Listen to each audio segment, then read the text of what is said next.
This story is about this poor boy, because in the world of magic colors his sorry peaches are colorless. And because of that he is bullied by his brother. One miserable day as he was bullied like usual, his party got destroyed by the god of time and space, Kronos, and our boy was about to get cooked by him, but he awakens his power and got regressed. The story began with a group of people standing in the middle of the city. All of them were gazing up at the sky. Someone among them asked what it was they were seeing. It was narrated that 10 years ago a massive inverted castle had suddenly appeared above Tokyo. The people watched in awe as the enormous structure floated in the sky. Simultaneously, dungeons began manifesting all over Japan. Triangular structures emerged in places like farm fields and tourist spots. People began awakening to mana. Those gifted with magical talent challenged the dungeons. They gained fame and fortune. A mage's talent was judged by the color of their mana. Most people had aptitude for a single color. Rare individuals could wield two. An example given was Kurosaki Kai, the speaker's younger brother. He possessed both red and blue mana. Kai, a purple-haired young man, was shown grinning confidently at a demon. As the demon lunged to attack, Kai retaliated with a move called Demon Lance. The demon roared in pain as it was struck. It fell to the ground, defeated. Kai picked up a red crystal-like stone from where the demon had landed. The demon's body faded away. In the background, a white-haired figure appeared. He was identified as the protagonist. Kai threw the red crystal-like stone toward the protagonist. He called out for the incompetent to pick it up. It was revealed that Kai was known as the Purple King. He was a powerful mage at level 18. He looked down at the protagonist with disdain. The protagonist narrated that Kai was among the strongest mages. But he, Kai's older brother, was considered an incompetent with no aptitude. He was completely colorless. That made him a rarity in their world. The protagonist, whose level was just 1, had no mana. Yet, he admitted he couldn't give up on becoming a mage. He explained that he worked as a porter. He collected crystal-like stones. Thanks to his brother's pity, he was allowed to join Kai's party. He clung to the hope that one day he might awaken a skill. The scene shifted to a large door. Kai's party members were gathered. One of them identified it as the boss room.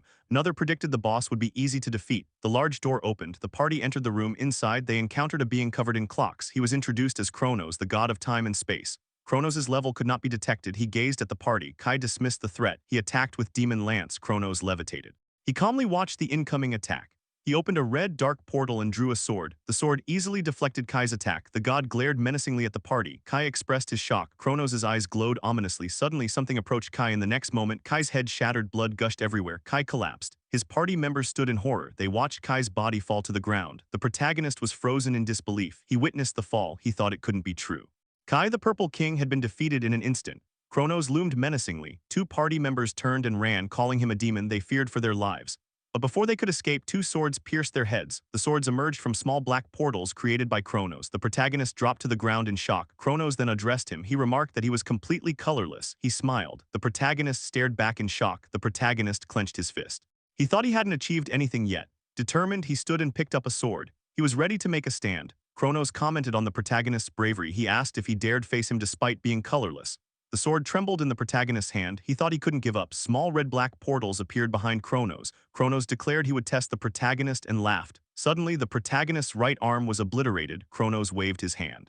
He apologized for going too far. He then snapped his fingers and said, "Rewind." In an instant, the protagonist's body returned to its unharmed state. He was startled. Looking at his healed arm, he thought in amazement that it had recovered. Kronos began charging a fire spell. He said he would now give the protagonist time to think. He unleashed the spell. It was called Hellfire, Flames of Despair. As the fire rushed toward him, the protagonist twitched in fear.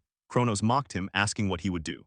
The protagonist considered the sword created by Kronos. He thought it might be effective. He spotted the red sword in the background. He picked it up and lunged through the fire attack. The flames burned his body. He screamed in pain. Kronos searched for the protagonist among the flames. He smiled. But the smile faded. The protagonist emerged from the blaze and pierced Kronos' chest. The protagonist smiled weakly, burned and battered. He thought he had landed a hit. Kronos' expression turned sinister. He used rewind. Everything reset to the moment the protagonist had first taken his stance. Kronos' wound healed. He commented that it had been good entertainment.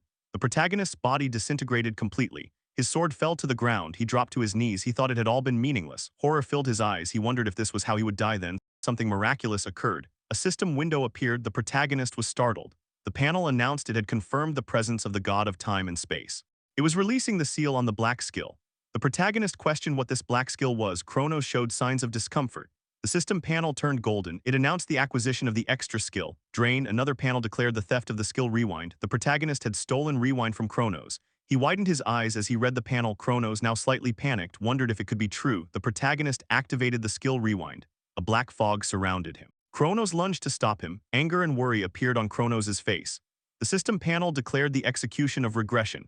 Clocks began ticking and reversing time. The scene shifted to a ceiling. Someone woke up in bed. That person, the protagonist, thought desperately about having used rewind. He wondered what exactly had happened. Looking into a mirror, he was shocked. He saw the reflection of his younger self.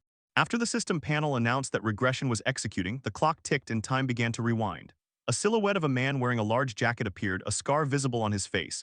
He slightly turned his head and said he hadn't been strong enough to defeat Kronos, the god of time and space. He explained that this was why he had entrusted the skill to the listener. He believed that if it was them, then surely they would be able to defeat Kronos, the god of time and space.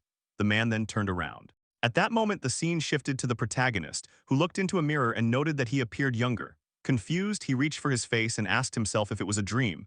He looked out of the apartment window, birds were flying outside, and he appeared puzzled. He looked questioningly and remarked that the inverted castle was still white. He wondered how that was possible. It had been pitch black just yesterday. He recalled that the inverted castle had remained pure white until 7 years ago but had gradually become stained black, and when it had turned completely pitch black, a door had opened. Beyond that door was the god of time and space. Suddenly, the protagonist clicked something and realized aloud that during the fight with Kronos, the god of time and space, he had stolen his rewind skill. Before finishing the sentence, he picked up his phone. He exclaimed that it couldn't be and turned on the device. Just as he suspected, the date was 7 years in the past. The phone displayed the date, September 27, 2024. He looked into the mirror again and confirmed that he had indeed regressed into the past. Immediately, he opened his skill window. As it appeared, he remembered that the rewind skill was gone, but the skill called Skill Drain remained. Seeing this made him very happy. He recalled that for 10 years, he hadn't been able to gain a single skill. But now, having this skill, Skill Drain, changed everything. Before he could reflect further, his phone vibrated. He checked the message. It notified him that today was the Mage exam. He realized with recognition. So today was that day. The scene transitioned to Chiyoda Ward in front of Tokyo Station at the Mage Association headquarters. A tall building stood prominently. This was the national agency responsible for managing mages and dungeon conquests. The protagonist entered the building. Surrounded by a crowd, he noted aloud that it still looked new. Then, acknowledging the timeline, he affirmed that it made sense. It was 7 years ago. At that moment, someone called out, "Hey, Colorless, what are you doing here?" The protagonist looked toward the voice. It was his younger brother's party members. The first was Godu, level 36, and the second was Oik, level 37. Seeing them made the protagonist visibly uncomfortable. He thought to himself that these guys were just his brother's lackeys. Godu wrapped an arm around his neck and asked if he was seriously planning to take the Mage exam again. Oik, expressionless, commented that no matter how many times a Colorless tried, it would be pointless. The protagonist recalled. It wasn't the first time he had taken the Mage exam. He remembered that, unable to give up on becoming a mage completely. He had taken the exam again and again, knowing deep down it was likely futile. He had always been a failure. But in the present moment, he pushed Godu's hand off his shoulder and told them to leave him alone. He walked away. Godu complained about his attitude. Oik added, "How dare a mere Colorless ignore them?" Right then, a new character appeared, the exam proctor. She was a beautiful green-haired woman. Her name was Hinata Riene. She was a B-rank mage, level 27. Looking displeased, she remarked, "Again." She sighed and told the protagonist that even if it was just an exam, he might get himself killed someday. The protagonist replied that this time would be different. The scene shifted to the exam setting. They were likely heading into a dungeon. The protagonist stood before a dungeon entrance, stretching in preparation. Hinata asked if he needed an explanation of the details. The protagonist, ready for the challenge, replied that he didn't. He entered the dungeon. He thought to himself that he needed to collect 3 magic stones from goblins to pass the exam. For someone with a skill, this was normally easy. However, his expression darkened. He recalled that today, like in the previous timeline, a monster had appeared in this level 1 dungeon that absolutely shouldn't be there. A terrifying creature revealed itself. The protagonist recognized it. It was Redcap, a goblin with a level of 37. Hinata saw the monster and screamed its name. "Redcap, why is something like that here?" She turned to the protagonist. Running toward him with her sword drawn, she urged him to run. The protagonist knew the level gap was far too great. He remembered how in the previous timeline, Hinata had been unable to defeat it and was overpowered. She had fought only to buy time for his escape, ending up so badly injured that she had to retire from being a mage. He saw the memory clearly, Hinata lying in a hospital bed. He blamed himself for everything. Clenching his fist, he vowed that this time would be different. As Redcap lunged to attack, the protagonist drew his dagger. He threw it toward the monster, thinking that thing had a skill that greatly boosted its physical power. The goblin swatted the dagger aside. He realized that ordinary attacks wouldn't even land. But in the next instant, the protagonist vanished from where he stood and appeared in front of Redcap, landing a punch. He saw minor scratches on his hand after the punch. Redcap, now enraged, charged with a furious expression. Suddenly, the goblin twitched. In front of the protagonist, the system panel appeared. Stole skill, body enhancement extreme. Physical stats have been improved. Power surged through the protagonist. He thought to himself, if he could just steal its skill. And in that very moment, he sliced Redcap cleanly in half with his dagger. After slicing the Redcap goblin, the protagonist remarked that it was nothing more than sliced meat. At that moment, Hinata appeared. Hinata, visibly shocked, exclaimed that the protagonist had defeated a red cap with just one hit. The protagonist internally acknowledged that the skill drain was working as expected. He admired the power while tightly gripping his dagger, mentally praising his skill drain ability. Hinata then questioned how he had defeated the red cap. Startled, the protagonist scratched his face and hesitantly thought it would be best not to mention anything about the black skills. He deflected by claiming it was just a coincidence. Hinata, unconvinced, shouted at him to stop lying. She then stated that since an irregular had appeared, the exam would be cancelled. As the protagonist turned toward the red cap's corpse, Hinata mentioned she had to report the incident to headquarters. While picking up a glowing, crystal-like stone, the protagonist reflected that this wasn't the time when irregulars should be appearing yet. Still, he reminded himself that he needed 2 more mana stones. It was revealed that the glowing stones were called mana stones. Hinata, in a panic, warned the protagonist that this wasn't the right time to be worrying about such things. Just then, a monster stepped forward, and the protagonist noticed 2 goblins arriving with weapons in hand. The goblins roared at him but were instantly beheaded.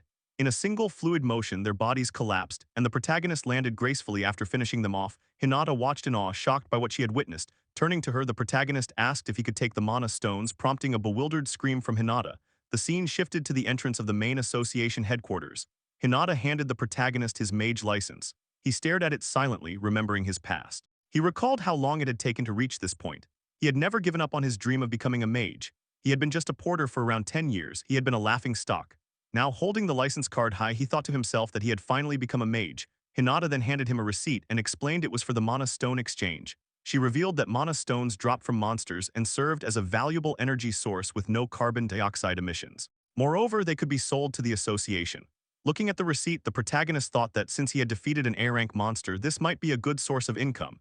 Then he noticed the payment breakdown. He had slain 2 goblins and received 1,000 yen. For the red cap, however, he received 3 million yen. His eyes widened in shock and he shouted out the amount. Hinata reminded him that he had defeated a red cap. Drained and trembling, he muttered to her that mages really did earn a lot of money. He admitted to himself that he hadn't known that. Hinata smiled and told him that he could earn even more. The protagonist then noticed bandages wrapped around Hinata's hand and stared at them. He asked Hinata if he could ask her something. The scene shifted to a dungeon entrance. The protagonist opened his system window and noted that it indeed listed his name. The system confirmed that the dungeon was reserved for him and that it was rank C. He thought to himself that until now he hadn't been able to enter dungeons alone.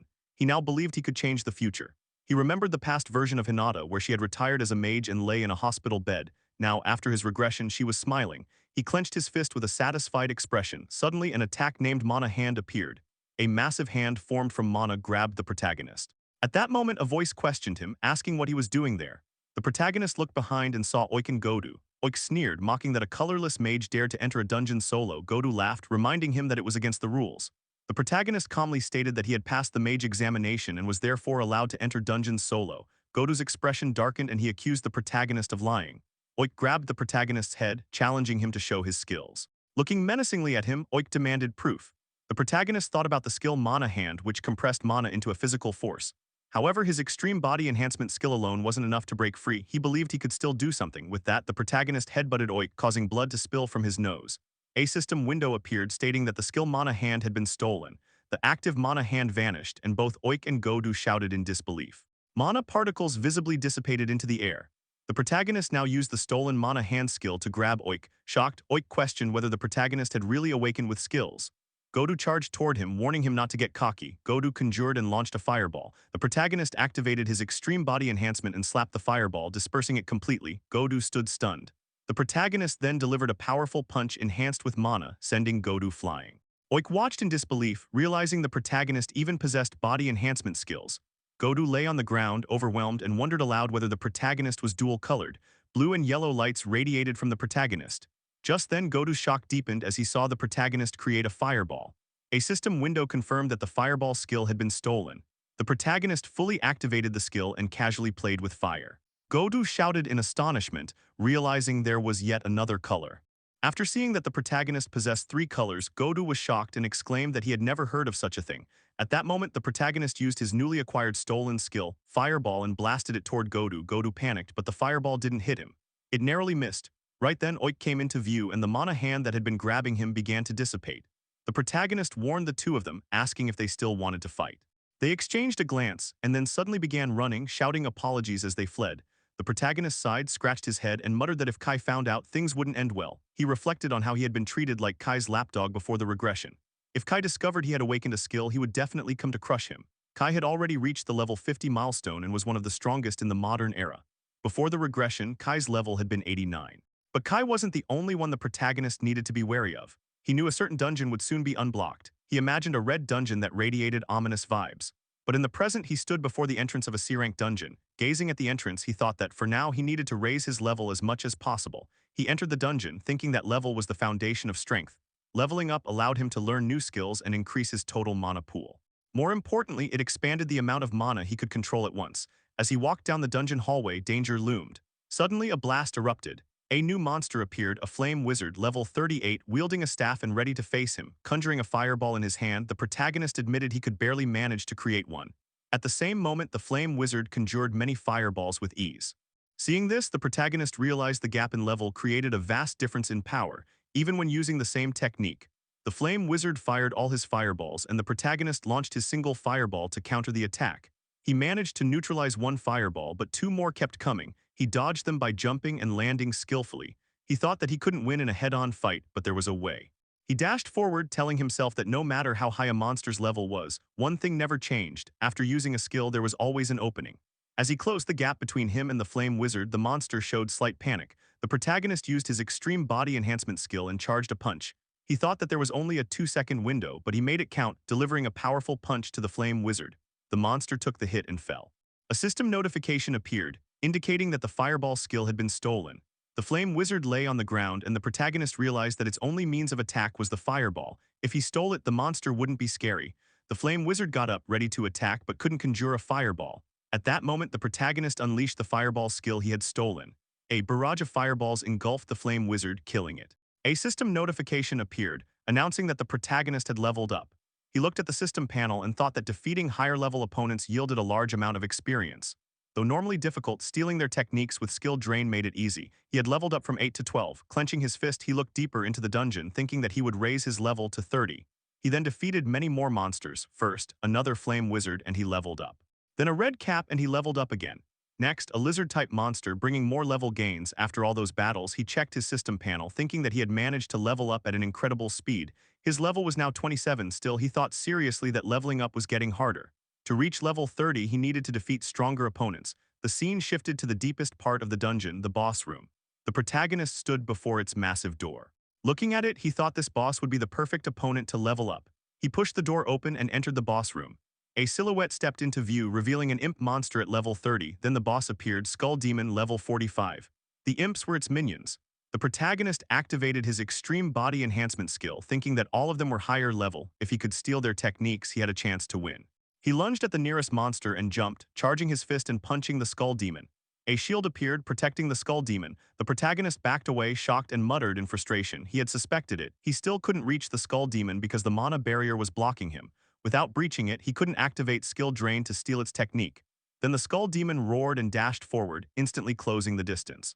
It launched an attack, but the protagonist dodged at the last moment. He thought that to break through the mana barrier, he had no choice but to use that. The protagonist realized that to break through the mana barrier, he would need to deprive the Skull Demon of something valuable.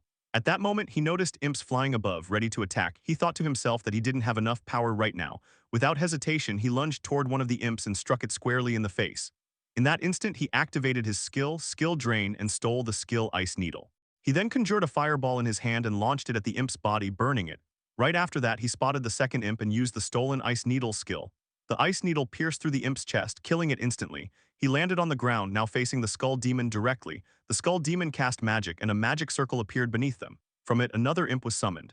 The protagonist noted to himself that these imps would just keep being resummoned after being killed.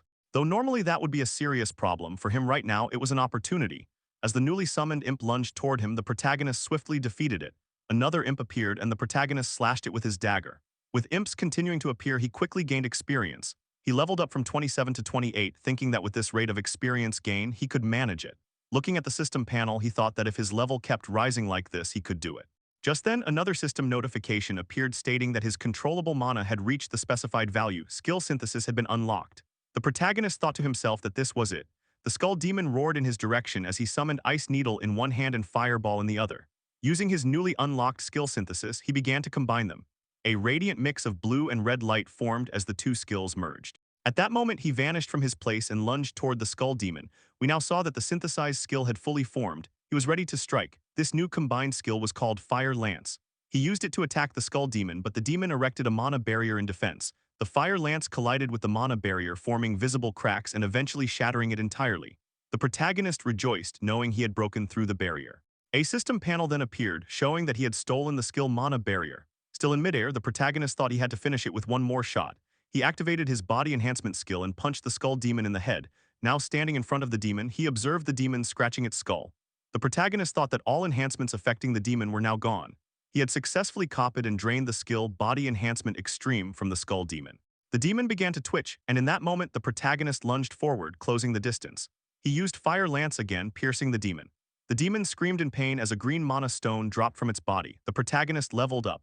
Level up notifications continued, and he eventually reached level 33. He sighed and reflected that skill synthesis, the technique of combining advanced skills, generally became usable around level 30. He sat down in the boss room, thinking that he had managed to do it. He was glad he could use the skill properly. After such a fierce battle, he was clearly exhausted. Right then, another system panel appeared, stating that the level requirement had been met.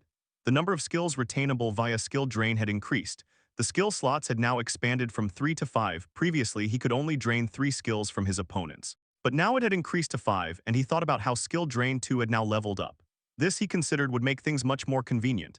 The scene then shifted to the Mage headquarters, where the protagonist submitted the green mana stone to the receptionist, Hinata. Hinata was shocked and exclaimed that he had defeated the skull demon. She was astonished to learn he had already reached level 33 in just one day. The protagonist simply shrugged and said he had gotten lucky. Hinata, now suspicious, questioned how he had reached beyond level 30 in a single day. He answered briefly. Hinata continued, saying that at this level one could unconditionally become a B-rank mage. Just then someone stepped into the scene and called out to the protagonist, catching him off guard. It was Kai, who exclaimed that the protagonist must be wrongly ranked as a B-rank mage. The protagonist felt uncomfortable hearing that. Hinata addressed Kai. Kai responded that the protagonist couldn't even use a single skill and was colorless. He scoffed at the idea of the protagonist being a B-rank mage. Hinata then defended the protagonist, saying he had defeated both the Red Cap and the Skull Diva. Kai turned toward the protagonist with a look of disgust. He activated his power and asked if the protagonist had really done it.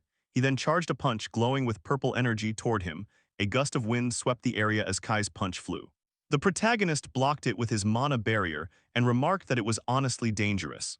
The moment Kai's fierce punch was stopped, it was clear that something had changed. Hinata called out to Kai while the protagonist held Kai's hand firmly. Kai, staring in disbelief, remarked that the protagonist had awakened with skills. He added that the rumors were true. The protagonist responded affirmatively. Just then, Kai snapped his hand away and warned the protagonist not to get too excited just because he could use a few skills. With a menacing glare, Kai challenged the protagonist, declaring that he would see for himself just how capable he really was. Hinata, concerned, questioned Kai about his intentions to fight. Kai looked away dismissively and muttered that if the protagonist were a true B-rank mage, he wouldn't even have flinched. Hinata hesitated, observing the tension building. Kai then smirked mockingly and suggested that perhaps the protagonist's rank had been a lie all along. The protagonist clenched his fist, thinking that refusing Kai's challenge would only bring him trouble later. Determination flared in the protagonist's eyes as he accepted the challenge with a firm understood. Kai was visibly displeased by the response, silently cursing the protagonist. The scene shifted to the arena within the Mage Association headquarters. There, Kai and the protagonist stood facing each other. As he eyed his opponent, the protagonist reminded himself to stay cautious, especially when fighting someone with greater mana control. He thought he mustn't drop his guard no matter what. Visualizing the combat ahead, the protagonist calculated that at his level 30 he could chain together 3 basic skills, while Kai at level 50 could likely manage 5. He realized that on that basis alone, a direct confrontation would mean his loss, so he had to find a way to close the gap. Just then, the protagonist activated his ice needles and launched an attack at Kai. Kai countered by summoning multiple fireballs and sending them toward the protagonist. As the two attacks collided, a powerful impact shook the area. Smoke billowed in front of Kai from the explosion.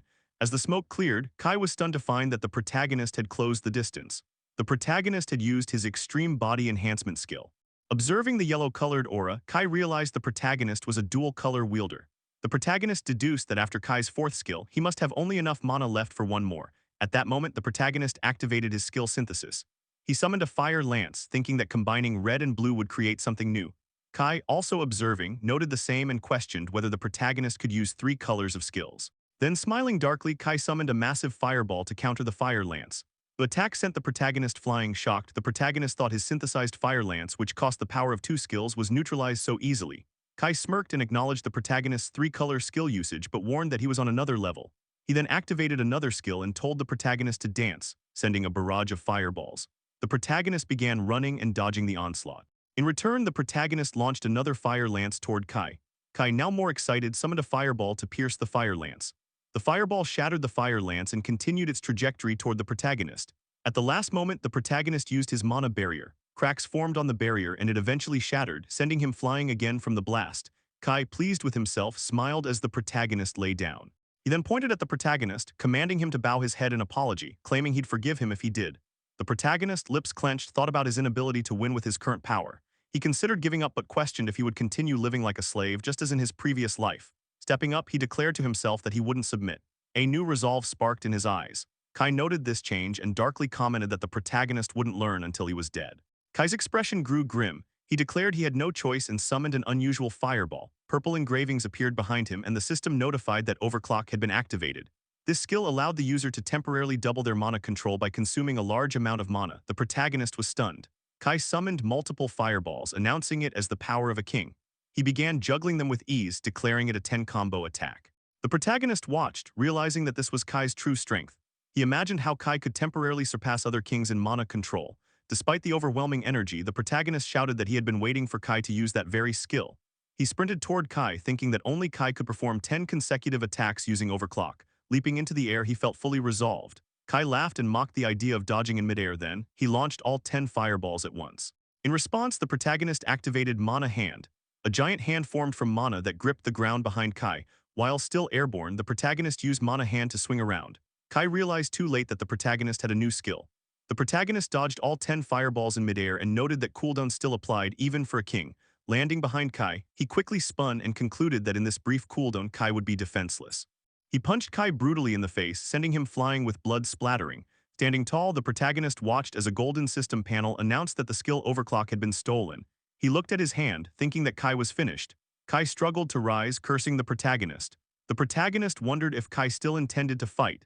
Kai's face now wore the twisted expression of a killer as he declared his intent to kill. A crystal wrapped in purple energy formed above his hand. Identified as Demon Lance, Kai announced the attack. The protagonist recognized it as the strongest purple skill. He was astonished that Kai had mastered it by level 50. Kai launched the Demon Lance and the protagonist barely dodged. He noted that several shards appeared above Kai, preparing for another barrage. Kai looked terrifying as he continued the attack. The protagonist reflected that he had landed a hit only because Kai had been careless. But he knew once Kai got serious, the gap in strength would become overwhelming. Dodging rapidly, the protagonist soon found himself at a dead end. Kai grinned menacingly and warned that he wasn't finished yet. Both prepared to attack Kai with Demon Lance, the protagonist with Fire Lance. The attacks clashed, but Kai was stronger, slamming the protagonist into a wall. A hole formed from the impact as the protagonist struggled to rise, lifting his right hand. Kai announced that this was why he was called the Purple King and the proof of his strength. Exhausted, the protagonist admitted to himself that Kai's power was truly formidable. Kai continued boasting, warning the protagonist not to be arrogant just because he could use multiple skills. But something clicked in the protagonist's mind. Looking at his hand, he made a fist, wondering if he could unlock the potential of purple mana too. He reflected that he had been limited to synthesizing 2 colors because of his mana capacity. But now, with overclock in his arsenal, that had changed. Purple engravings appeared behind him, identical to Kai's. Kai was shocked and questioned how the protagonist could also use overclock. The protagonist realized that his mana capacity had indeed doubled. A system panel confirmed the increase due to overclock. Then another panel appeared, unlocking skill synthesis, black. The protagonist, feeling confident, thought this was the moment. Kai, watching, wondered what he was planning. The protagonist examined his hand, thinking this was a 3-color synthesis never seen before. He activated his red skill first. Then he added his blue skill, mixing the two. Finally, he activated his yellow skill, combining it with the red and blue. The skill began to shift in color, turning into a dark shade in his hand. Kai was stunned and gasped, black mana. The protagonist recalled being told he wasn't suited for any of the 3 colors, but he now knew that was false. He had already absorbed those manas. Declaring himself a dark mage, he stood menacingly before Kai. Kai, panicking, pointed his magic at the protagonist, warning him to stay away. A Demon Lance attack was launched at full speed toward the protagonist, who calmly observed the incoming strike and repelled it using his black flames. After countering Kai's attack, Kai, in disbelief, exclaimed that it was impossible. Through the smoke, the protagonist charged toward Kai, gathering another black flame in his hand. At the same time, Kai readied his Demon Lance and cursed the protagonist. As both were prepared to strike with their respective magics, the protagonist, looking menacingly at Kai, shouted that this was his Abyss Flame. The two attacks collided, but the demon lance's crystal shattered, horrifying Kai. The abyss flame then struck Kai, defeating him. Amidst the mist, the protagonist emerged and sighed in relief, realizing he had defeated Kai. Kai was seen lying unconscious on the ground. At that moment, the protagonist dropped to his knees and became invisible, whispering that he did it. A system panel then appeared, notifying that the skill Abyss Flame had been acquired through the synthesis of Synthesis Black. The protagonist recalled his Abyss Flame skill just as Hinata entered the room, asking with concern if he was okay. The protagonist smiled and replied that he had somehow defeated Kai. Hinata then questioned what the skill was. The protagonist reflected inwardly, realizing he couldn't hide it any longer. A black magic gathered in his hand and enveloped his entire body. In response to Hinata, he stated that it seemed to be a black skill. Hinata, stunned by the black magic, remarked that it was the world's first. The protagonist questioned whether he was obligated to report it to the association and expressed a desire to keep the power a secret. Hinata hesitated, clarifying that she never meant to expose him, but felt he might be missing an opportunity. The protagonist asked what opportunity she meant. Hinata explained that the strongest mage of each color received the title of king, and since he was the only black mage in the world, he could be considered the Black King. The protagonist pondered the title, thinking it sounded interesting, but told Hinata that he wasn't interested for the time being. Inwardly, he thought that even becoming a king didn't mean his level had risen drastically. Looking over at the unconscious Kai, the protagonist asked Hinata if he was okay. Hinata replied that Kai was one of the kings and would recover soon despite the severity of his wounds. She then pulled out her phone and mentioned she would take Kai to the medical room. At that moment, both Hinata's and the protagonist's phones began to alarm. The protagonist checked his phone, surprised to see a warning. A dungeon had appeared at the west entrance of Ikebukuro Park. The recommended level was 70. Hinata, upon seeing the alert, was left speechless, while the protagonist thought to himself that it had finally begun, the Ikebukuro dungeon. Although the recommended level was 70, most of the kings were only around level 50. Within a week, the kings would realize their powerlessness, leading to the dungeon being left abandoned. It marked the beginning of a tragedy, a dungeon collapse. At the current moment, this event remained unknown. If a dungeon wasn't conquered within a set time, monsters would escape the gate and kill everyone nearby. The Ikebukuro dungeon eventually became the first dungeon outbreak in history. Tokyo was overrun by monsters, resulting in countless deaths. Determination flashed across the protagonist's face as he vowed to prevent the tragedy from happening again. He resolved to stop the dungeon collapse at any cost. Aloud, he declared that he would conquer that dungeon. Hinata, shocked, protested, saying that even for him it was too dangerous. She recalled that only mages ranked A and above were allowed into dungeons with a recommended level above 50. The protagonist, sweating slightly, thought that fortunately, there was still time before the dungeon collapse began. He noted that the next A-rank examination was in about a week. Upon confirming this with Hinata, who answered affirmatively, he clenched his fist and declared that he would rise to A-rank at the next examination. The protagonist had made up his mind to conquer the A-rank examination. Upon hearing this, Hinata was taken aback and reacted in disbelief, exclaiming about the A-rank promotion. Hinata added that with the protagonist's skills, he might even succeed in the exam. The protagonist was visibly shocked by this statement and questioned Hinata if there was any problem. Hinata, recalling the prerequisites, explained that in order to take the A-rank promotion exam, one must first clear a B-rank dungeon with a party. In other words, he needed to form a party within a week and clear a B-rank dungeon. Moments later, after hearing Hinata's condition about clearing a dungeon with a party, the protagonist appeared disheartened. He was seen sitting on the sofa, looking dejected while others cast questioning glances at him. Pulling out his phone, he lamented that he had completely forgotten about this requirement. Messages on his phone revealed people mocking him, one saying, "Who would party up with a colorless?" and another suggesting sarcastically, "Go leech your brother instead, lol." The protagonist thought to himself that the news of his being colorless had already spread, but he still needed to clear an unexplored B-rank dungeon within a week. He admitted it would be difficult to accomplish this task with only a mage. Frustrated and unsure of what to do, he scratched his head in contemplation. At that moment, a commotion behind him caught his attention. A group of 3 women were arguing, and the group leader was asserting that she would make someone work today no matter what. Observing the situation, the protagonist wondered what was going on. The woman in the middle, wearing an annoyed expression, addressed someone, stating that she had only allowed them to join the party because she had heard they were a dual-color wielder. However, she criticized that their fire skill was too weak. A girl with purple hair apologized to her, revealing herself to be the subject of the criticism. The protagonist stood from his seat, thinking that he had stumbled upon something he would rather have avoided, as he himself was often treated like a burden. The woman continued to berate the purple-haired girl, declaring that she was just being honest and that Ikenos was indeed a dead weight. It was at this point that the protagonist learned the girl's name, Ikenos Aya. Upon hearing her name, the protagonist pondered whether she was truly Ikenos Aya, the same individual who would later be known as the Scarlet King. At this point in time, however, she still carried an image of incompetence. Nonetheless, the protagonist was surprised to witness her being treated so poorly by her own party. The scene shifted to Ikanos, who, rubbing her hands together, hesitantly told the scolding woman that if she were kicked out of the party, she would no longer be able to cover her sister's medical expenses. Pleading she promised to do better next time, the woman scoffed and challenged her to prove herself in the day's raid or risk being expelled. Ikanos responded with determination, saying she would do her best. The group of women then left the association. The protagonist, watching them go, wondered whether they would be all right. As evening set in and the sky turned orange with the sunset, the protagonist walked the streets in deep thought. He reflected that Ikanos would eventually become the Scarlet King, but before reaching that point she would endure many hardships. If memory served him right, a critical incident was supposed to happen around this time. He recalled that during a boss battle, she had been gravely injured and had fallen into a coma for several years. Suddenly, he was struck by a realization. Perhaps that incident was going to occur today.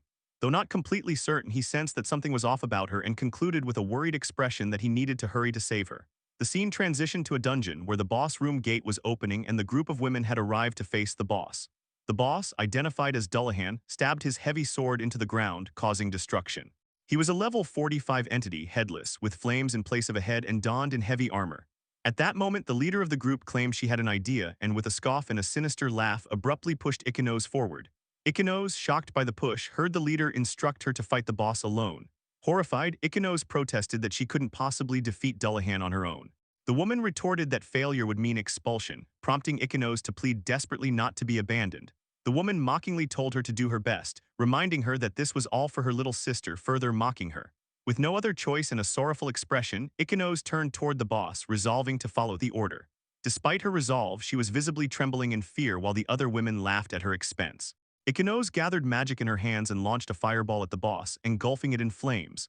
However, the boss remained unharmed, standing as though the flames had barely affected him. Seeing this, she realized her attack had failed. Suddenly, the boss stomped the ground and leapt high into the air, sword poised for attack. In the next instant, he came crashing down with his sword aimed at Ikanos, who narrowly dodged the strike. Despite avoiding the blow, the sheer force sent her flying. Now lying on the ground and aching with pain, Ikanos looked up to see the imposing shadow of the boss looming over her. The boss raised his large sword, preparing to finish her off. Internally, Ikanos accepted her fate, thinking she was truly useless, and closed her eyes, bracing for the end. But at that critical moment, the protagonist appeared, shouting extreme body enhancement as he activated his skill. He positioned himself in front of Ikanos with his sword, blocking the boss's attack. Ikanos, shocked, looked up to see the protagonist standing in front of her. With determination in his eyes, he used his skill to push the boss back, sending the creature flying and crashing into the ground. Ikanos, still dazed and stunned, stared at the protagonist's back. He turned to her and asked gently if she was all right. At that moment, the leader of the women's party eyed the protagonist and questioned internally who he could possibly be. She subconsciously considered that Dullahan, being the kind of monster he was, should have been heavy and formidable. Yet somehow this man had blown him away with a single sword strike. She silently asked herself again, "What is he?" While she remained trapped in her thoughts, Dullahan, the monstrous boss who had previously been launched by the protagonist's attack, let out a deafening battle roar. The shockwave from the sound rippled through the battlefield and reached the protagonist. Observing Dullahan rising, the protagonist thought, as expected, that his earlier sword strike wasn't enough. He quickly noted that Dullahan's armor had been enhanced with a strengthening skill, making it impervious to normal attacks. In response, the protagonist dashed forward, ready to throw hands. Dullahan, not one to back down, charged as well, swinging his sword. The protagonist agilely dodged, leaping above the trajectory of the incoming strike. As he soared, he plotted to steal Dullahan's skill and nullify it. After dodging, he reached out and used his magic skill Drain by making contact with Dullahan's armor. But to his shock, the skill totally flopped. In that vulnerable moment, Dullahan clapped him with a strike, sending him flying backwards. Ikanos, clearly worried, called out, asking if he was okay. The protagonist assured her that he had somehow managed to block the attack with his sword, though internally he frowned, realizing the flaw. He deduced that Dullahan's armor was only external. To activate Drain, he would have to touch Dullahan's actual body, but Dullahan was relentless. He raised his sword high and smashed it into the ground. The earth shattered beneath him, and an attack surging with green energy zoomed toward the protagonist. Cautiously, the protagonist told Ikanos to stay behind him as he activated his magic. "Magic barrier," he declared, shielding both himself and Ikanos from the devastating blast. However, the impact of the attack spread out beyond the barrier's radius. Two members of the women's party got yeeted across the field, while the leader shielded herself as best as she could. Enraged by the attack, the leader of the women's party activated her magic in retaliation, launching an ice needle at Dullahan while furiously calling him a bastard. Dullahan responded by raising his sword and smashing the ground again, blocking and shattering the incoming ice needle. The woman was left in shock. Not only had her crystal conjuration been obliterated, but the force of the counterattack had blasted her away. As she flew back, the protagonist watched her, noting that even the ice needle magic was totally useless against Dullahan. Accepting this L, the sword in his hand vanished. He concluded he needed a skill stronger than Dullahan's beefed-up armor to break through. He began combining his red, yellow, and blue magic, forming dark flames. He reaffirmed his thought. He needed a skill that went beyond Dullahan's defense, something cracked. As the combination stabilized, he announced the resulting skill, Black Mana. Seeing this, Ikenos was visibly shook. With the Black Mana now active, the protagonist unleashed his next move, Abyss Flames. Meanwhile, Dullahan was charging up another attack. He pulled back his sword and struck the ground again. His energy-charged assault surged forward. The protagonist didn't move, he just stood there low-key vibing, waiting for the perfect moment.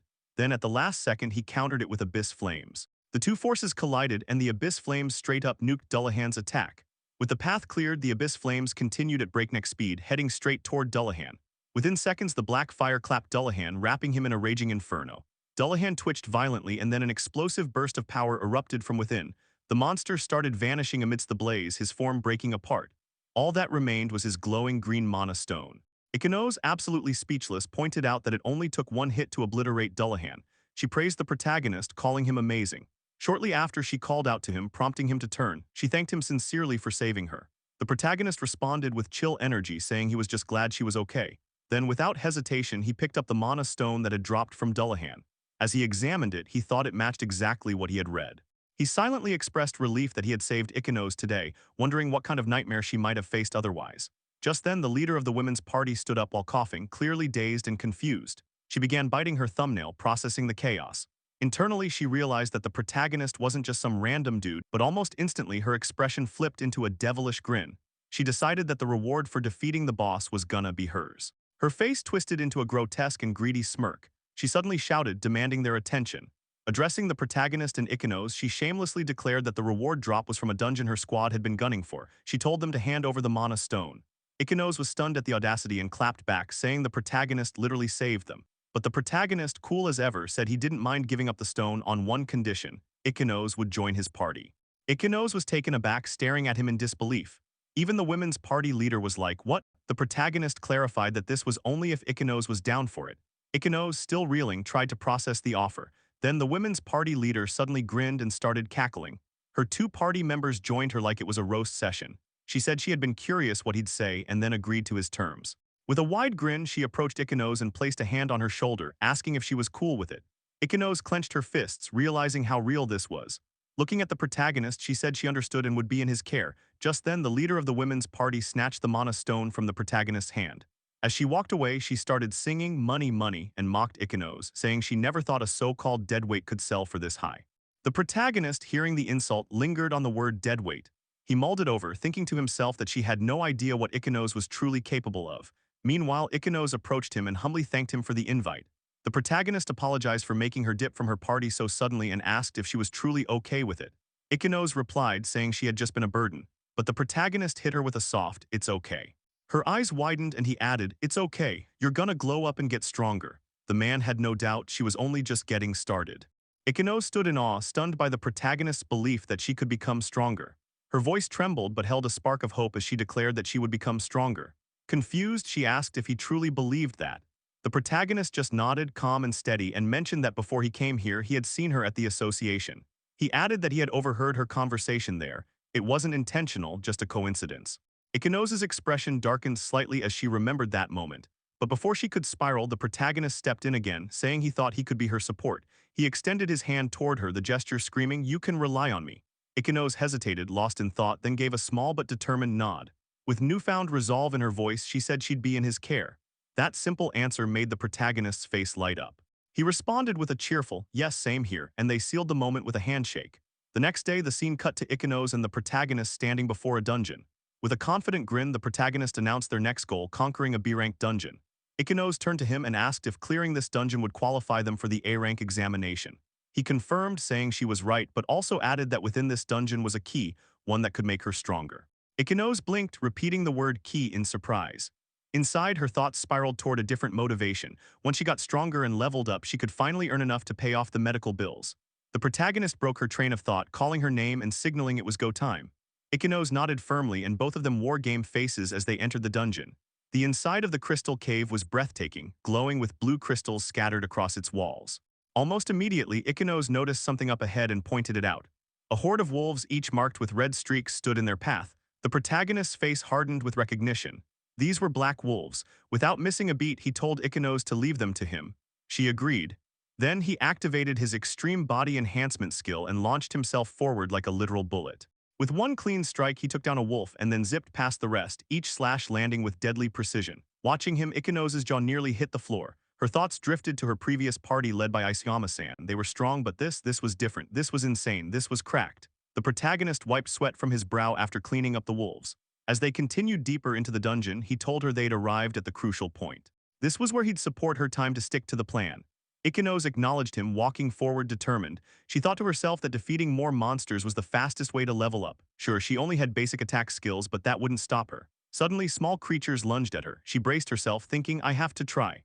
Summoning her fireball spell, she conjured it with intense focus and launched it straight at the approaching enemies. From behind, the protagonist observed. This was her trial. Would she recognize her true weapon? But he didn't have time to keep watch. A presence stirred behind him, and as he turned, he muttered, You're here, I won't let you disturb Ikenos. A squad of monsters had appeared behind him. Meanwhile, Ikenos was caught off guard. A sneaky little monster jumped her, leaving her wounded. Clutching her arm, she gritted her teeth. No matter how many she defeated, more just kept coming. She was running low on mana. Her body screamed exhaustion. Her mind echoed with doubt. But then she caught sight of the protagonist still fighting like a beast, pouring everything he had into the battle. She realized he was trying to ease her fight. Fueled by that thought, she stood back up, fireball spell conjuring in her palm once more. She told herself to stop whining. She had to level up. She had to live up to what he believed in. Fire erupted. She unleashed spell after spell, her fireballs slamming into monsters around her. Level up notifications started popping up like crazy, and she was stunned. Her mana wasn't depleting despite the barrage. The protagonist watched with a small smirk. As expected, Ikenos was built different. Her ability to drag out fights, her endless mana pool, that was her real weapon. And suddenly, a system panel popped up next to her. Her eyes widened in shock. A new skill had just been unlocked, Blast Furnace. The scene jumped to the boss room. At its center stood a massive creature, huge slime, level 52. The protagonist charged at it, shouting to Ikenos mid-run to use her newly unlocked skill. She nodded, responding with an enthusiastic okay. For the first time, she activated Blast Furnace. Instantly, flames engulfed her entire body. Her eyes widened in amazement. This was her power. She clenched her fist, determined. Now it was her turn. From the sidelines, the protagonist analyzed the skill. Blast Furnace ramped up the firepower of her attacks at the cost of high mana. It was practically tailor-made for Ikenos. She stood in flames, eyes glowing red, and then boom, a barrage of fire rained down. The protagonist watched, mouth slightly open, thinking it was even more than he expected. Her mana plus Blast Furnace absolutely broken. With this firepower, she could become the Scarlet King. And just like that, her fire incinerated the huge slime boss in seconds. After the battle, the protagonist congratulated her with a proud good job. Ikenos smiled back, a bit surprised herself, and with a light laugh admitted that this was all thanks to him. Behind them, the fiery aftermath of her attack had left a massive crater where the boss used to be. The scene transitioned again. Ikenos and the protagonist were now walking out of the association. Ikenos looked up and said they'd fulfilled the condition for the A-rank examination. The protagonist confirmed it. Inside, his thoughts were burning with anticipation. Finally, it was time for the promotion test. He'd pass no matter what. The scene shifted to the day of the A-rank promotion exam at the Mage Association HQ, and the area was packed with participants.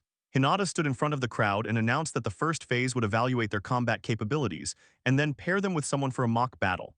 Among the crowd stood our boy and Ichinose. The protagonist wore a slightly ambitious expression, thinking to himself that the promotion exam had finally arrived. He reminded himself that he had to pass and become an A-rank mage, no excuses. As the scene transitioned, the protagonist and Ichinose were seen walking and chatting. He commented to her that the real exam was right in front of them. Ichinose, visibly hyped, responded with a cheerful, "Let's do our best." The protagonist then explained that the first test would be on their combat abilities.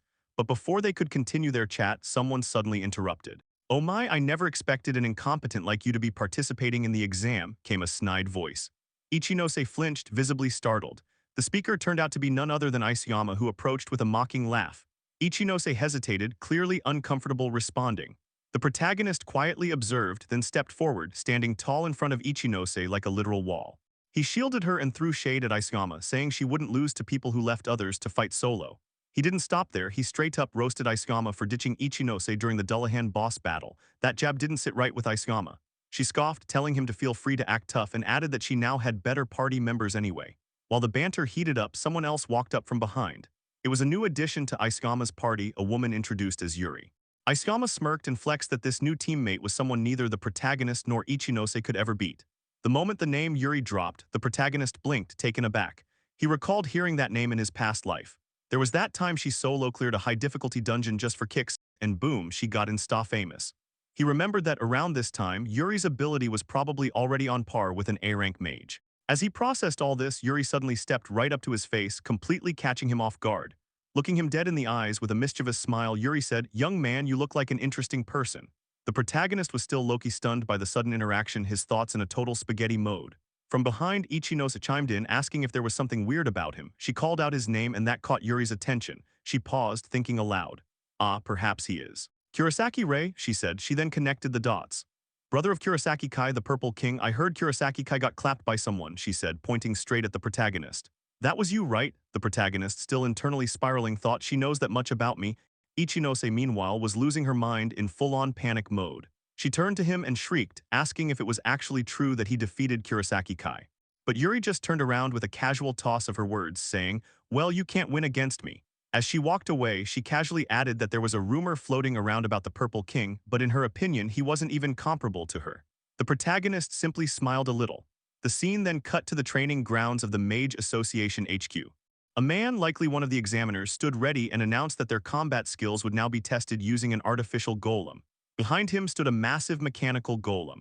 The examiner explained that it was covered in a special type of rock, tougher than regular stone, and instructed them to do their best to attack it. Then he called the protagonist's name, telling him to step forward. Among the participants, the protagonist came forward. As the golem powered up into battle mode, the protagonist readied his red magic, locking eyes with the mechanical beast.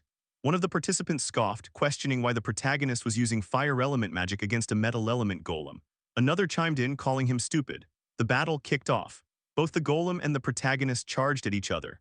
While dashing, the protagonist inwardly acknowledged that normal fire wouldn't break this thing. The golem went in for an attack, but the protagonist dodged like a pro. In his other hand, he began channeling blue magic. Red and blue magic swirled together in his hand, a dual casting flex. In the next second, he let it rip with a fire lance attack, smashing straight into the golem's head. A massive hole formed where the attack landed. The golem stuttered, smoke started billowing, and with a mechanical groan, it collapsed to the ground with a thud. The examiner confirmed that the golem had been destroyed. The two guys who had been trash-talking earlier stood there stunned. One mumbled, "He destroyed it with a single hit."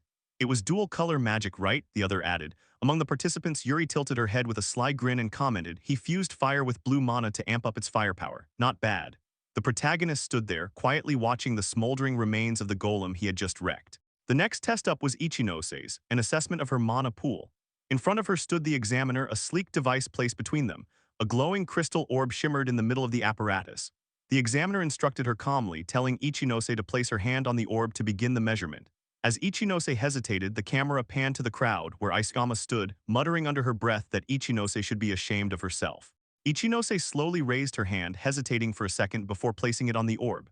The moment her hand made contact, a sudden ignition flared around her. Flames erupted as if from nowhere, engulfing her entire form in an explosive burst of fire. The whole crowd was shook.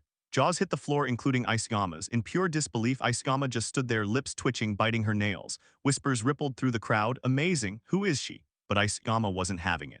With bitter eyes, she hissed that Ichinose must be cheating. The scene cut to the final test, mock battles.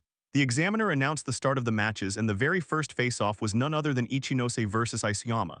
Both stepped up to the podium, tension thick in the air.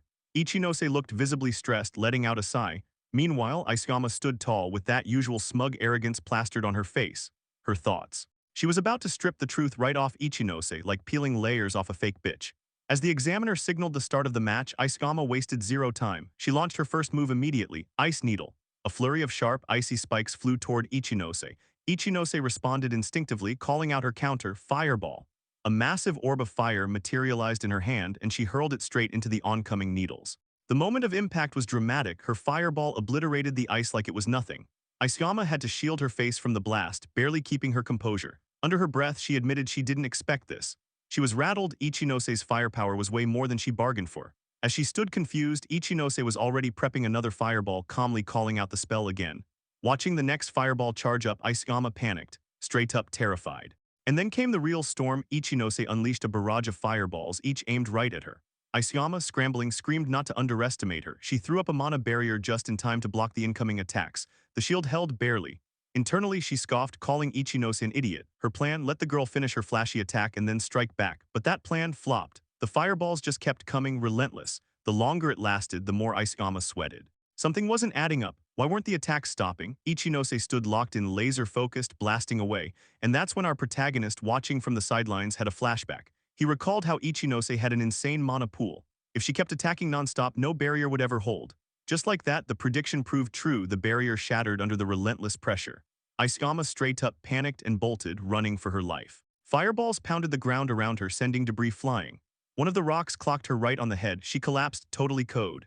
As she faded into unconsciousness, her last thoughts spiraled. This can't be real. This has to be a lie. Then the examiner raised their voice, declaring enough. The match was over. The winner, Ichinose.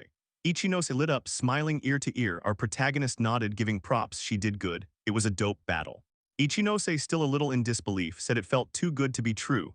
Before stepping away, she turned to the protagonist and wished him good luck for his upcoming match. And right at that moment, Yuri stepped forward. As their eyes locked, the protagonist simply muttered, "Yeah."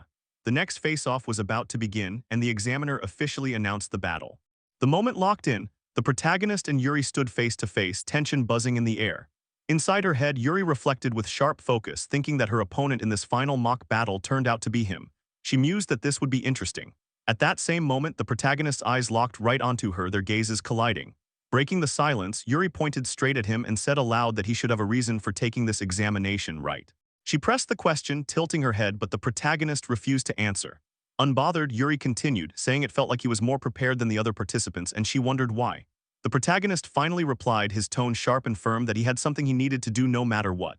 His expression turned fierce, and in his mind he reflected inwardly, that's why he couldn't stop here. Yuri caught that look and instantly flared up her aura, mana gathering in her hand. She declared boldly that she was strong. The protagonist braced with his sword, smirking as he answered that he knew, but he would win anyway. That made Yuri light up with intrigue. She admitted he was interesting just as the examiner announced the official start of the mock battle. The second the fight began, Yuri conjured multiple mana swords and hurled them all at once toward the protagonist. Calm but fierce, he parried every incoming blade with his own sword. As he countered, his thoughts sharpened. This was mana conversion, a rare skill allowing free manipulation of mana. Suddenly, he caught something in his peripheral vision, a massive projectile dropping down from above. His instincts screamed and he dodged just in time. Yuri smirked and mocked him, praising his dodge but already plotting her next move. The protagonist dashed straight at her, thinking it was his turn now, but Yuri wasn't caught off guard. She snapped that she wouldn't let him get close so easily, unleashing another storm of projectiles. The protagonist, unfazed, deployed his mana barrier, blocking them all as he pushed forward in an instant, closing the gap. He slashed, but Yuri flipped upward into the air. While she was midair, the protagonist activated his blue skill and red skill, chaining them into a fire lance attack. The blazing lance shot straight at her. Yuri's eyes narrowed. She instantly conjured a mana shield with her conversion, blocking the lance before landing gracefully on the ground. She admitted to him that was close. The protagonist noted grimly that her defense was flawless. She was strong, exactly as he expected. Meanwhile, Ikenos in the audience watched with worry, biting her lip for the protagonist. Back in the arena, Yuri's lips curled into a mischievous smile as she deployed her next barrage. Dozens of mana projectiles swarmed from every direction, hemming the protagonist in. He twisted and dodged them all, flipping backwards, but gritted his teeth, muttering that this was seriously troublesome. Yuri wasn't done. She taunted if he really thought he could win just by running around, then unleashed even more projectiles, calling out checkmate. The protagonist was trapped, projectiles closing in mere inches away. At the last moment, he activated his extreme body enhancement. His body blurred with super speed, tearing through every projectile until the battlefield lit up in his fierce blue aura. The sight shocked Yuri completely. She gasped, exclaiming body enhancement, before admitting with awe that he could actually use that ability. The two faced each other again, the tension even hotter than before. Yuri noted that this was the first time she'd seen someone wield 3 colors of mana. But then she smirked harder and declared she could also use body enhancement. Her aura blazed yellow as she tapped into her power, then with mana conversion she conjured a massive blue scythe. She declared to the protagonist that they would settle this once and for all. In a flash, she vanished and reappeared behind him, scythe already swinging. He barely managed to block, sword clashing against scythe. The protagonist realized instantly that her speed was insane. Yuri didn't let up, strike after strike rained down, and he matched each clash desperately. Finally, she swung her massive scythe down, obliterating the platform as he dodged away. He thought to himself how incredible her power was. But his mind raced and he plotted a countermeasure. Moving low, he snuck under her guard and grabbed her hand. Yuri scoffed, calling his move shallow. Even if he grabbed her hand, it meant nothing. But mid-sentence, her eyes widened, something was draining out of her. That instant, a system window appeared before the protagonist. Extreme body enhancement has been stolen. Yuri's strength faltered, her power slipping away. She staggered, clutching herself, muttering that her power was seeping out. The protagonist didn't waste the chance. He struck with a brutal palm thrust to her gut, making her cough violently as she stumbled backward. Weak and drained from losing her skill and that direct hit, Yuri admitted bitterly that he had been hiding his true power all along. Her knees buckled and moments later she collapsed to the ground. The protagonist stood tall above her as the examiner declared him the winner. And just like that, he realized he had won. The scene shifted, showing Yuri lying on a bed. She opened her eyes to find the protagonist and Ichinose standing there. The protagonist lit up with relief and excitement, saying she was finally awake. Yuri admitted it was her complete defeat, never expecting him to be that strong. She then assumed he hadn't come just to brag about his promotion. The protagonist answered sincerely, asking bluntly if she would part with them and join his side. Yuri was stunned at first, questioning what he meant, but the protagonist explained that based on the mock battle results she had also been promoted to a rank and that they needed her strength to conquer high-difficulty dungeons. That was why he wanted her in his party. At that, Yuri burst into laughter, startling him. Wiping tears from her eyes, she admitted he was truly interesting and agreed to follow him, saying it would be more fun. She shook his hand, promising she would be in the party. Just then, the building shook violently. Ichinose wondered aloud if it was an earthquake. The protagonist's expression twisted in horror as he looked outside, thinking it couldn't be what he feared. The scene shifted to a prison of chains, binding the god of space and time, Kronos. With a twitch of anger, Kronos muttered that it was almost time. The tremors suddenly stopped. Ichinose looked around in confusion, noting that it had ended, while the protagonist's mind raced back to the earthquakes that had preceded the collapse of the Ikebakuro dungeon before his regression. Time was running out. The dungeon's difficulty was unheard of in this era, but there was no choice. Determined, the protagonist gathered the two girls' attention and told them he wanted to conquer the Ikebukuro dungeon. Ichinose was shocked, demanding if he really meant the hardest dungeon in the Japanese peninsula and if he intended to take it on with only the three of them. Yuri, intrigued, asked if this decision was because of the quake. The protagonist confirmed with a serious tone, admitting he had a bad feeling. Reports of irregular monsters had been rising, and to him it felt like the prelude to something ominous. Yuri folded her legs, finding the idea interesting and agreeing without hesitation. Ichinose, wearing a determined expression, said she would do her best not to be a burden. The protagonist thanked them both, clenching his fist with resolve, declaring that they would do it together. The following day, the trio approached Hinata to ask a favor. When Hinata turned around, she saw the protagonist with Yuri and Ichinose. He told her straight they were going to conquer the Ikebukuro dungeon. Soon after, the scene shifted to the dungeon's entrance where the party stood gathered. Yuri remarked that it was a super difficult dungeon with a recommended level above 70, and she was thrilled.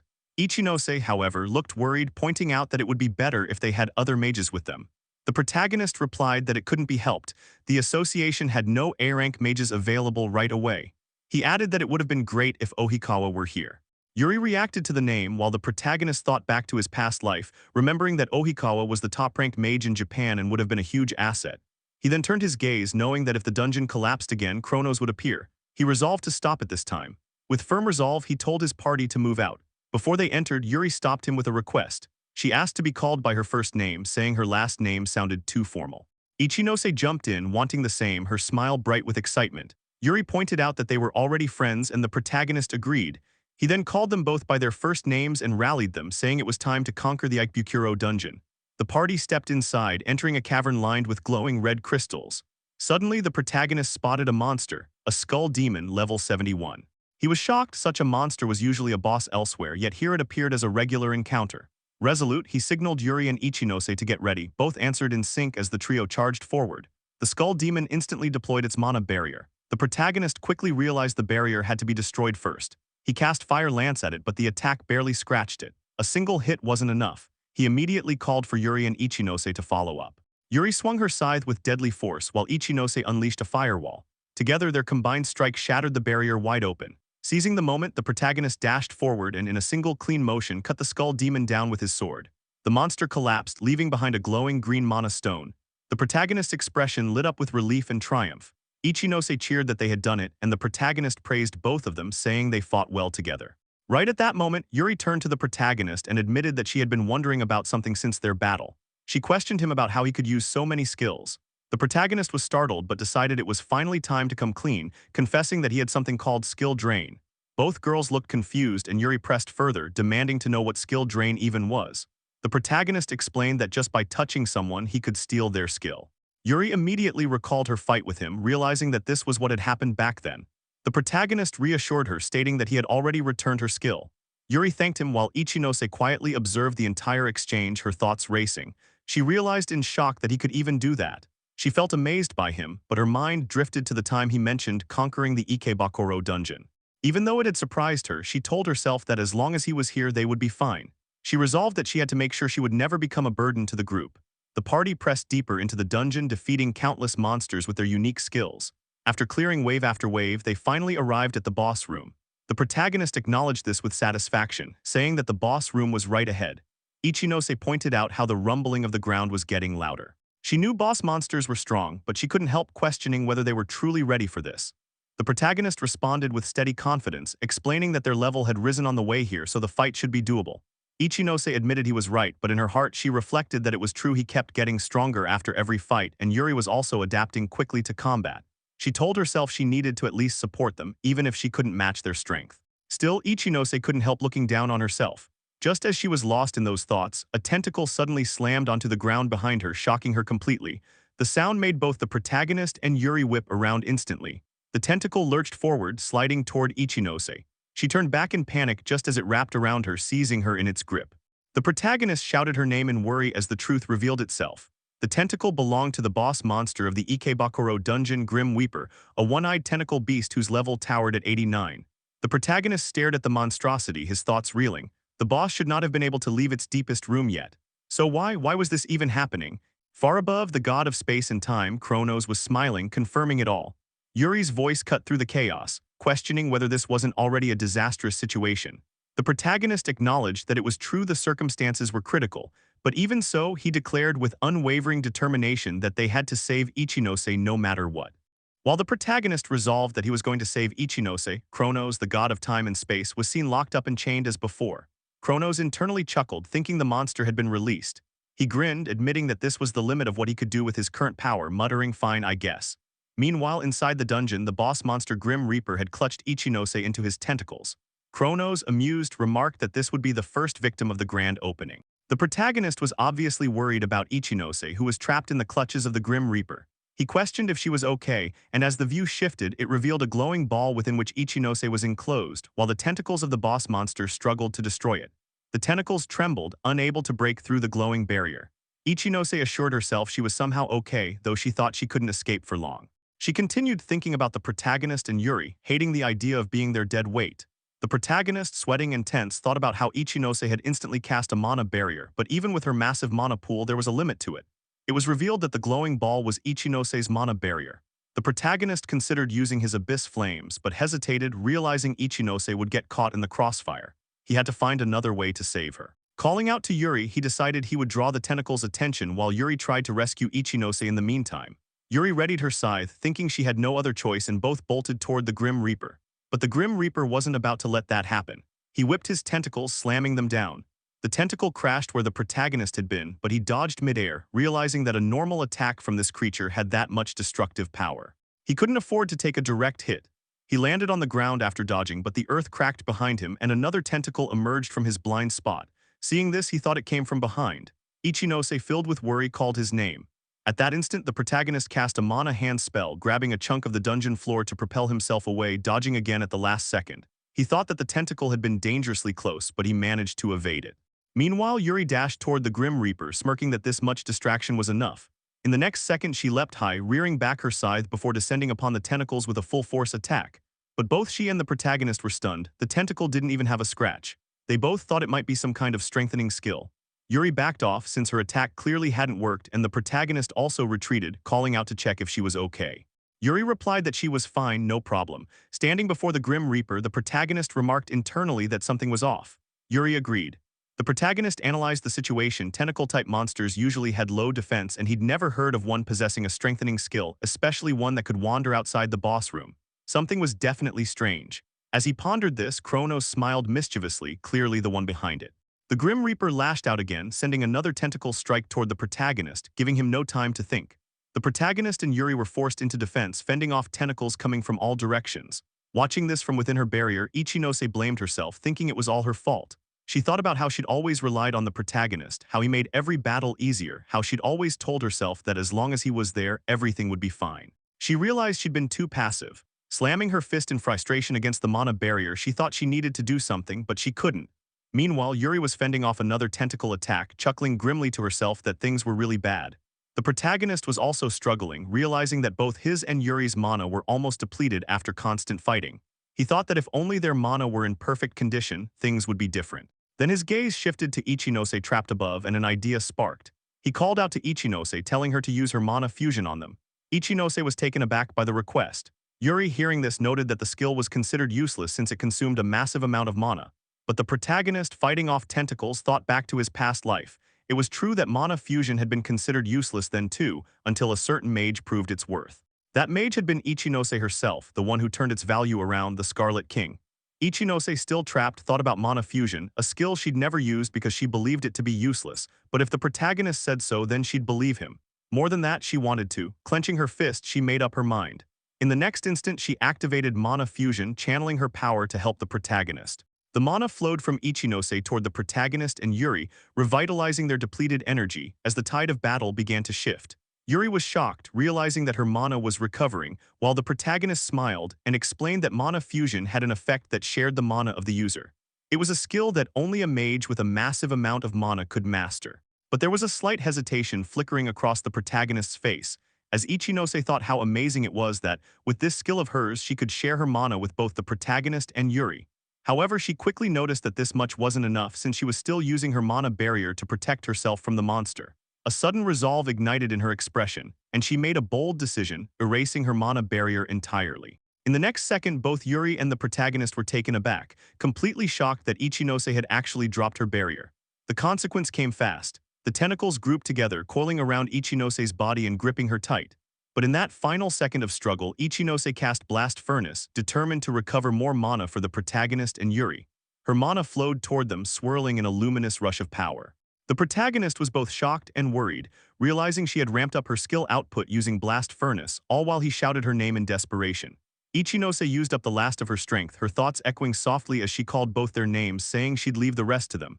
The next moment, the tentacles that had wrapped around her swallowed her whole. The protagonist, now dead serious, called out to Yuri, who matched his energy instantly. She affirmed his intent, and in that split second they understood each other perfectly. Together, they dashed straight toward the Grim Reaper, determination blazing. Yuri, inspired by Ichinose's resolve, thought that if Ichinose could show that much determination, then she had no choice but to do the same. The protagonist, equally fired up, mentally thanked Yuri as they both closed the distance between themselves and the gigantic, octopus-like monster. In a synchronized motion, they went crisscross, slashing the hell out of the creature's tentacles like they were nothing, powered by their restored mana and sheer determination to end this fight here and now. They cut a path through the storm of limbs, hacking through the Grim Reaper's writhing tentacles with wild precision. The protagonist thought that thanks to Ichinose, who had restored their mana, they could now penetrate its defense with their enhancement skills easily. Fueled by that momentum, the protagonist mentally declared that they would save Ichinose, and Yuri agreed. Ichinose was still trapped between the tentacles, and the protagonist tried to reach her. The tentacles lifted Ichinose above, and as the protagonist approached, another attack lashed out, forcing him to back away. The Grim Reaper now held Ichinose like a hostage, its slimy tendrils wrapped around her menacingly. The protagonist thought that at this rate they wouldn't be able to reach her. But then Yuri called out to him, telling him to leave it to her, she'd open a path forward. Blue magic flared around her, bursting like an aurora as she cast her spell. In the next second, stairs made of pure mana appeared, leading directly toward Ichinose. The protagonist realized she had crafted stairs from her mana barrier, and with that he dashed forward, sprinting up the glowing steps while silently thanking Yuri. Of course, the Grim Reaper wasn't going to just let him climb. Using its monstrous tentacles, it tried to block his ascent. But the protagonist, now pissed off at this octopus freak, didn't give a damn. He swung his sword mercilessly, slashing through every tentacle in his way, the creature's dark blood splattering everywhere. Then, in a sharp, decisive move, he sliced through the tentacle holding Ichinose hostage and caught her in his arms as they both plummeted down. Ichinose was unconscious when they landed, holding her close and checking if she was okay. Ichinose slowly opened her eyes, and a faint smile curved her lips as she told him he really lived up to expectations. The protagonist was relieved beyond words, and Yuri soon joined them, smiling as she told Ichinose that she'd saved them both with her mana recovery, thanking her sincerely. But Ichinose, the pure, kind, and innocent soul she was, replied that it should be her thanking them instead. Yuri grinned, praising Ichinose for her guts, to which Ichinose smiled and thanked her back, though she quickly added that they weren't done yet. The protagonist confirmed that the monster's body was still left, and sure enough, the Grim Reaper was still there, battered but far from defeated. Its severed tentacles twitched, then suddenly regenerated as if they had never been cut in the first place. The monstrous limbs lashed out again, descending upon the protagonist and Yuri, who both narrowly dodged. The protagonist was stunned that the tentacles could regenerate. It was beyond annoying. One sharp tendril shot from the ground toward Yuri, but she dodged and sliced it cleanly with her scythe. Then she called out to the protagonist, thinking that at this rate the situation would only get worse if they didn't act fast. The protagonist paused for a moment, deep in thought, before calling out to Yuri, deciding that he would handle things himself. Yuri appeared suspicious of the idea, her expression mixed with frustration but eventual acceptance, as she realized they didn't have much time to deal with the situation anyway. The protagonist then slammed his sword into the ground with a fierce jolt, his resolve unshaken even without a weapon in hand, silently vowing to finish it off himself. Yuri's eyes widened in disbelief as she watched him charge straight toward the Grim Reaper's main body with nothing but his bare hands. She couldn't help but wonder what on earth he was planning. Another one of the Reaper's monstrous tentacles whipped past, aiming to strike him, but the protagonist dodged with sharp precision. At this point, he was already used to those tentacle attacks. He reminded himself that the creature would probably regenerate even after being hit by his abyss flame, but he had a plan. In the next moment, he activated Overclock. Purple engravings flared behind him like glowing circuitry, pulsing with raw energy. Because of the overclock, his firepower doubled, and immediately after, he began gathering black mana around his hands. Standing tall like some dark entity straight out of a nightmare, he thought this would finally end it. The Grim Reaper shrieked with its monstrous mouth wide open as the protagonist's deadly gaze locked onto it. With burning determination, he unleashed his abyss flames, shooting them from his hands toward the grotesque octopus-like creature. The flames streaked through the air, converging at a single point near the Grim Reaper. The creature realized too late that it was done for. In the next second, the concentrated abyss flame pierced straight through its body, creating a massive hole. The Grim Reaper collapsed, lifeless, hitting the ground with a heavy thud. The protagonist, drained and exhausted from using that much magic, could barely stay upright. Meanwhile, Kronos' expression twisted with rage, the fury clearly written across his face. He scoffed in disbelief, thinking that he never expected the Grim Reaper to be defeated.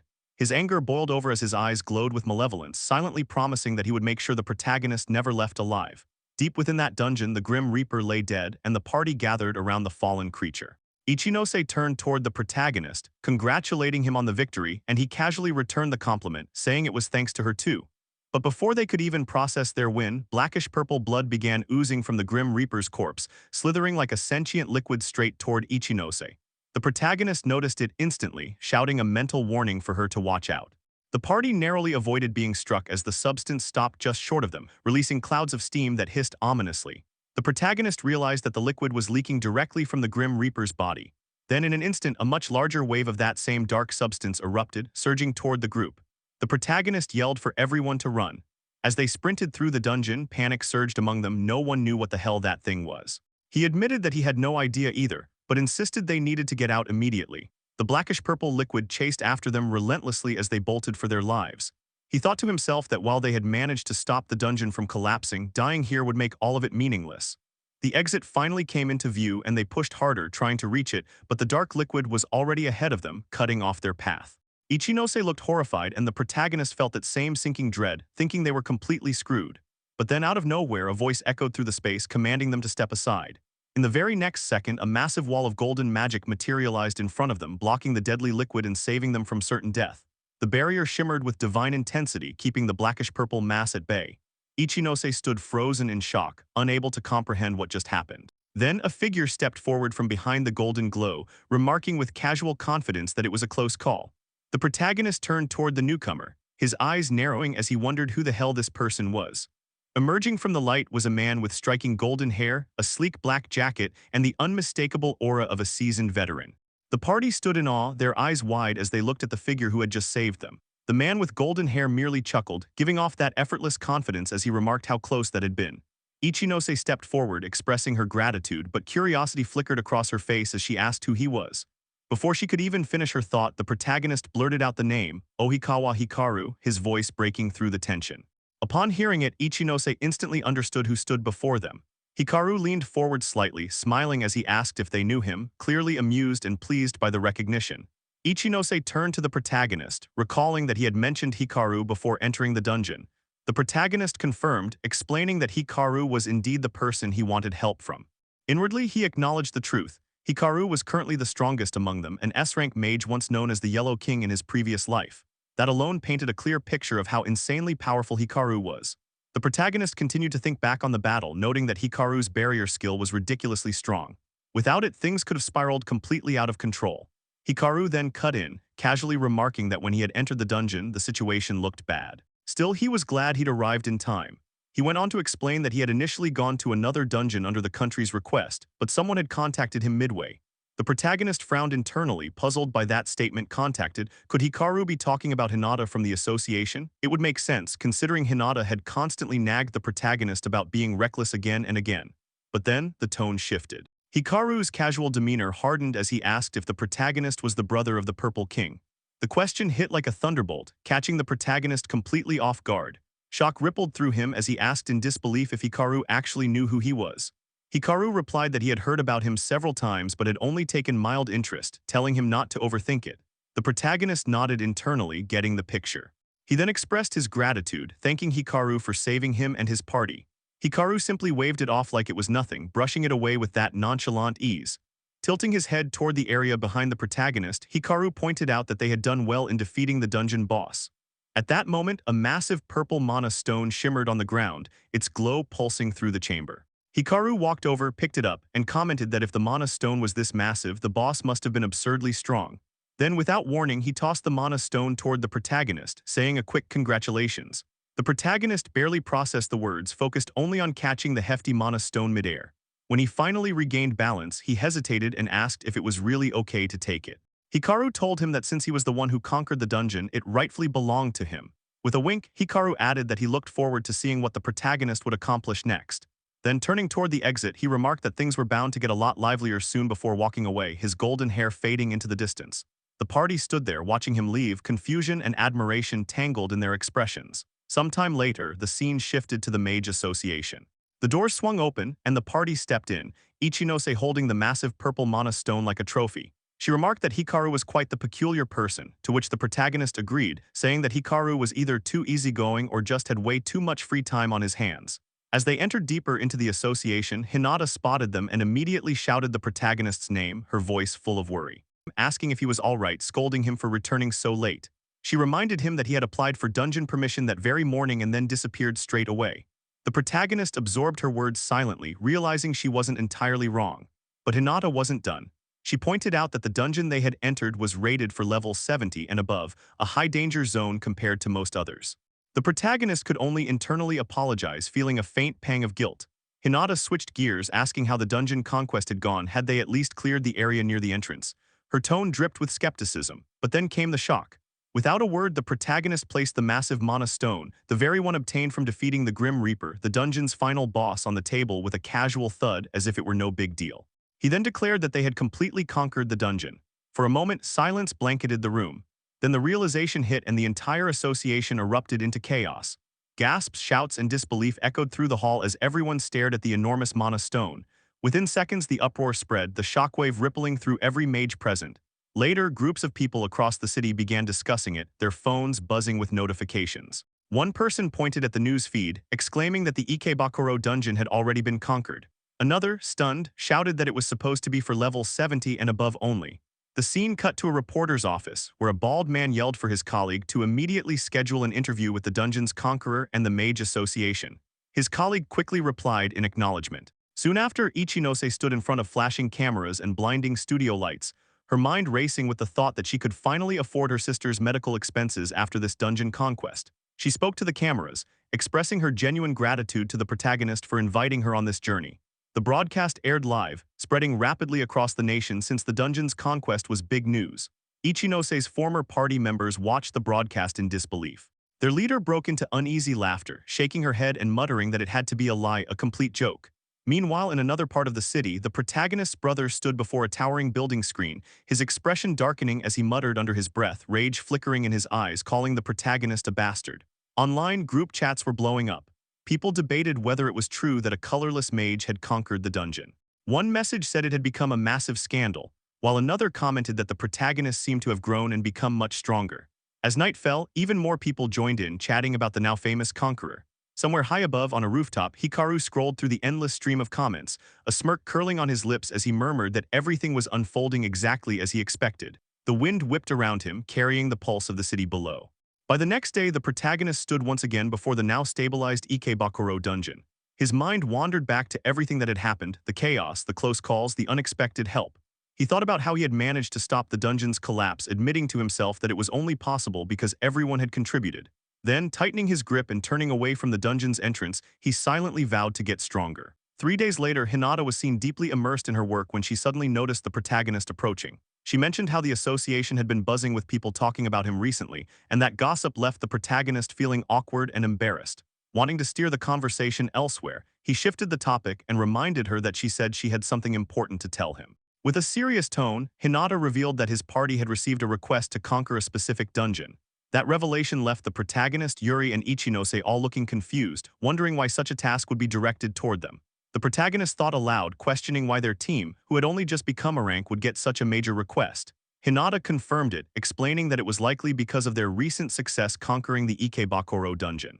The protagonist pondered this, recalling that dungeon explorations were usually requested by mages themselves, and that the association only allowed certain high-level mages to make such requests. His thoughts were interrupted when Ichinose chimed in, suggesting that the association was probably counting on his strength. The protagonist rejected the idea, insisting it wasn't just about him, then turned back to Hinata to ask who exactly had made the request. Hinata apologized, explaining that the higher-ups had ordered her to keep the client's identity a secret. At that moment, Yuri casually remarked that since it sounded like an interesting mission, they might as well accept it. The protagonist mulled it over, noting that since it was an official association request, it didn't seem suspicious. Then Hinata added another piece of news, that an S-rank mage would be accompanying them on the quest. The next day, the party stood before the dungeon's entrance. The protagonist pointed out that this was the meeting spot for the person who'd be joining them. Ichinose wondered aloud what kind of person it might be. Just then, a voice called out, "Hey, over here," and everyone turned toward it. Standing there was none other than Ohikawa Hikaru himself. Grinning, Hikaru greeted them cheerfully, saying they'd be working together on the dungeon quest today. The entire party was left speechless, especially Ichinose and the protagonist, who both blurted out his name in surprise. The scene shifted to later, with the party now inside the dungeon alongside Hikaru. The protagonist admitted to himself that he never thought Hikaru would be joining them. Hikaru, laughing lightly, said he'd known all along and just wanted to surprise them. Either way, he said he was looking forward to the adventure and pointed out that the whole world was probably watching this conquest. The protagonist understood the implication immediately. From behind, Ichinose questioned the protagonist about how to describe Hikaru, commenting that he seemed way too carefree. The protagonist agreed, noting that even so, Hikaru was still an S-rank mage. True to that reputation, Hikaru started singing casually as they walked, acting like he was in a karaoke session instead of a dangerous dungeon. The protagonist thought that so far Hikaru seemed like a friendly guy, maybe a bit too relaxed, like he thought this was going to be easy. They kept walking until the protagonist brought up that he'd heard about a tricky mechanism in this dungeon. Hikaru confirmed it, explaining that according to the scout team, there was a massive firewall blocking the path ahead. Ichinose looked puzzled at the mention of a firewall, and the protagonist asked how they were supposed to deal with it. Hikaru responded confidently, saying that he had a barrier skill that made something like a firewall completely irrelevant. The protagonist and Ichinose were both taken aback by how nonchalant he was, acting like they were on a casual amusement park trip rather than a life-or-death mission. Hikaru said they'd believe him once they saw him in action, adding with a grin that they could just think of him as the captain of a big ship carrying them all through. But before the protagonist could reply, something felt off, his senses flared, and he detected movement. A swarm of giant bee-like monsters suddenly appeared, buzzing and closing in fast. The protagonist quickly warned everyone, shouting for the party to prepare for battle.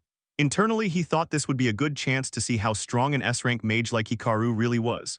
Except, in the very next second, the so-called S-rank mage was seen crouching behind a rock, nervously wishing them good luck. The protagonist froze, dumbfounded by the sight of Hikaru hiding. Hikaru awkwardly admitted with a strange face that he was absolutely terrible with insect-type monsters. The protagonist couldn't believe it, yelling internally not to say something so pathetic so proudly. Ichinose called him out too, reminding him that he'd just promised to carry them all on a big ship. But since there was no helping it, the protagonist rallied the team to fight. The monsters surged forward. Ichinose prepared a massive fireball and blasted one out of the air. Yuri charged in next, remarking that these creatures were nothing compared to what they'd fought before. She went easy, converting her mana to summon her scythe, then sliced a monster clean in half, landing gracefully as its bisected body crashed to the ground. The protagonist followed up, saying the rest would be handled by him. Summoning blue and red magic into his hands, he fired off a fire lance spell that pierced the remaining 3 monsters in perfect sequence. Hikaru, peeking from behind his cover, looked genuinely impressed at the team's power. Ichinose turned to the protagonist, celebrating that they'd done it, and he confirmed they'd wiped them out. Hikaru then stepped out from behind the rock, clapping and laughing, admitting that they'd saved him. He started rambling about how much he hated bugs, but before he could finish, the protagonist noticed something behind him. 3 wolf-like monsters with glowing red claws and engraved red markings were charging straight at Hikaru. The protagonist called out in alarm to warn him, but Hikaru's expression remained calm. In the next moment, multiple barriers materialized around the attacking wolves, trapping them before they could even reach him. The wolves didn't know what was coming until beams of light erupted from the barriers, piercing through them in an instant. With a cocky smirk, Hikaru muttered, "Gotcha," revealing that the technique he'd just used was called square box. The barriers fused together into a glowing yellow cube that shrank rapidly and fell to the ground. The party stared in awe as the once deadly wolves were now compressed into a small cube. Hikaru casually commented that surprise attacks were disgusting, weren't they? The protagonist couldn't help but be amazed by the move and asked about the skill.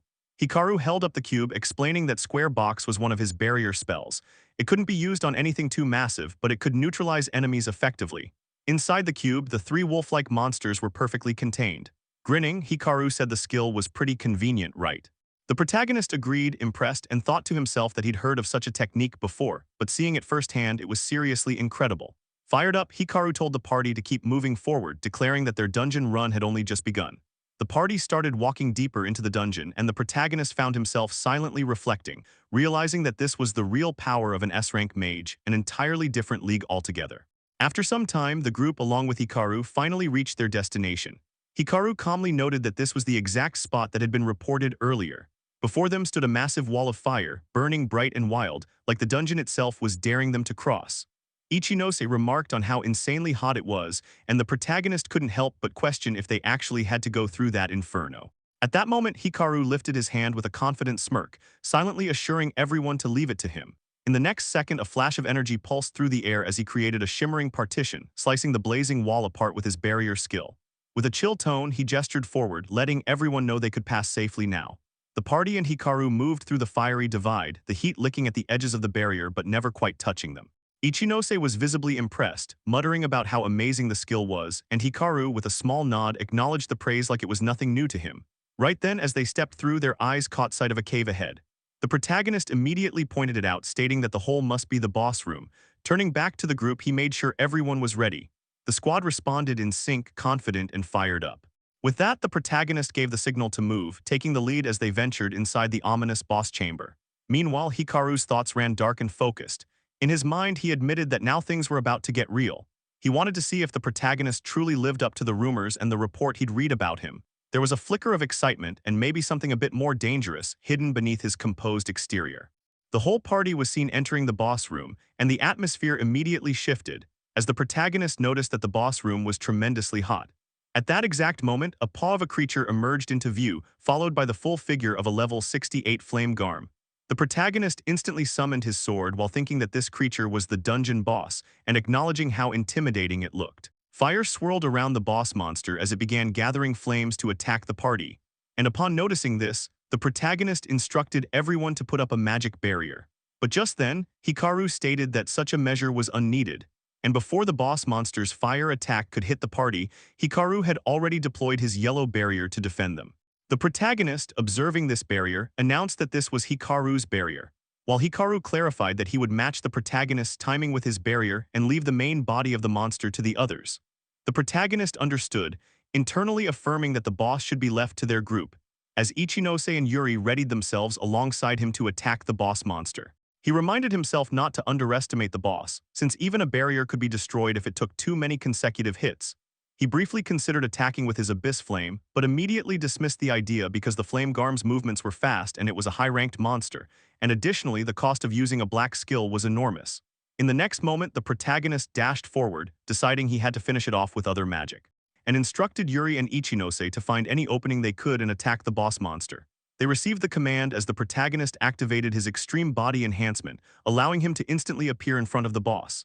The boss struck at him with its claws, but the protagonist was already above it and delivered a slash that caused blood to gush out. Meanwhile, Yuri and Ichinose prepared their respective spells. Yuri activated her mana conversion, turning her mana into projectiles, and Ichinose activated her stone bullet spell.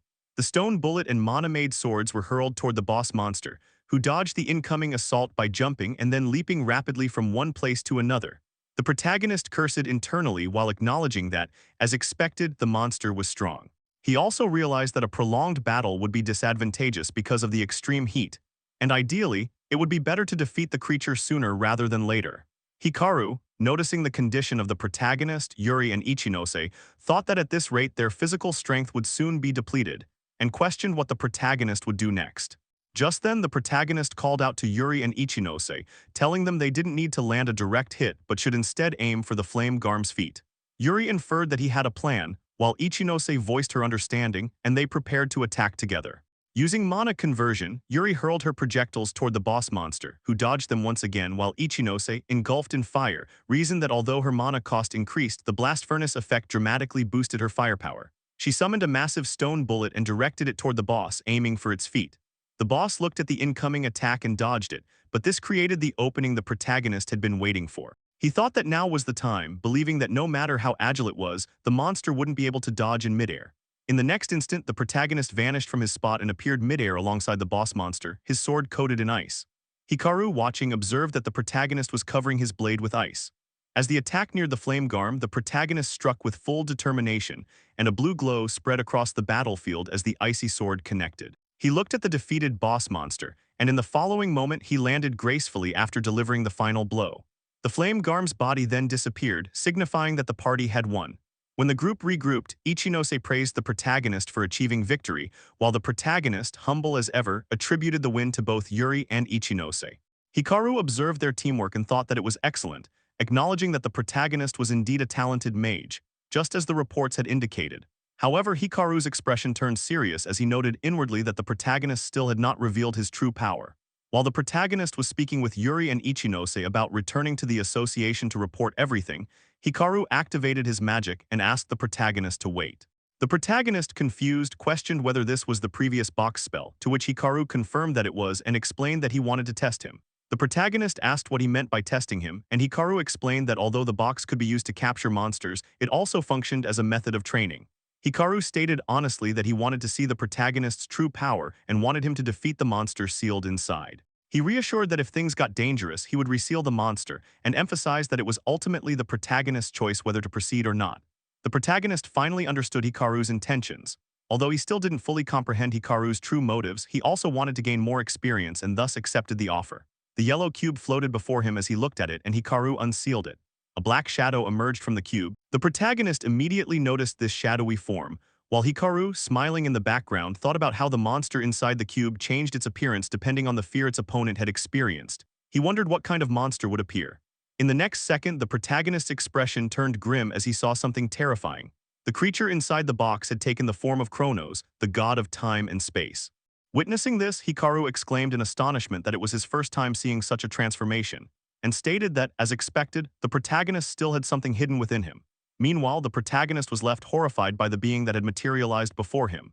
This image was of the same being standing before the protagonist, the very entity that had been unkillable in his previous life, and this sight immediately made him drift back into the memories of that former existence. He recalled the incident that had unfolded back then, the moment he had confronted the god of time and space, Kronos. Ichinose was described as stating out loud that the black shadow had shifted into a humanoid form, though it did not seem to qualify as a normal monster either. Hikaru, who was also watching closely, was said to think that this training monster always manifested itself as its opponent's greatest fear, which naturally raised the question of what exactly this creature was supposed to be, and whether this implied that the protagonist had once fought against that monster before. However, the rest of the party failed to recognize the entity standing before them, because only the protagonist understood the true terror behind the being in front of him. He internally cracked that this was not the real Kronos, yet the intimidating aura it emitted felt almost identical, reminding him of that overwhelming sensation he had experienced right before his regression when he had been utterly weak. Regardless of this fact, the fake Kronos soon summoned a small pocket of space to draw something out of it. As it began to act, the protagonist felt an instinctive refusal, not wanting this imitation to attempt anything, but he had no choice, he had to fight. He immediately launched himself forward toward the fake Kronos, only for his strike to be blocked by the creature's massive red sword. He thought it was good that he did not feel intimidated this time. After clashing, both were thrown backward. The fake Chronos rose again, but at that moment the protagonist sensed incoming danger because the being widened its eye and an invisible attack was unleashed toward him. He dodged it, and the attack caused a stone behind him to vanish into nothingness. This made it evident that the fake Chronos possessed overwhelming power. Ichinose noticed the attack as well and questioned internally what that strike had been. Yuri guessed that it might have been an invisible shockwave, but Hikaru chimed in that the protagonist had managed to dodge it. Meanwhile, the protagonist recognized the skill from before his regression and believed that he could evade it again. He enveloped his sword in ice, announcing that it was his turn now, and dashed toward the fake Chronos with a battle cry. The fake Chronos smiled in response, and a horrified expression crossed the protagonist's face as the ice coating instantly vanished from his weapon. In the blink of an eye, the fake Chronos appeared before him and struck hard. The protagonist defended, yet the force still sent him flying. Ichinose reacted with worry as the protagonist regained his balance and realized that the fake Chronos had nullified his attack, leaving him wondering what had just happened. Ichinose told Hikaru that it seemed to be getting dangerous, and Hikaru agreed, saying it was too much even for something like this. He extended his hand, attempting to retrieve the shadow back into the box, but he was suddenly shocked as a puzzled expression spread across his face. Yuri questioned him urgently, and Hikaru said he was trying, but the shadow was resisting. Hearing this left Ichinose, Yuri, and the protagonist all stunned. Hikaru cursed, thinking that this had never happened before, and internally questioned what kind of monster the protagonist had been facing. To assist him, both Ichinose and Yuri rushed in, deciding that this was no time for a trial. They sprinted toward the protagonist, declaring they would fight with him. Although he tried to tell them to wait, their attacks were already unleashed. Ichinose activated her blaze furnace and Yuri her mana conversion as they leapt toward the fake Chronos. As Yuri moved in, she became shocked when the fake Chronos struck them both with a single blow, essentially bitch-slapping them and sending them rolling across the ground until they crashed far away. The protagonist called out their names in worry. At that moment, Hikaru apologized to the protagonist, saying things had ended up like this despite his attempts to stop it. He activated his restrain skill, Resist Jammer, and multiple magical restraints materialized around the fake Chronos. Hikaru thought the situation was finally under control, but the fake Chronos simply smiled and destroyed all the restraints through sheer strength. Seeing this, the protagonist said aloud that not even Hikaru's barrier skill could do anything, while Hikaru himself declared it impossible and admitted that at this rate they would all be wiped out. The fake Chronos stood like a transcendent being before them, while the protagonist, frowning, thought that the shadow had to be using some sort of skill. He wondered whether it was recreating Chronos' appearance and abilities from his own memory. Then an idea struck him. He told Hikaru to leave it to him as he had a plan. He began walking toward the fake Chronos, thinking that in his previous life he had only ever run from Chronos, but if he hesitated now, he would never progress. A resolute expression settled on his face. In the next moment, he disappeared from his spot and reappeared directly before the fake Chronos, thinking that the black shadow had assumed Chronos' form because of a particular skill. While the fake Chronos swung its sword at him, he dodged and declared that he would steal it, extending his hand and touching the creature to activate his skill drain ability. Shortly after, the sword of the fake Chronos began fading away. An angry expression distorted the being's face, and it started dissipating entirely until nothing of it remained. Hikaru was left shocked by what he had witnessed, wondering what that skill had been and who exactly the protagonist really was. As the incident concluded, the scene shifted to 3 days later, where Yuri and Hikaru were shown kneeling before a man seated on a throne. Yuri delivered her report to him, referring to him as my blue king, and a figure with blue hair appeared with an intrigued expression. The scene was shown as a moment from earlier, where Yuri was seen standing alone in a hallway, waiting for someone whose arrival she clearly anticipated. After a brief pause, that person finally appeared, and Yuri noted that they had arrived early, only for it to be revealed that the individual was none other than Hikaru. Hikaru expressed regret for making her wait and smiled at her in a relaxed, unguarded manner. Following this, Yuri began walking alongside Hikaru, bluntly remarking that she had almost been killed because of him the last time. Hikaru responded by reflecting that he had never expected things to turn out that way. Yuri dismissed that response as nothing more than excuses and reminded him that he should be grateful the protagonist had even chosen to forgive him. Hikaru visibly agreed with that sentiment. As they continued walking together, Hikaru remarked that despite everything, the protagonist was truly amazing, far exceeding what Yuri had previously reported. At that moment, the two of them stopped in front of a door. As the door opened, the scene transitioned back to the present, where Hikaru and Yuri were shown kneeling before someone seated upon a throne. Yuri expressed her thanks for being waited on, addressing the figure before them. The person on the throne acknowledged their arrival, noting that they were finally there and praised them both for their good work, telling them to relax. It was then that a new character was introduced, the Blue King, Hojo Itsuki. Hikaru and Yuri stood up, and Yuri apologized for only meeting him after returning from exploring dungeons overseas. Hojo dismissed the concern, explaining that he himself had just finished exploring dungeons across 10 different countries. Hikaru questioned whether that number was excessive, but Hojo explained that the higher-ups of the association were extremely harsh on their employees and that someone had to handle those tasks, making it unavoidable. Yuri then recalled that ever since the Blue King had been summoned, Hojo completed her thought by explaining that the dungeon difficulty had been around the level of the Ikebakuro dungeon, which Yuri and the protagonist had conquered together. Upon hearing this, Yuri was visibly shocked. Internally, she reflected that dungeons of such difficulty existing in 10 different locations was insane, and that as expected, Hojo truly was a monster. Hojo then rose from his throne and stated that it was time to get down to business. He asked them to tell him about the young man named Kurosaki Rei. The atmosphere immediately turned serious, and both Hikaru and Yuri responded affirmatively before reporting everything they had witnessed about the protagonist. Hojo listened carefully and concluded that the report was indeed amazing. Hikaru admitted that he himself was quite surprised, speculating that the protagonist might actually be as strong as him, an S rank or perhaps even stronger. Hojo added that the protagonist's combat skills were excellent and that he possessed a skill allowing him to steal an enemy's abilities. Yuri internally acknowledged that there was more to the truth than what had been shared, but felt it would be wrong to say anything further. Hojo, meanwhile, wondered if the protagonist was truly such an exceptional mage, noting that the idea genuinely piqued his interest. He then stated that he had a favor to ask of both Hikaru and Yuri.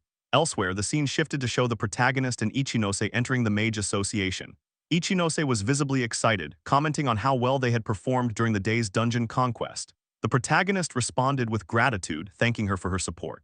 Ichinose then wondered aloud where Yuri was that day, and the protagonist replied that Yuri had mentioned having some business to attend to. At that moment, Hinata noticed the protagonist and called out to him. The protagonist turned around, saw Hinata, and rushed over, asking what was wrong.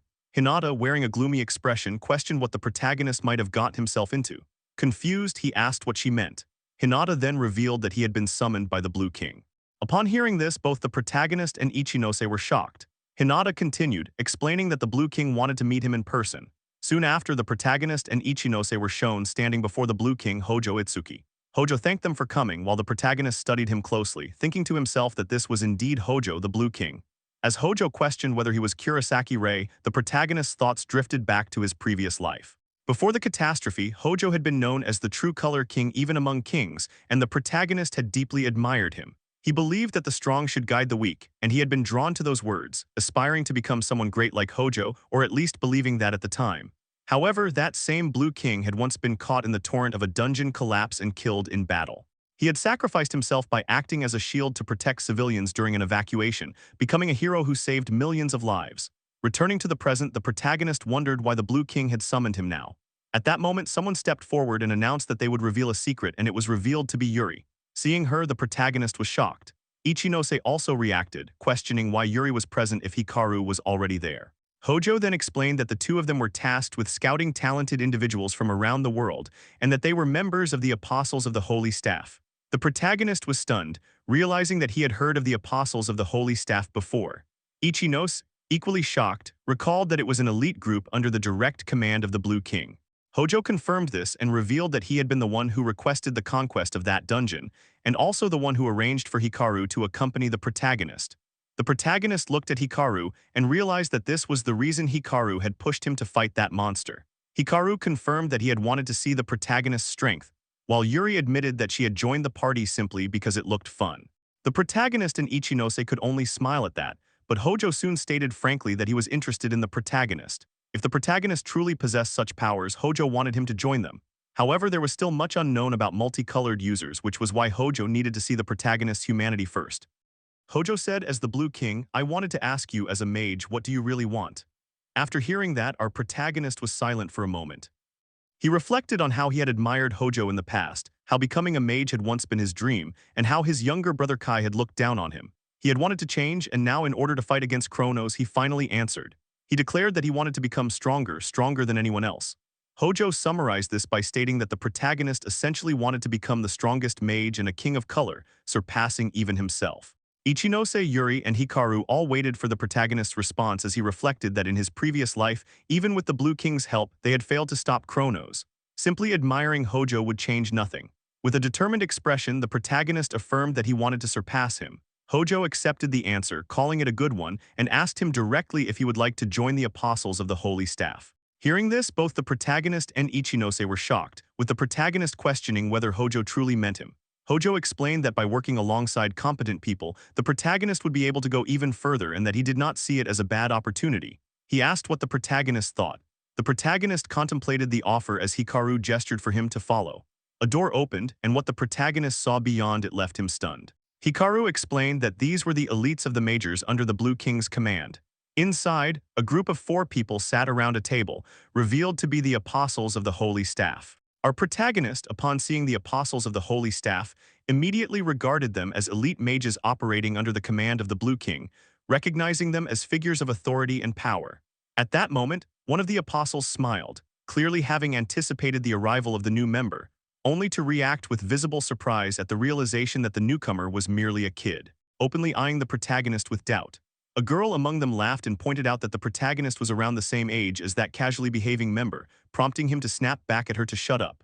Another member burst into laughter, remarking on how Korehashi was excited, while a bespectacled member urged everyone not to provoke others unnecessarily. Then Korehashi acknowledged this with feigned compliance, and Hikaru then instructed the protagonist to take a seat, stating that he would explain the request from the Blue King. Hikaru proceeded to brief everyone, explaining that their task this time was to conquer 2 dungeons, both of which were high-level with recommended levels above 65. Because of the difficulty, the group would split into 2 teams. Those assigned to the Makuhari dungeon would be Hikaru, Yashiro, Shirohi, and Azuma, while the Tama dungeon team would consist of the protagonist and his party, along with Korehashi. Upon hearing this assignment, Korehashi became furious, questioning why he had to be grouped with these people. Yuri challenged his dissatisfaction, to which he openly admitted his displeasure. Hikaru reminded him that he had already seen the report, emphasizing that the protagonist was skilled and moreover possessed 3 colors of mana. Korehashi reacted with a strange look, asserting that having a wide variety of mana did not automatically equate to strength, and coldly added that his little brother had been the same. Our protagonist was shocked as his brother, Kurosaki Kai, was mentioned. Korehashi smiled, remarking that it was better not to know, calling it a blessing. He then elaborated that Kurosaki Kai had once been a member of the Apostles of the Holy Staff and had been known as the Purple King, but dismissed him as nothing compared to them. Internally, the protagonist recalled Yuri's earlier words about Kai being a disappointment and realized that this was how they all viewed him now. Korehashi continued, insisting that possessing many mana colors was an illusion and insufficient proof of strength. He downplayed the commotion surrounding the conquest of the Ikebakuro dungeon, suggesting that it might have only been possible because Hikaru had helped, and bluntly concluded that the weak should stay put. This remark visibly upset Ichinose. Unable to tolerate the insult, Ichinose lashed out, insisting that the protagonist was not weak and that judgment could only be made after witnessing his strength firsthand. The protagonist intervened to calm Ichinose down, though she remained upset. Korehashi merely sneered, leaning back in his chair and agreeing to see it for himself, his expression betraying a faint blush. Yuri silently noted that Korehashi was as weak against girls as ever. Hikaru then wrapped up the meeting, reaffirming the group assignments and encouraging everyone to do their best in conquering the dungeons. He specifically told Korehashi that he should witness the protagonist's true power personally. Korehashi responded with an evil smile, saying there was no need to emphasize it since he would see it himself.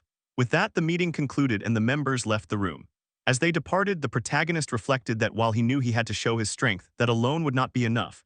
To one day face Kronos, he would need more strong comrades. Despite Korehashi's harsh and degrading words, he still hoped they would work well together. The scene then transitioned to the Tama dungeon, where monsters of various types crawled through the dark corridors. The protagonist stood ready to face them. Upon spotting the monsters, he urged everyone to work together, but Korehashi interrupted, dismissing teamwork as too tedious. Activating his burn blast, Korehashi entered a battle stance, and as the monsters approached, he slammed a devastating blow into the ground. A shockwave of red flares erupted outward, blasting away the incoming monsters in an instant. Ichinose felt the overwhelming impact of the attack and internally recognized it as red mana specialized for offensive combat, noting the incredible range and firepower. In one fell swoop, Korehashi burned the hell out of all the monsters. He then turned toward the protagonist, laughing as he mocked him, implying that the protagonist could not possibly replicate such a feat. Leaping away, Korehashi declared that he would hunt all the monsters solo and told the protagonist, derisively referring to his many colors, to just stay back and fiddle his thumbs. The protagonist merely smiled, then burst into laughter. Apologizing internally to Yuri and Ichinose, he admitted that he did not want to lose to this guy. Clearly pissed at that Korehashi bastard, he vanished from his spot in the very next second. Yuri and Ichinose called out to him in surprise, with Ichinose remarking that even the protagonist was going this far, while Yuri casually suggested letting the boys do what boys liked. Soon, the protagonist was also tearing through monsters with his own strength. Korahashi mocked him again, commenting that his moves were getting slightly better, only for the protagonist to internally acknowledge the remark as a compliment. The two of them continued fighting side by side, slaughtering monsters, while Ichinose and Yuri remained mere spectators. Ichinose observed that the situation somehow looked like a mess, while Yuri agreed, but pointed out how amazing it was that the protagonist could keep up with Korahashi. Yuri reflected that Korahashi was an idiot who was terrible at fighting other humans or cooperating in teamwork, but his skill was nonetheless special. His mana allowed for consecutive attacks that spread across a wide range, making him exceptionally effective against large numbers of enemies. He still held the title of the man who had slain the most monsters, and yet even against someone like that, the protagonist was managing to keep up. Yuri felt certain of it and internally acknowledged how amazing the protagonist truly was. After clearing monsters throughout the dungeon, the party eventually stood before the boss room. Ichinose was shocked, realizing they had already reached it in just 10 minutes. The protagonist reflected that competing against Korahashi had allowed him to draw out more power than ever before, a sensation he had never experienced. Compared to his days as a mere porter, his current self felt worlds apart. At that moment, the boss doors opened and the party entered the chamber. As the protagonist prepared to focus on the boss, Korahashi warned him not to hold him back. However, at that exact instant, the protagonist sensed danger ahead, as a blob-like monster floated ominously in the air. The party collectively wondered what the hell that thing even was. Our protagonist braced himself as he faced the boss monster standing directly in front of him, the pressure in the room heavy and suffocating, as if the dungeon itself were holding its breath. Without warning, a violent gush of wind erupted out of nowhere, as though someone had flipped on a massive exhaust fan, and the corpses of every monster the party had defeated on their way to the boss room were ripped from the ground and dragged through the air, all of them flying straight toward the boss monster. The party watched in disbelief as the boss monster absorbed the defeated monsters into itself. One by one, the corpses devoured, merged, and assimilated. In the next instant, the boss monster's body grotesquely evolved, sprouting multiple limbs, wings, and various features stolen from the monsters it had consumed. This creature was revealed as the boss of the Tama dungeon, a chimera beast, its level completely unknown. Its eyes flickered ominously before locking onto the party, and sensing the killing intent, the entire group instinctively braced themselves as the chimera began advancing toward them. Ichinose shouted in shock that the monster had absorbed the others, while the protagonist processed the situation internally, realizing that it was strengthening itself by devouring other monsters, noting that he had never encountered anything like this before, not even during his previous life prior to regression. He warned Kurahashi to be careful, but Kurahashi, overflowing with excitement, dismissed the danger entirely, declaring that he would not be intimidated by something like this and leaping forward, convinced that the first one to strike would be the winner. The protagonist tried to stop him, urging him not to rush, but Kurahashi, being Kurahashi, ignored the warning and slammed his fist into the chimera, yelling for it to eat that. A massive explosion erupted the moment Kurahashi's punch connected, and Ichinose briefly wondered if the attack had finished the boss off. That hope vanished instantly as Kurahashi's excitement drained from his face when he realized there was not even a scratch on the chimera, which had completely blocked the attack with one of its arms. Before Kurahashi could react, the chimera raised its other arm, preparing to counterattack, and Kurahashi genuinely believed he was done for. But at that exact moment, the protagonist activated his mana hand. Mana materialized into a massive spectral hand that grabbed Kurahashi and yanked him away just before the chimera's punch slammed into the ground. Kurahashi landed beside the protagonist, shaken but alive, and the protagonist checked if he was okay, with Kurahashi confirming it in his own way, cursing himself and admitting that charging in like that was the biggest mistake of his life. Seeing that Kurahashi was fine, the protagonist barely had time to breathe before realizing the chimera had other plans. The chimera grabbed one of its own arms, twisted it violently, and tore it off as if it had gone completely mad, the sight shocking the protagonist.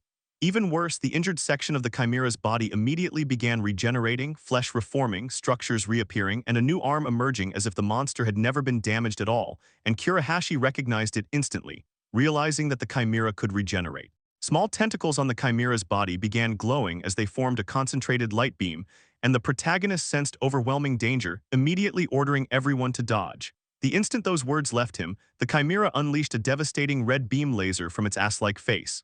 The party scattered in all directions, narrowly avoiding the beam, as the attack tore through the battlefield with terrifying force. Even from a distance, both the protagonist and Ichinose could feel how lethal the blast was, and when the smoke finally cleared, Ichinose saw that a massive crater had formed at the impact point.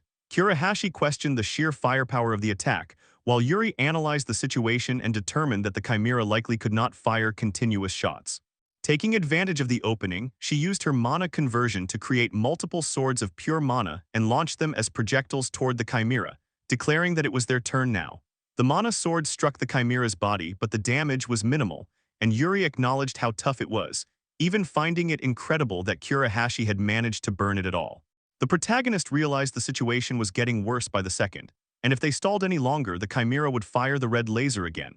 He concluded that attacking the main body was necessary, but the chimera's numerous arms would only get in the way, and worse still, if the attack was not delivered at full power, the chimera would simply block with another limb. With that in mind, the protagonist called out to Ichinos and asked if she could cast her mana fusion on Kurahashi. Caught off guard by the request, Ichinose hesitated, but the protagonist immediately confirmed that she should do it, and she agreed, activating her mana fusion on Kurahashi. The effect was immediate as Kurahashi felt something change, his body flooded with mana, blazing with raw energy and excitement. Kurahashi questioned what kind of mana this was, while the protagonist reminded him that they did not have much time, and Kurahashi understood instantly, launching himself toward the chimera's main body. Already airborne, he focused all that power into his fist and descended toward the chimera, mere inches away from pummeling it as he unleashed his burn blast. A colossal explosion followed, and Ichinose believed that this level of firepower had to be enough. However, Kurahashi's expression told the real story, his confidence turning into worry as the chimera emerged with far less damage than expected. And worse still, the chimera began aiming its laser directly at Kurahashi once more. Yuri warned that the laser was coming again. Kurahashi cursed under his breath, realizing that even that attack had not been enough, and in the next instant the protagonist responded, acknowledging that Kurahashi had paved the path perfectly. Black mana erupted from his body as he sprinted straight toward the chimera. Kurahashi watched in shock, realizing that the protagonist was wielding black mana and was fully prepared to obliterate the ugly boss monster himself. Before the chimera could fire its red laser again, the protagonist unleashed his abyss flame, the attack erasing the chimera completely and obliterating it into nothingness. The remains of the boss crashed lifelessly onto the ground, and Kurahashi stared at the aftermath, wondering what kind of skill that had been, thinking that even he had been unable to destroy that monster with his own power. He reflected on the protagonist's decisiveness, on how he had broken through without hesitation at the critical moment, and a laugh slipped from Kurahashi's mouth as excitement surged through him.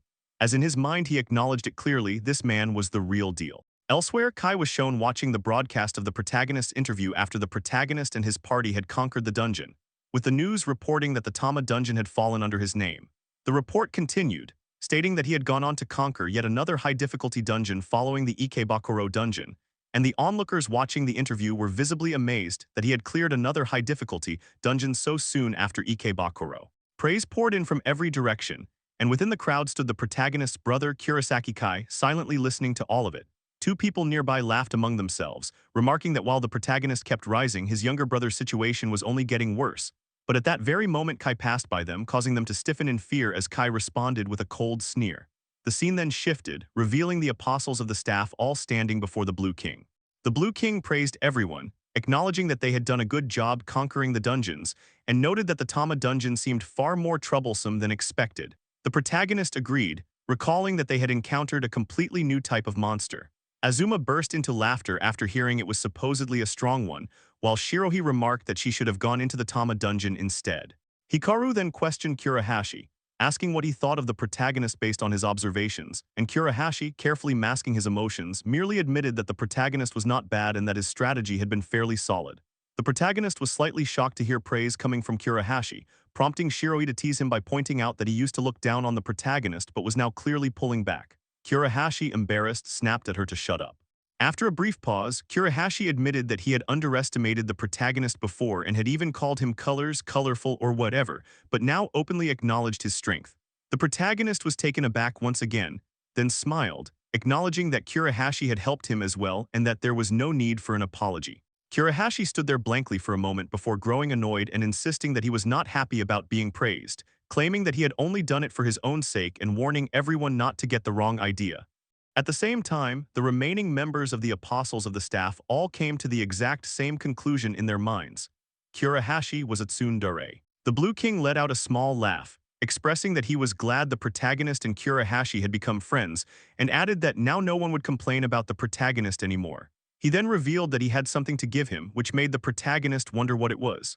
The Blue King explained that it was the symbol of the apostles of the Holy Staff, and a locket was presented. With a formal announcement, the Blue King welcomed Kurosaki Rei, stating that as the Blue King he officially accepted him, while also allowing him to continue working with his party as usual, confident that Yuri would agree. He reiterated his desire to fight together, and the protagonist clenched the locket tightly before shaking the Blue King's hand, affirming that the pleasure was mutual. The two of them looked at each other with satisfied expressions, sealing the agreement. Nearby, Ichinose reflected that she had always known the protagonist was amazing, especially now that he had been recognized by one of the strongest mages. Kurahashi then stated that since it could not be helped, he would properly teach the protagonist now that they were comrades, acting as if he were the senior and the protagonist the junior. Yuri immediately cut in, remarking that Kurahashi was actually the one who needed to be taught instead, prompting Kurahashi to snap back at her to shut up already. Watching their banter, the Blue King thought to himself that it was good, as Kurahashi had already bonded with the others, and that placing both of them on the same team had been worth it. The Yellow King Hikaru observed the situation closely and grasped the Blue King's intentions, internally praising him for his cleverness, reasoning that if the protagonist had been recognized from the beginning, Kurahashi would have strongly opposed it, and acknowledging that this outcome was exactly what one would expect from the Blue King. The Blue King then drew everyone's attention, stating that it felt good that everything was proceeding as planned before making a suggestion. The protagonist looked at him in confusion at the mention of a suggestion, only for the Blue King to extend his hand and ask whether he would like to acquire the title of the Black King. Hearing this, the protagonist was shocked and left unsure of how to respond. Elsewhere, Kurosaki Kai and his party were surrounded by monsters and pushed into a desperate situation. One of the party members, Goto, urged Kai to activate his overclock. But when Kai attempted to do so, nothing happened, causing him to sneer in frustration. Another member, Oike, scolded Goto for even suggesting it, bluntly stating that Kai could no longer use that skill since that day, prompting Goto to remember and agree. Kai then unleashed fireballs to eliminate the monsters, and despite the party being completely exhausted, they somehow managed to defeat them. Kai immediately ordered everyone to move, asking what they were doing and telling them to go. Goto, shocked, pointed out that they had already been inside the dungeon for 5 straight days and suggested stopping, but Kai shut him down harshly and insisted they continue. Goto was visibly shaken by Kai's behavior and questioned internally whether it was really okay to keep following him like this. Oike responded by dismissing Goto's doubts as nonsense, insisting that they had to support Kai at a time like this, and Goto reluctantly agreed. Meanwhile, Kai cursed inwardly, fully aware that he was no longer as strong as he used to be, yet forcing himself onward with the resolve that he had to conquer this dungeon as fast as possible. Moments earlier, a reporter had approached Kai and asked if she could have a moment of his time, only for him to dismiss her by stating that he was not accepting any interviews. She shocked him by clarifying that she only wanted his opinion regarding his older brother, which left Kai stunned, as the interview was no longer about him. Bro lost all his aura, minus 999 aura points. More people gathered, pointing out that it was about his brother who had conquered several high-difficulty dungeons, and asking what he thought his brother's good points were. Kai recalled rumors involving the Blue King and thought bitterly that, based on those rumors, his brother had been recognized by that shitty Hojo, the Blue King. He remembered how, back when he was there, they constantly spouted nonsense about teamwork and looked down on him, and he swore internally that he would show them all who the strongest really was. At that moment, the god of time and space watched everything unfold, wearing a slight, mischievous grin, and openly declared that he had found an interesting pawn, referring to the protagonist's younger brother, Kurosaki Kai. We see Kai's inner monologue, reflecting on how everything changed the moment dungeons appeared in the world. Society shifted overnight into an era where powerful mages rose to the top, gaining fame, authority, and status. That upheaval also marked a turning point in Kai's own life. Only 1 in a million people are born with dual-colored mana, and Kai is one of those rare cases. On top of that, he possesses a special skill, something even rarer. The attention and recognition feel intoxicating. Kai smiles, visibly satisfied, soaking in the validation like it's his birthright. The scene flashes back to Kai's high school days. He casually walks out of class, and when the teacher tries to stop him, that authority melts away the moment they realize it's Kai. Respect replaces discipline. Watching this, Kai smiles again, clearly enjoying the feeling of superiority. Back then, when he used to walk past students, their expressions would turn gloomy. Now, after his awakening, the same students light up with excitement when he passes, treating him like a celebrity. Kai continues narrating how even parents who once kept their distance started fawning over him. He was even invited to join the Apostle of the Holy Staff, a group known as Elites, and he joined as their youngest member. But the people there treated him rudely, so he left. In Kai's eyes, it wasn't because of his flaws, but because they failed to recognize his true ability. The only one who never treated him differently was his brother, Rei. Rei had no talent and was weaker than Kai, yet his gaze carried quiet confidence as if he believed he would someday catch up. Kai hated that look. As someone chosen by the world, Rei had no right to look at him as an equal. That was why Kai wanted to prove to that idiot that he was the strongest, to make him understand they lived in completely different worlds. In a symbolic moment, Kai turns around, ready to punch Rei, but Rei calmly removes the heavy bag from his back and walks past him. He has already surpassed Kai. Kai brushes it off in his mind, telling himself it doesn't matter anymore. He's a king now. A king shouldn't just sit around doing nothing. Lost in these thoughts, Kai walks through the city. Suddenly, someone calls out to him with a casual "yo." It's Kurahashi. Kurahashi remarks that Kai looks pretty upset and notes that it's been a while since they last met, back when Kai was kicked out of the Apostle of the Holy Staff. Kai boils with anger and curses, snapping that he quit. Despite promises to treat him equally, they acted like his boss, giving him orders. In Kai's mind, it all came down to jealousy over his talent. He declares that he doesn't want comrades like them. Kurahashi casually picks his ear as Kai continues, mentioning that he heard Rei has become one of Kurahashi's people. Kurahashi responds with a flat "so what?" Kai scoffs, calling Rei a deadweight, just a porter, trash compared to himself. Before Kai can finish his rant, Kurahashi cuts him off sharply, telling him to shut up. The annoyed, angry look on Kurahashi's face sends a wave of dread through Kai. Kurahashi states that he doesn't care about Kai's opinion. Rei's ability is real. Despite being dual-colored, Rei keeps a low profile, unlike Kai. Kai snaps back, shouting that he is the Purple King, the highest title a mage can attain, and demands that Rei not be compared to him. Kurahashi coldly replies that Kai clearly doesn't know anything. Rei has been recommended to become a king, and it's a direct recommendation from the Blue King himself. The revelation hits Kai like a truck gun. His eyes widen in shock as he realizes Rei is being considered for the same title as him. Kurahashi adds that Rei hasn't even given his answer yet and isn't intoxicated by titles the way Kai is. He laughs at Kai's earlier claim that Rei is beneath him, stating bluntly that Rei is already far stronger. Stepping closer, Kurahashi says Rei is far more suited to be a king than Kai, mocking him by calling him the Purple King. Kai's anger explodes as his imagination runs wild. He envisions Rei racing ahead, surpassing him completely, growing so strong that Kai can never catch up. The so-called deadweight has become the superior. At that moment, party member Godu calls out, saying the items have been replenished and preparations for tomorrow's dungeon are complete. Oik suggests they call it a day. Still burning from Kurahashi's words, Kai orders them to do one more dungeon raid. Godu tries to stop him, but Kai keeps walking, furious, swearing that he will never admit that Rei has become stronger than him. His party members hesitate, suggesting it would be better to head to the boss room tomorrow. Kai shuts them up and forcefully opens the boss room, declaring that he's strong and that he'll prove it. Inside, a gooey substance waits. It's a level 20 evil ooze, a slime-type monster. Kai laughs it off as a joke. Godu admits he's never seen a monster like it and has a bad feeling. Kai doesn't care. He conjures his demon lance attack and confidently declares he'll kill it instantly. He hurls the attack, seemingly destroying the evil ooze. Calling it trash, Kai watches as the monster dissipates into many pieces. His party members cheer, thrilled and excited, praising him. Then in the next second, both party members are decapitated. Their heads go flying as blood gushes everywhere. Kai calls out to them, but there's no response. When he turns to see why, he realizes the horrifying truth: the evil ooze isn't dead, it's attacking him. The fragments merge as the small oozes combine into a massive slime monster that advances on Kai and completely engulfs him. Kai struggles, trying to conjure another attack, but it's neutralized instantly. His eyes widen in terror as the evil ooze forces its way into his body through his mouth.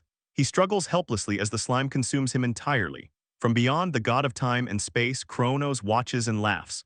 With cold amusement, he declares that he has obtained a new pawn.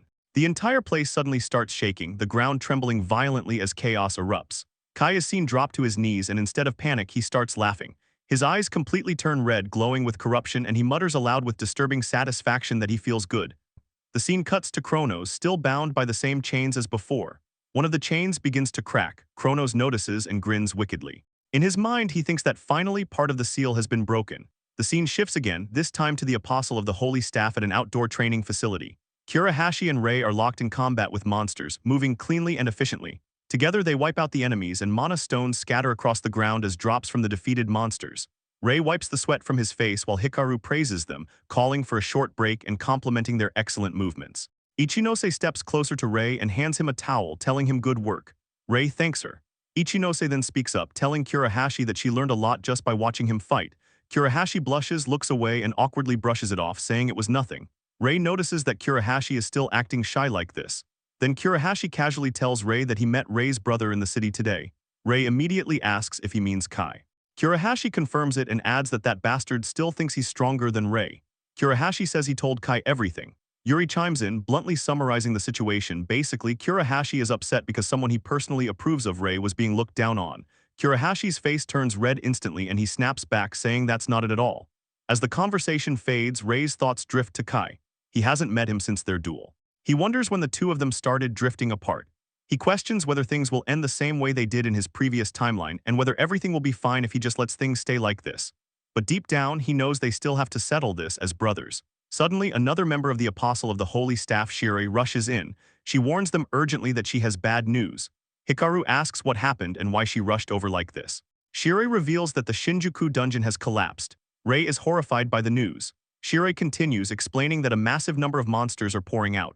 The scene cuts to the collapsed dungeon itself, where monsters rampage through the streets, killing citizens. Shirei mutters that it's unbelievable. Yashiro questions why monsters are even coming out of the dungeon. Azuma says this is bad, pointing out that there are a lot of people in the area. Kurahashi curses under his breath, asking why this is happening. Rei thinks to himself that in his previous timeline, the collapse of the Shinjuku dungeon should have happened much later in the future. He can't understand how or why it's happening now. Hikaru snaps everyone back to reality, saying now isn't the time to think. The Blue King is currently traveling from far away and it will take time before he arrives. Until then, they have no choice but to handle the situation themselves. He commands the group, stating that evacuating civilians is their top priority and that they must succeed no matter what. Everyone answers in agreement. A wolf-like monster lunges toward a mother and her child, but just before it can strike, Yuri appears, swinging her scythe and killing the monster instantly. Ichinose checks on the mother, asking if she's okay. The mother replies that she is, thanking her repeatedly. Kurahashi is shown fighting another monster, punching it to death with brute force. Shira yells at him to be careful so he doesn't hit evacuated civilians. Kurahashi responds that he knows. Hikaru calls out to civilians, telling them the inside of the barrier is safe and ordering them to come closer. He conjures a barrier using his abilities, shielding them from danger. As Rei fights the monsters, he reflects that this is exactly what he'd expect from the elite group under the Blue King. Unlike his previous timeline, they remain unfazed even against this many monsters. Back then, the first dungeon collapse caused countless casualties, but this time Rei believes they can manage it together. Suddenly, a massive hand bursts out from the ground. A monster made of fire and rock emerges, towering over the battlefield. Yuri remarks that it feels like this one is the boss. Ichinose adds that it's huge.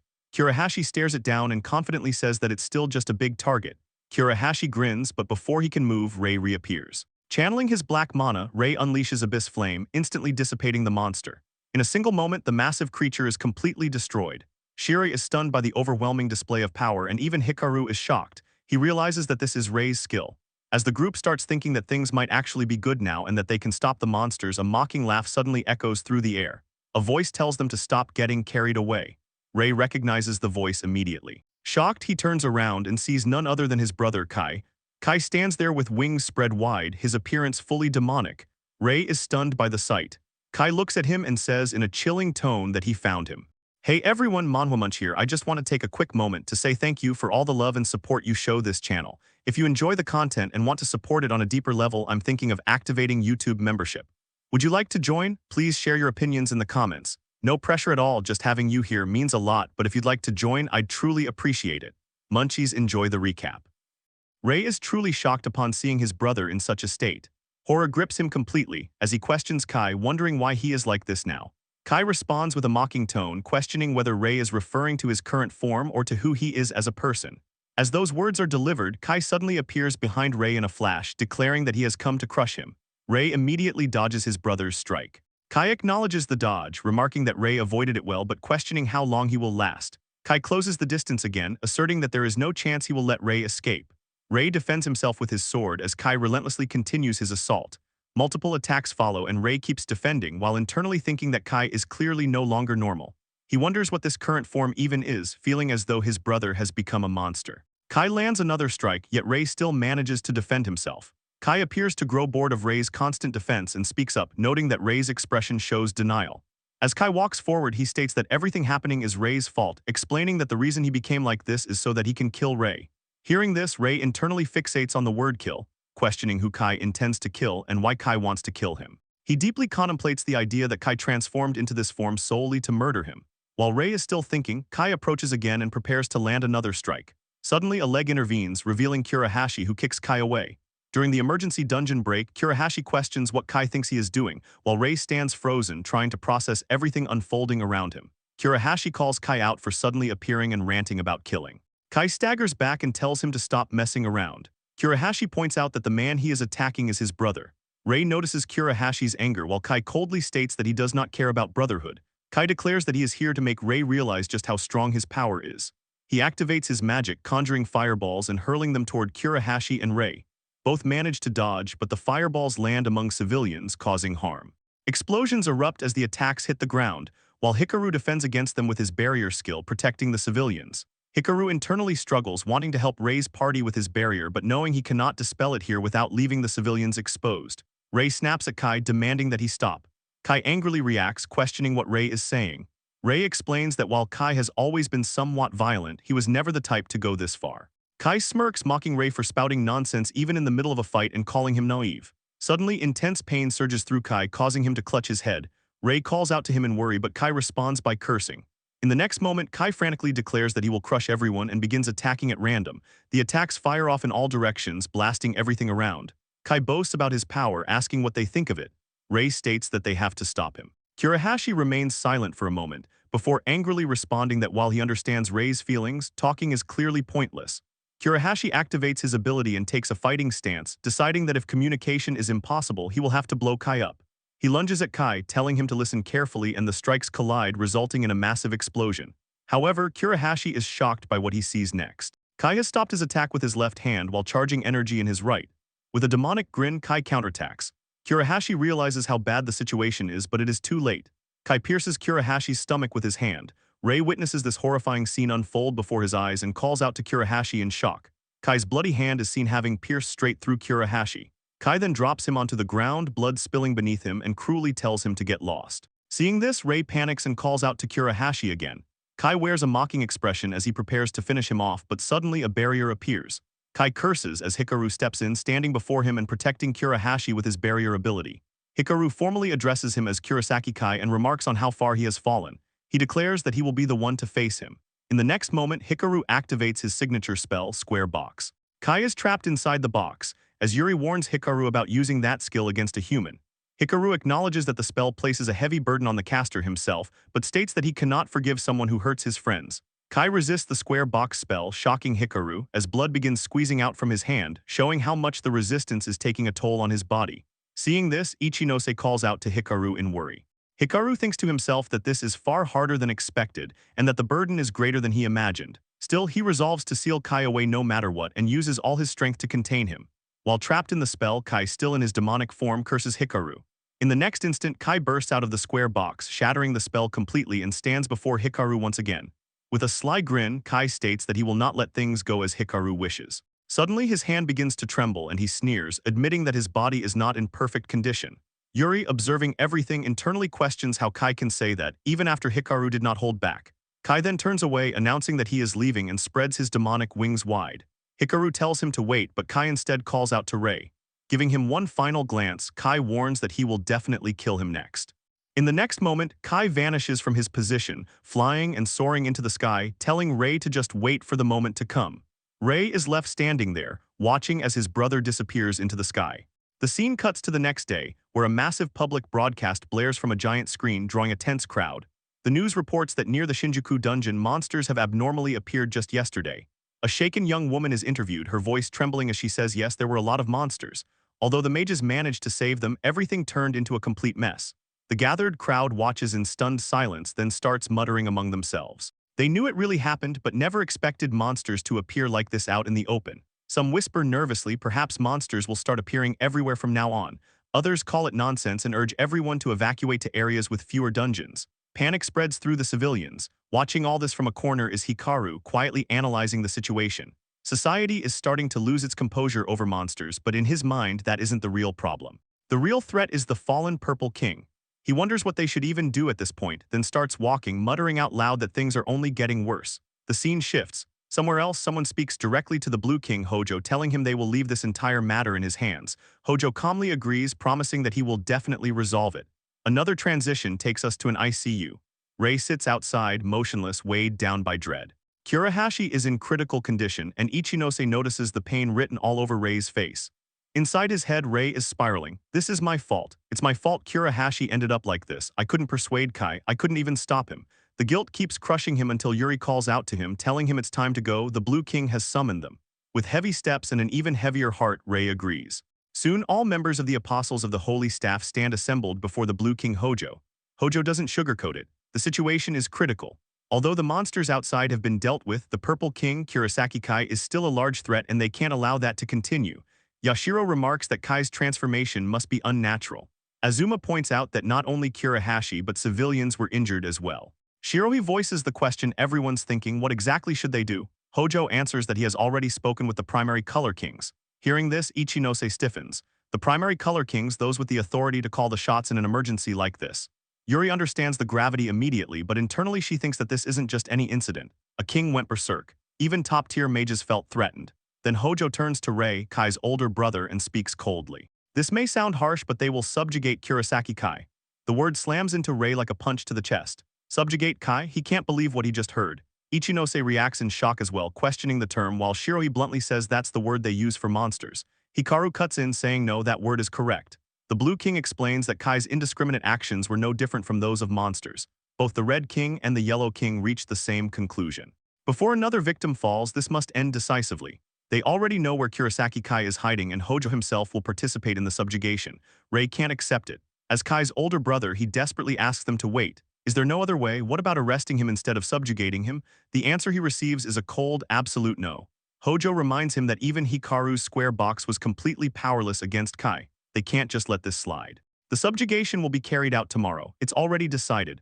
Those words leave Rei feeling utterly powerless and terrified. Inside, his thoughts churn. It's true Kai has bad points, he looks down on people, but he has good points too. Rei remembers their childhood, fragments of memories flashing through his mind. Sweat beads down his face as he wonders if there truly is no other option. Just then, Hikaru suddenly announces that the hospital contacted him. Kurahashi has regained consciousness. Relief hits instantly. Rei looks genuinely happy for the first time in a while. Hikaru adds that Kurahashi left a message for Rei and reads it aloud. Don't worry about me, hurry up and knock some sense into your brother. Those words snap Rei out of his downward spiral. His thoughts settle. Kurahashi is right, he can't just give up because he's Kai's older brother. With renewed resolve, Rei steps forward and addresses the Blue King directly. Sir Hojo, he asks, would you give me a chance? He admits Kai is dangerous but insists that when he called out to him he could see Kai was suffering. He pushes harder, convinced there's still a possibility. Please let me do it. Hojo listens, his expression icy. He reiterates that the subjugation of Kurosaki Kai will begin tomorrow afternoon. This is the final decision of the primary color kings. Rei feels helpless again until Hojo adds one more thing. They didn't say anything about not doing something before that. The implication is clear. Rei has until tomorrow afternoon. Rei immediately thanks him. Yuri and Ichinose exchange a glance and nod. Yuri speaks up, mentioning the subjugation order.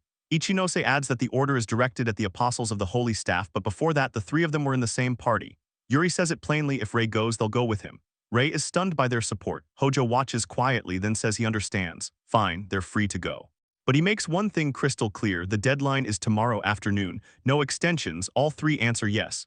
Rei stands by the window staring out into the distance. In his heart he makes a silent promise. Wait for me, Kai, I'll get you back. The scene transitions once more, revealing a remote island. There beneath a massive towering tree sits Kurosaki Kai alone. The scene transitions to an isolated island in southern Tokyo, where Rei and his party arrive and dock their ship along the quiet shore. The atmosphere feels tense from the jump. Rei states that Kai is somewhere on this island. Just then Hikaru arrives unexpectedly. The sight of him genuinely surprises Rei. Ichinose questions why Hikaru is there while Rei remains silent for a moment, processing the situation. Rei then acknowledges that he understands. Hikaru is there to watch Kai. Hikaru smiles and confirms that he is acting under the orders of the Blue King. He explains that his role is to watch over the island and additionally to participate in the subjugation as a member of the Apostle of the Holy Staff. Therefore, he cannot directly participate in what Rei and the others are about to do. However, before stepping aside, he decides to act.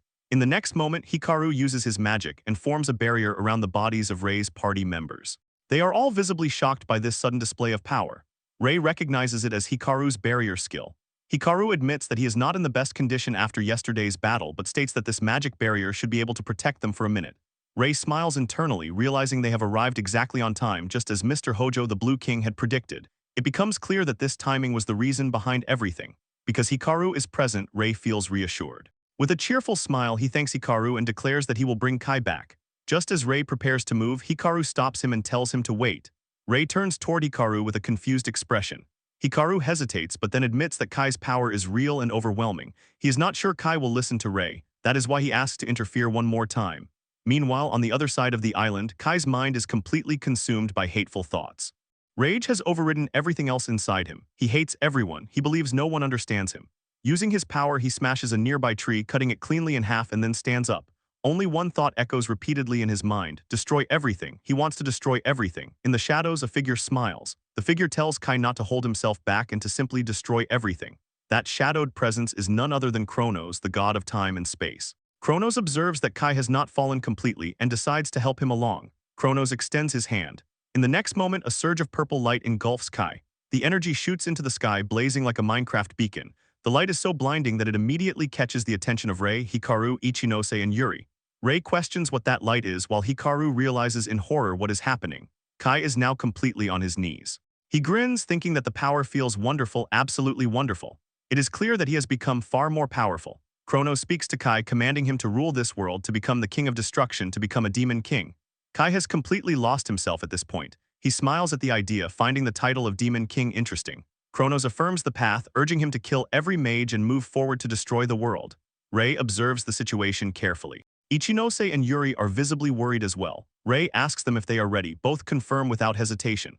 The three of them then march toward Kai. Rei declares that they will bring Kai back from this island. After some time passes, Rei stands face to face with Kai. Kai admits that he knew Rei would come. To be frank, Kai had expected Rei to arrive together with the Blue King. Rei explains that Mr. Hojo, the Blue King, entrusted him with this task. He was asked to bring Kai back. Kai scoffs at the idea and questions it harshly. He declares that he has already decided to destroy Rei and everyone else. He states that he will crush them. In the next moment, he unleashes an energy attack toward Yuri and Ichinose, but both of them jump and dodge the attack just in time. After witnessing the attack, Rei thinks about the sheer firepower behind it. Compared to yesterday, Kai has grown significantly stronger. In the next second, Kai begins levitating as purple energy gathers around him. He declares war against humankind and announces that he will start with Rei. Rei feels sweat run down his face as he recognizes that this is Kai's power now. Despite that, he slightly smiles. He calls Kai selfish, as he always has been. When Kai reacts, Rei takes a fighting stance and declares that he will face him head-on. Kai scoffs. He throws out the question of whether an older brother's duty is really to stop him, telling Rei to quit acting all high and mighty. Listening to Rei lecture him only makes his blood boil. Yuri quickly realizes that Kai has zero intention of hearing anyone out. Ichinose urges everyone to stay sharp, sensing the storm about to break. Kai sneers, igniting flames in his palm. He orders them to get out of his way and hurls the attack straight at Rei's party. A blazing inferno tears across the ground, ripping through the battlefield. The party barely manages to evade the crossfire, but the explosion splits them apart, isolating Rei from Yuri and Ichinose. Rei immediately calls out, checking if they are okay. Yuri, shaken, admits Kai's firepower is massive. Ichinose confirms the obvious: they cannot get close to him. Above them, Kai continues his rant, declaring that he will sacrifice Rei here and that he made sure the others are not in the way. A grin spreads across his face as he announces that now it is one-on-one, and with this he can finally prove his power. Rei questions him, prove his power. Is that really the only reason he fights? Kai falls silent for a moment before responding that, as expected, Rei does not understand. Power is justice. Everything changed after dungeons appeared in this world. Back then, he had been recognized as a talented mage, but over time, people's attitudes shifted. No one notices you if you're not strong. Nobody acknowledges you. Those words hit heavy. Rei, as the older brother, is clearly worried about him. But Kai, having already made up his mind, conjures his demon lance skill and admits he changed his opinion about Rei after their previous battle. That is exactly why he will make everything clear now. Rei realizes Kai is stronger than he was yesterday. He cannot afford to use an ordinary skill against that. In the next instant, Rei summons Abyss Flames. Kai launches his demon lance. The two attacks collide midair, detonating in a massive blast. Kai recognizes the skill. Rei used it during their duel. Without hesitation, Kai forms another demon lance, but Rei dashes forward, refusing to let him cast freely. In the next second, Rei leaps toward Kai, activating his body enhancement skill to boost his physical abilities. Suddenly, Kai's nails extend into massive claws. He slashes toward Rei with lethal intent. Rei sees the incoming strike, but before the claws can connect, Hikaru's defensive barrier activates, shielding him from the blow. Kai immediately recognizes it as Hikaru's barrier. Using that split second to his advantage, Rei clenches his fist. With body enhancement amplifying his strength, he punches the absolute hell out of Kai. The impact sends Kai crashing down to the ground. Ichinose wonders if Rei did it. Did he defeat Kai? But Rei quickly realizes something is wrong. He cannot steal Kai's skill. He tries to understand, does Kai's transformation have something to do with it? He definitely landed his attack. And yet what he sees next freezes him. Kai stands up completely unharmed. Rei's punch did 0 damage. Rei's eyes widen as he notices something glowing inside Kai's chest. What is that? Kai's expression shifts, sadness flickering beneath the madness. He questions why Hikaru, with his barrier skill, and all the others, including Kurahashi, choose to follow Rei. Why is this person trying to stop him? It irritates him. It infuriates him. It is so annoying, then it happens. Overwhelmed by his frustration, a violent burst of energy erupts from him as his madness crosses the line. Ray wonders if that glow is responding to Kai's emotions. Multiple fireballs begin forming around Kai. Ray realizes Kai cannot currently use overclock, yet he is conjuring an insane number of skills anyway. The entire sky fills with fireballs. This attack is Decade. Ray cannot believe it. There is no way Kai is using that many skills without overclock. In the next second, Kai hurls every single fireball straight at Ray. Ray stands there as the barrage descends. The fireballs crash down in a catastrophic eruption. Kai believes he has finally won. He smiles, declaring that this is his power. How dare Ray act like his older brother? Ray is nothing compared to him. Then through the smoke, a voice cuts through, asking why despite his victory he looks so sad. As the smoke clears, Kai is stunned by what he sees. For a split second, he thinks it is Kurahashi, but it is not. It is the protagonist. Ray stands there alive. He declares that he will not allow Kai to end everything like this. He promises to bring him back, and in that moment it is revealed Ray is using Kurahashi's skill. We see Kai is caught completely off guard. Ray is somehow using Kurahashi's Burn Blast. The realization hits Kai immediately. This is Kurahashi's Burn Blast, a skill with a ridiculously wide AoE, the kind of attack that can wipe the field in a single sweep. And yet Ray just used it to block the Demon Lance. Ray simply closes his eyes, his thoughts drifting to Kurahashi. Moments earlier, Kurahashi had been lying in a hospital bed. Ray and his party had come to visit him, expecting nothing more than a check-in. Instead, Kurahashi shocked everyone by asking Ray to take his skill. Ray was stunned, wondering if Kurahashi really wanted to entrust that power to him. Kurahashi confirmed it without hesitation. In his current condition, he couldn't fight anyway, and Ray had the ability Skill Drain. If Ray could use it, then he should. Kurahashi extended his fist toward him and told him to do it for his sake. Back in the present, Ray unleashes Kurahashi's Burn Blast. The moment he activates it, a massive eruption of flames detonates across the field. But Kai spreads his wings and instantly flies clear of the attack, dodging the explosion in midair. And then something even crazier happens. Ray switches tactics and activates Yuri's skill, Mana Conversion. Using it, he starts launching multiple balls of condensed mana like rapid-fire projectiles straight at Kai. The sky turns into a barrage of glowing missiles. Kai is stunned. Ray is now using Yuri's skill too, but Ray isn't finished. He closes his eyes again and begins gathering an enormous mass of firepower. While Kai is still busy dodging the mana conversion barrage, another attack is already forming. Kai looks back in irritation, clearly annoyed by the relentless pressure. Then he realizes what Ray has just created, Blast Furnace. In the next second, Ray hurls the gigantic fireball toward him. Kai faces the incoming attack head-on, his mind racing. The sheer amount of firepower packed into a single fireball feels impossible, and then the sky erupts again in another massive explosion. Ray is visibly exhausted after that move, breathing hard from the strain. Meanwhile, Kai starts chuckling. Then the chuckle turns into full-blown laughter. He finally understands what's going on. Now he knows exactly why he hasn't been able to use his overclock skill. Ray has been stealing other people's abilities. That's how Ray can use so many skills at once. The others must have handed their powers over to him. And if those skills have become Ray's strength, then that means Ray is willing to sacrifice others to become stronger. Ray immediately rejects that accusation, but Kai isn't buying it. Kai tells him something Ray didn't expect to hear. 2 of Kai's comrades died. Ray suddenly realizes Kai is talking about those 2 members of his party. Kai continues, explaining that they died because Ray stole his overclock skill. Without it, their party had been struggling ever since, like a team forced to limp through every fight. Kai lashes out at Ray, blaming him directly. This is the result of stealing other people's skills. Because of that choice, 2 people are dead. To Kai, taking someone's skill is the same as saying it's fine to sacrifice others as long as you gain power. In his eyes, Ray is no different from him. Ray tries to protest, but his hands start trembling. His thoughts spiral. He never imagined something like this would happen just because he took Kai's skill. The weight of that realization hits hard. If humanity is going to survive against Kronos, Ray knows he must change the way he uses this power in the future. Otherwise, humanity will lose and everything will be doomed. But even with that resolve forming in his mind, one question refuses to leave him. Can he really accept this power? Kai cuts off his thoughts. It's already too late for regret. With a burst of speed, Kai launches forward using his wings. He says he'll give Ray the final push. In the next instant, he summons the Demon Lance and lunges straight at him. Ray manages to evade the strike, but Kai immediately closes the distance again. The next moment turns into a brutal barrage of punches. Blow after blow crashes into Ray as Kai keeps attacking relentlessly, declaring that this is his power. In the end, both of them are just fighting for themselves. That's the truth. The punches keep coming in a non-stop storm, and then something unexpected happens. Kai suddenly realizes Ray has stopped defending himself. Ray simply takes the hits head-on, coughing up blood as the blows land. Instead of resisting, he reaches out and calls to Kai. Then Ray touches Kai's hand. In that instant, the system responds. A panel appears, confirming that the overclock skill has been returned. Ray admits that it's true he once stole this power from others, but power isn't meant to sacrifice people. Power should be used to protect them. Ray still needs strength, but what Kai is doing with it is wrong. At that moment, a swirling storm of mana erupts around Ray as he rises to face Kai again. Kai instinctively recoils from the overwhelming aura gathering around him. Then Ray begins calling out the names of those who entrusted their skills to him: Ikenos, Yuri, Hikaru, and Kurahashi. Every single one of them placed their faith in him.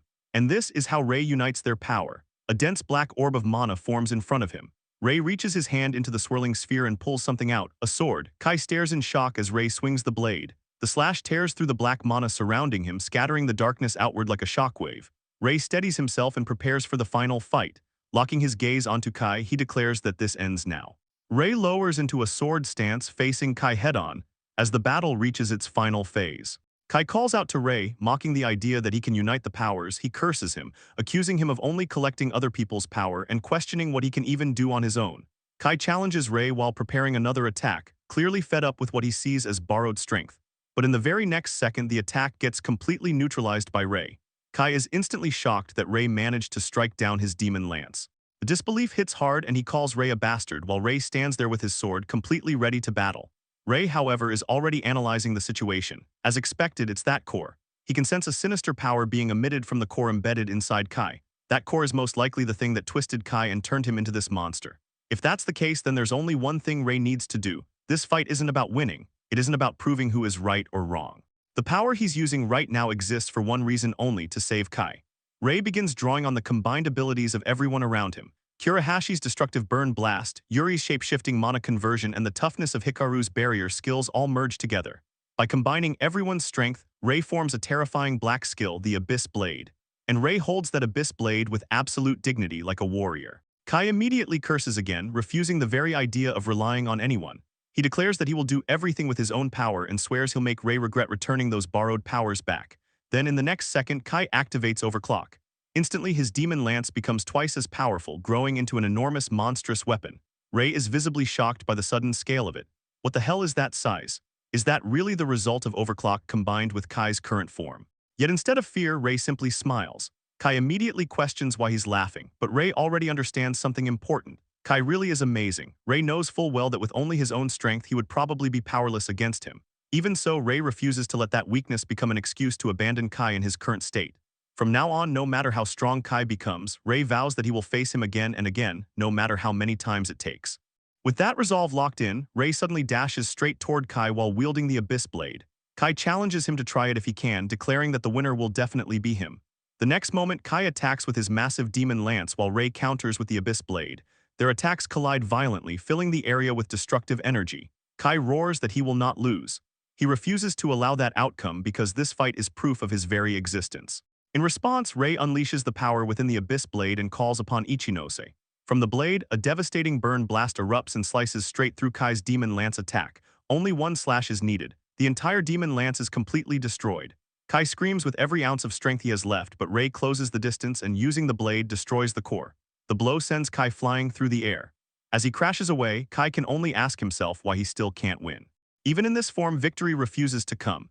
He starts questioning what he's supposed to do anymore. Ray approaches him and reassures him that it's okay. No matter what Kai becomes or what path he ends up taking, Ray promises he'll always be the one watching over him. Because Ray is his big brother, Ray smiles at him wholeheartedly. Seeing that smile, something inside Kai finally cracks. Memories begin flooding back. He realizes that Ray has always been incredibly capable ever since they were young. Ray is good at everything he does, and on top of that, he's genuinely kind. That's why people naturally gather around him. They always ended up spending time together because of that. But Kai remembers a painful truth. The moment he looks away from Ray, Ray will move far ahead in no time. Kai never wanted to be left alone behind him, so he kept trying his best to catch up. The problem is that Ray was talented at literally everything. No matter what Kai tried, he could never win against him. Ray became the pride of their entire family. Everyone admired him. It's only natural that people would flock towards someone like that, but Kai always felt like he couldn't step inside that circle. Instead, he kept his distance, trying to protect himself from getting hurt even more. He feared that his own pain might eventually hurt someone else. And yet, Ray never noticed those complicated feelings. He casually brushed past Kai's guarded expressions without realizing what was really going on inside his heart. Ray never cared about expectations, disappointment, or even about winning and losing. To him, he was simply Kai's big brother. They were supposed to be the same, yet somehow that idea always felt wrong. Tears begin forming in Kai's eyes as the transformation starts collapsing. His monstrous form begins reverting back into his human body. Kai finally calls out to Ray and apologizes, admitting that he tried so hard. Ray simply smiles back like the big brother he has always been, but the moment doesn't last long. In the very next second, Ray suddenly drops to his knees, the injuries from the battle finally catching up to him. Yuri immediately rushes over and checks if he's okay. Ray only chuckles and admits that he's probably just a little tired. However, the situation takes a terrifying turn. Kai's eyes suddenly go completely blank. A violent surge of energy erupts from his body, pulsing outward like something awakening. Ray is immediately alarmed by the strange energy. What the hell is happening now? From within that surge, a disgusting mass begins materializing, an evil ooze. Ray is horrified when he senses its level, which is 91. The realization hits. This must be the thing that possessed Kai. Ray remembers something from his previous life. 3 years before his regression, there had been a shocking incident where an S-rank mage suddenly attacked his own teammates.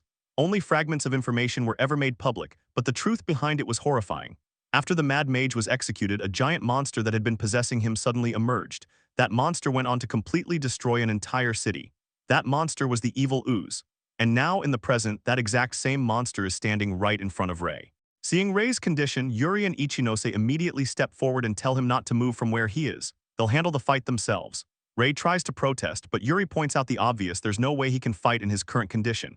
She's right, and Ichinose backs her up, telling Ray to leave it to them. Ray finally understands and nods. He returns their respective skills back to them. Yuri regains her mana conversion, while Ichinose regains her blast furnace. With their abilities restored, both of them step forward, fully prepared to take on the terrifying evil ooze monster. Yuri steps forward, as she said, declaring herself the vanguard while asking Ichinose to back her up. Ichinose immediately confirms, locking in support mode as both of them square up, fully ready to throw down against the grotesque evil ooze looming ahead. The atmosphere tightens, tension spiking, the kind of moment where everything could go sideways in seconds. And then right before the clash kicks off, a voice cuts through the air telling them to wait. Ray, Ichinose, and Yuri all turn back, only to see Hikaru stepping in like he owns the timing and he needs to aura farm. He casually calls them out for forgetting something and offers to lend a hand, sliding into the fight like it's nothing. He notices Ray managed to bring his brother back from that messed up evil entity and even checks if his skill helped. Ray confirms it did, and Hikaru, satisfied, shifts his focus to the absolute nightmare standing in front of them. Ray returns the barrier skill to Hikaru, restoring his defensive edge, and Hikaru immediately reads the situation. Based on the tension in the air and the monstrous presence ahead, he decides there's only one move: drive this outsider out no matter what. The evil ooze launches the first attack. Ichinose instantly activates her mana fusion, stacking buffs onto both Hikaru and Yuri. Yuri acknowledges how long it's been since she fought alongside Hikaru, and he gives her the green light to go all out, promising he'll follow her lead. Fully buffed, Yuri wastes zero time. She dashes forward, asking to be escorted properly, and Hikaru locks in, activating his skill without hesitation. Yuri uses mana conversion to create footholds in midair, literal steps made of mana, closing the distance with insane mobility. The evil ooze swings at her, but Hikaru's barrier snaps into place at the perfect moment, completely nullifying the attack. He shuts it down cold, making it clear the monster isn't getting through that defense easily. With that defense secured, Yuri locks into offense mode. In her mind, it's simple: no matter how massive this thing is, crush the head and it's game over. She channels her mana, forming a gigantic hammer, and comes crashing down with full force onto the evil ooze. For a split second, it looks like a win. Ichinose even reacts like it's over. But now this isn't that kind of fight. Yuri freezes in shock. The attack did absolutely nothing. The evil ooze stands there completely unharmed, like it just tanked that hit for fun. Before she can recover, the creature retaliates, raising a massive fist and swinging straight at her. Hikaru's barrier activates again and blocks the first impact, but this time it's different. The barrier cracks under the sheer physical force, and the fist breaks through, slamming Yuri into the ground and sending her flying. Hikaru calls out in concern, fully aware something's off. He realizes his current weakness: the aftereffects of the previous battle are dragging him down, but even then he didn't expect something to brute force its way through his barrier with raw physical power alone. That was just out of his books. At the same time, Ray pieces things together. From prior investigations before his regression, it was discovered that the evil ooze absorbs the mana of its host. That's why it becomes such a catastrophic threat in the future. It parasitizes powerful mages, as it had done with an S-rank mage in his previous life. If it has already absorbed Kai's mana, the Purple King, then there's no clear limit to its strength. The bottom of its power is basically unfathomable. And yeah, that's bad, like seriously bad. The evil ooze raises its fist again, preparing another devastating strike. Ichinose keeps the buffs flowing non-stop, doing everything she can to sustain the team. Hikaru knows the truth: if that attack lands again with that level of firepower, they're finished. The monster is just about to swing again, and then the sky lights up. A streak of green energy tears across the air at ridiculous speed. Out of nowhere, Azuma comes flying in like a missile and slams straight into the evil ooze with a massive impact. Boom! The area shakes and for a moment everyone is just stunned, trying to process what just happened. Ray turns as Azuma lands, casually smiling like he didn't just crash in from the sky like a human cannonball. Ray is completely thrown off, questioning why Azuma was even flying in the first place, and more importantly, why he's even here. Azuma calls out to Shiri, half complaining that she launched him way too hard despite her good aim. That's when it clicks he's not alone. Yuri and Ichinose realize it too. Shira and Yashiro are here as well. Shiri shows up looking way too cheerful for the situation, happy they made it in time. She notices Yuri's rough condition and points it out bluntly, earning an annoyed reaction. Azuma laughs it off, calling her tactless, while Yashiro casually points out Azuma isn't any better. The squad dynamic is chaotic but solid. Ray, meanwhile, is confused. This wasn't supposed to happen yet. There should have been more time before this operation even began. He looks at Hikaru, questioning if he called them in.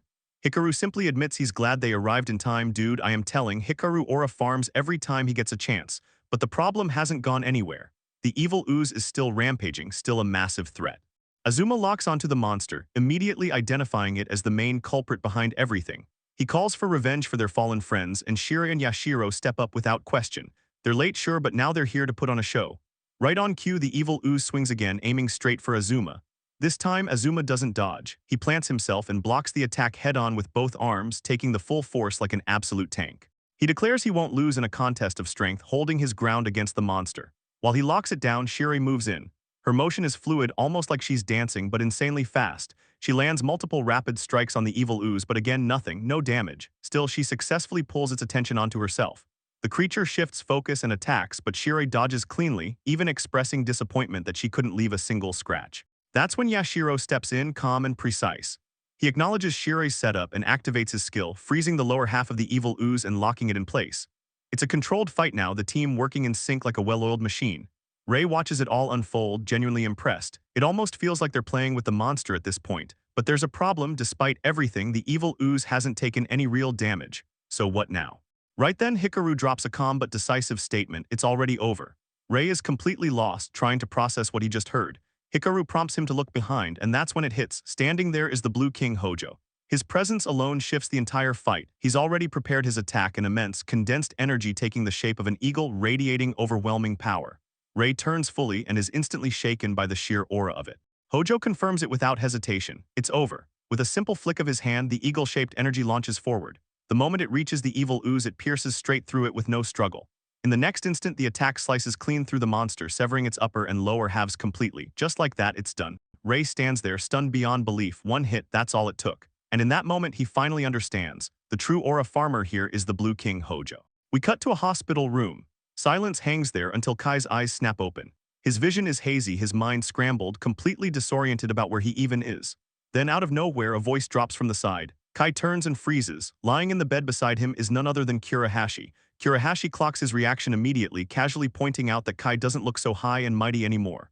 Makes sense though, dude's been unconscious for a full day.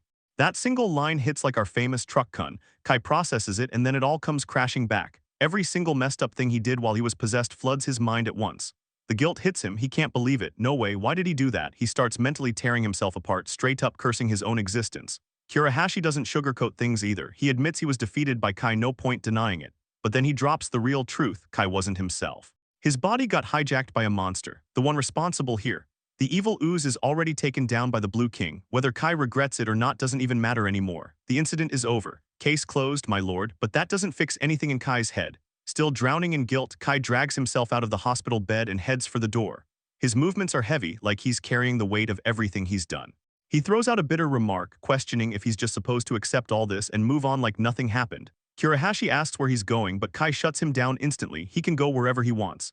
Kurahashi doesn't try to stop him. He already knows this isn't something that gets fixed overnight. He just lies back, sighing, scrolling through his phone absent-mindedly, thinking about how much pain Kai is actually in. Scene shifts. Now we see all the members of the holy staff gathered in front of the Blue King Hojo. The atmosphere is way lighter here. Hojo acknowledges everyone's effort in resolving the crisis, calling it what it is, a tough situation handled well by the team. Yeah, it's a bit cliché, but facts are facts. Then he singles out Ray. He praises him directly, saying he did exceptionally well. Ray immediately tries to deny it, staying humble, but Hojo isn't having that. No false modesty allowed. This entire incident was resolved without a single casualty, and that's largely thanks to Ray. Even the Purple King, his own brother, was saved. That's not something small, that's something to be proud of. Ray finally accepts it and thanks him. Standing beside him are Ikanos, Yuri, and Hikaru, all clearly relieved, all smiling. For once, things actually ended without everything going to hell. But Ray's mind isn't fully here. He's about to bring up Kai's situation when his phone suddenly rings. It's Kurahashi. Ray excuses himself and checks the message. The moment he reads it, his expression drops. Kai left the hospital. We're now near the Shinjuku dungeon. Kai stands there alone, surrounded by silence and grief, just him and the weight of everything. He calls out to his fallen friends, Goto and Daichai, apologizing over and over in his head. It's too late and he knows it. Then Ray comes running in, calling out to him. Kai doesn't even turn around at first. He already knows it's Ray. Of course it is. Ray says he was worried. The moment Kai woke up, he just disappeared from the hospital like that. That's when Ray notices something. Flowers. Kai's holding flowers, and that says everything. Kai finally speaks, calling himself pathetic. This is what happens when someone chases power blindly. He screwed up so badly that his older brother had to clean up his mess. Tears hit the ground. He repeats it again. He's pathetic. And deep down, he understands why Goto and Daichai died. Because of him, and just like that, he breaks. Memories start flooding in. Back when he was just a student walking through school grounds, he sees two guys getting bullied. Without hesitation, he steps in and absolutely destroys the bullies in seconds. The two saved students, Goto and Daichai, are stunned. Then they do something wild. They kneel. They straight up ask to call him boss and beg to become his disciples. Kai's caught off guard, completely confused, like, what is even happening? But they don't back down. They keep pushing, refusing to give up until he accepts them. Kai gets annoyed but eventually just tells them to do whatever they want. Time skips forward on the graduation day. Goto and Daichai congratulate him, saying they'll catch up soon. Kai brushes them off, still irritated, but they never leave. As the years pass, the three of them stick together. They form a squad, grow stronger. Live through everything side by side. Daichai is hyped. He can't believe he actually became a mage. Goto's just as excited. Kai acts like it's nothing, but deep down, he's already accepted it. These two aren't going anywhere. Too late to complain now. They're in the same boat. And for a brief moment, Kai smiles. Back to the present. That smile is long gone. His fist tightens, his body trembling. He questions everything. What's the point of being the Purple King or even a Demon King? Titles mean nothing if he couldn't protect his own friends. Then he drops it. He tells Ray he's quitting being a mage. That lands heavy. Ray is visibly shaken, but Kai keeps going. How much is he supposed to lower himself just to keep living as a mage? The people who died because of him, there's no way they'd rest in peace if he just kept living comfortably. So he's decided. He'll leave the country, go somewhere no one knows him, disappear completely. They'll never meet again. Ray immediately rejects that. No way he's accepting it, but Kai keeps pushing. Society won't forgive someone like him, not a mage, not a king, not after causing destruction inside the city. This isn't just dungeon damage, this is real-world consequences. This is his atonement. Silence stretches between them, then Ray fires back, asks him straight, are you just running away? That hits. Kai snaps, clearly shaken. He pushes back hard, asking if Ray even listened. He insists he's not running away, he's just facing reality. He's useless, he can't do anything. But Ray isn't backing down either. He throws the real question, what happens next time something like the evil ooze shows up? Only a handful of mages can even fight that level of threat. And Kai, he's the Purple King. Kai argues back he failed. He was possessed. That makes him dangerous. Someone like him shouldn't even be a mage. Now Ray loses it. He calls him out, says he's just tucking his tail and running the moment things go wrong. If he really wants to atone, then face it, fight through it, overcome it. Otherwise, the dead won't ever rest. Tension between brothers spikes. Kai fires back, accusing Ray of acting like he knows everything. What does he actually understand about him? Ray answers honestly, nothing. They've never even fought like this before, never truly talked things out. Of course he wouldn't understand. But then he says something that shifts everything. This isn't just Kai's fault. Ray admits he carries responsibility too. He stole Kai's skill. He has his own sins to atone for. He doesn't want something like this to ever happen again, but he can't do it alone. He doesn't have that kind of strength. Next time something like this happens, he knows he won't be able to handle it by himself, so he asks, will Kai stand with him? He reaches out his hand as the sun sets behind him, says he needs Kai's strength to atone together. Kai hesitates. Doubt creeps in hard. He knows he messed up. Everything Ray said, he sees it, but still, this was his fault. His reckless decision to conquer that dungeon led to everything. He went berserk. This wasn't on Ray. And once the truth gets out, the Purple King's rampage, it'll blow up in the media.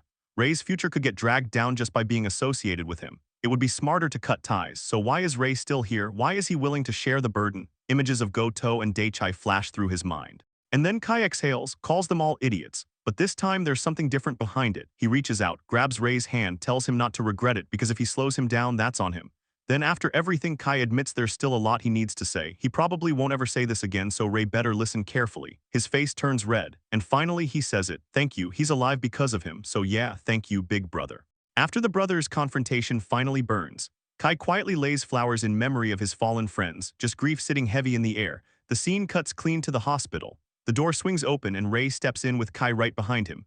The mood instantly shifts. Kurahashi, still recovering, is visibly caught off guard seeing both brothers together, especially Kai, who literally just walked out of the hospital not long ago. Kai stands there face to face with Kurahashi and something about the moment feels off. It's just a weird, lingering feeling and then Kurahashi, completely unbothered, breaks it in the most unserious way possible. He casually lifts his t-shirt and points straight at the injury, the literal hole Kai blasted into him. Bro is flexing a scar from a near-death experience just for the vibes. Kai, obviously annoyed, isn't impressed by the stunt. But the atmosphere doesn't spiral, instead it weirdly stabilizes. Watching this whole exchange from outside the room are the apostles of the Holy Staff and the Blue King Hojo. They've seen enough. Azuma lets out a tired sigh while Shirei casually remarks that things are finally settled. Hojo, calm and composed as ever, simply agrees and says to leave the rest to him. Time skips forward. Now Hojo, the Blue King himself, is seated in a formal meeting with two major figures. The tone is completely different. This is power, politics, and decisions that actually shape the future. Hojo gets straight to the point. He states that he intends to take Kurosaki Kai under his wing. A red-haired woman responds first, cool and unbothered, saying she has no issues with it. Then a man with golden hair and a beard follows up, equally chill, stating he has no objections either. Hojo nods, thanking them briefly, but he's already moving on. No time to dwell. He interlaces his fingers, expression sharpening as he shifts the discussion to something bigger. There's another matter to address, something that's about to escalate everything, the battle competition between mages, the Mage tournament, and just like that, the stage for the next arc is set.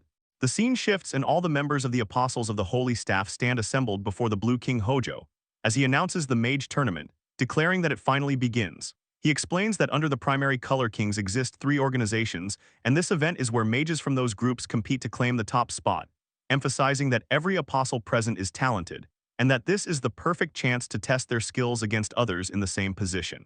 As the weight of those words settles in, Rei reflects internally, repeating the idea of facing mages just like them, realizing he has to give it his absolute best in this competition.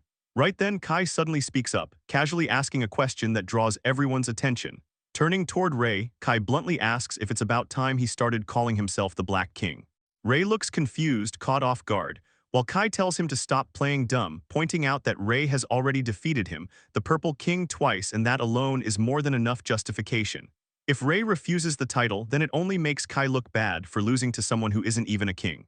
As Kai continues, Ichinose, Yuri, and Hikaru watch with soft smiles, clearly amused and touched, seeing Kai acknowledge his older brother like that, while Shirei observes in a mischievous mood, enjoying the brotherly dynamic. Nearby, Azuma glances at Kurahashi, fully aware of how much Kurahashi cares about Rei.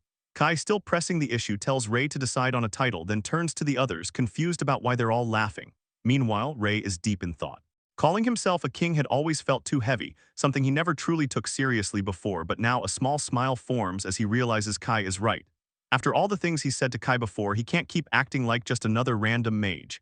As an older brother, he needs to set an example. Standing once again before the Blue King Hojo, Rei finally declares that he has made his decision. The scene transitions and the day of the Mage tournament arrives. The announcer's voice rings out as the long-awaited day finally begins, introducing the event where full-fledged mages gather. The stadium is absolutely packed, with crowds cheering like crazy, fan energy going wild as the announcer explains that although the event was kept private until last year, it is now being held publicly, drawing massive attention. Contestants begin making their entrance, greeted by overwhelming cheers. The primary Color Kings appear alongside their apostles. The red-haired woman seen earlier walks in with her twin apostles, radiating confidence, followed by the golden-haired man from before entering with his own group. The announcer then hypes up the stars of the recent dungeon incident, the Blue King Hojo and the Apostles of the Holy Staff, crediting them for solving it, pushing the excitement in the arena to its absolute peak. As Hojo arrives with his team, then comes the highlight. The announcer reveals that among these exceptional mages, one individual is drawing the most attention, a promising mage recently selected as a new king. Kurosaki Rei, the Black King. Rei steps into the arena in full black drip, looking every bit like a badass black mage, the crowd locked in on him. Kai reassures him, telling him not to be nervous and to stand proud, even throwing in a teasing remark that although he might look like a carriage horseman in a suit, he still looks way better than before. Rei brushes it off, admitting he's still not used to being called a black mage, but Kai doesn't care. As a king, Rei can't afford to look pathetic in front of the crowd. Rei acknowledges it, saying he'll try. Meanwhile, the fangirls of the red-haired king are going absolutely bonkers at her presence. As expected, the announcer points out that the one receiving the loudest cheers is Shina Moi, the Red King. Even people in the crowd comment on how insanely large her female fanbase is, with the ratio heavily skewed. Despite lacking an A-rank mage last year, her group, the Apostles of Dawn, still managed to secure second place, with her apostles standing out. Next, the announcer introduces the Yellow King, drawing attention to the dazzling man whose calm gaze is fixed on the throne. Kirimiya Kusei, exuding absolute champion aura, the one who led the Apostles of the Moonlight to victory. The crowd buzzes with curiosity, with people recognizing him as the mentor of both the Blue and Red Kings, realizing that all three primary color kings were once his disciples. Soon the three kings, Shina, Kirimiya, and Hojo, stand face to face. Shina immediately declares her intent to surpass her teacher today, fired up and ready, but Kirimiya calmly reminds her that they are not the ones fighting, completely brushing off her aggression and stating that she has missed the point. As he turns away, he adds that he knows her inside out, which only pisses her off even more. He continues confidently, stating that this year's result will be the same as last year, his apostles will win. Shina snaps back, calling him an old fart and taking offense while Hojo tries to calm things down. She immediately turns on Hojo, accusing him of acting like it has nothing to do with him, reminding him that as his senior disciple, she won't lose.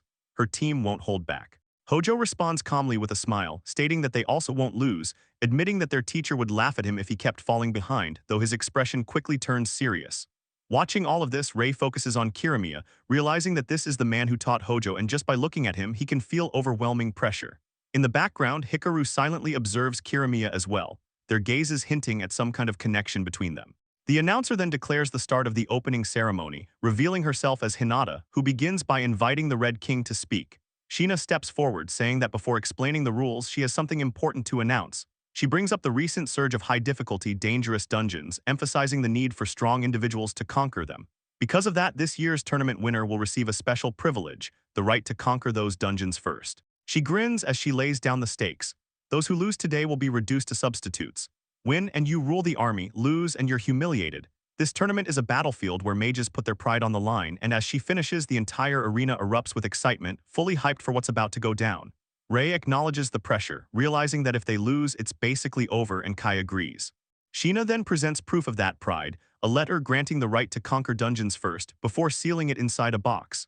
She explains that opening the box requires a special item, the main reward of the tournament, the lock breaker. Finally, the true stage of the competition is revealed. The domain where everything will unfold will be created by the three kings themselves. Shina, Kirimiya, and Hojo extend their hands, activating their magic simultaneously.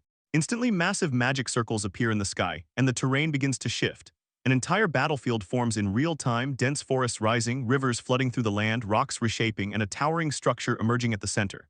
At the very top of that tower lies the key needed to unlock the box, while a virtual display reveals that the entire island has been transformed, with the tower standing at its core. Seeing this insane display of power, Rei and Kai are left completely stunned. Rei realizes they are using an absurd amount of mana to construct such a massive and complex domain, and he can't help but wonder if this is the true potential of mastering red, blue, and yellow mana. Then the Red King, Shina, drops the core rule, saying the key is located at the very top of the tower. The first team that brings this key back wins, simple on paper, brutal in reality. Then everything shifts as the scene cuts to the island where the main tournament will be held, and she starts laying out the full structure, explaining that 8 players will be selected from each group. From there, they'll form 2-man parties to compete, locking the total at 24 contestants. The starting points of each team will be completely random, scattered along the edges of the domain, meaning nobody gets an easy path. Once the game starts, every party is free to move toward the tower, and yeah, they can form coalitions with other parties if they want to play it smart or fake it and stab them in the back later.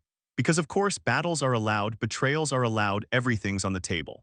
It's basically controlled chaos, and Shina wraps it up by saying those are the rules, and she's looking forward to seeing what all these mages manage to pull off. While Hinata stands there, the announcer adds one last thing, saying the winner of last year's tournament should return the trophy.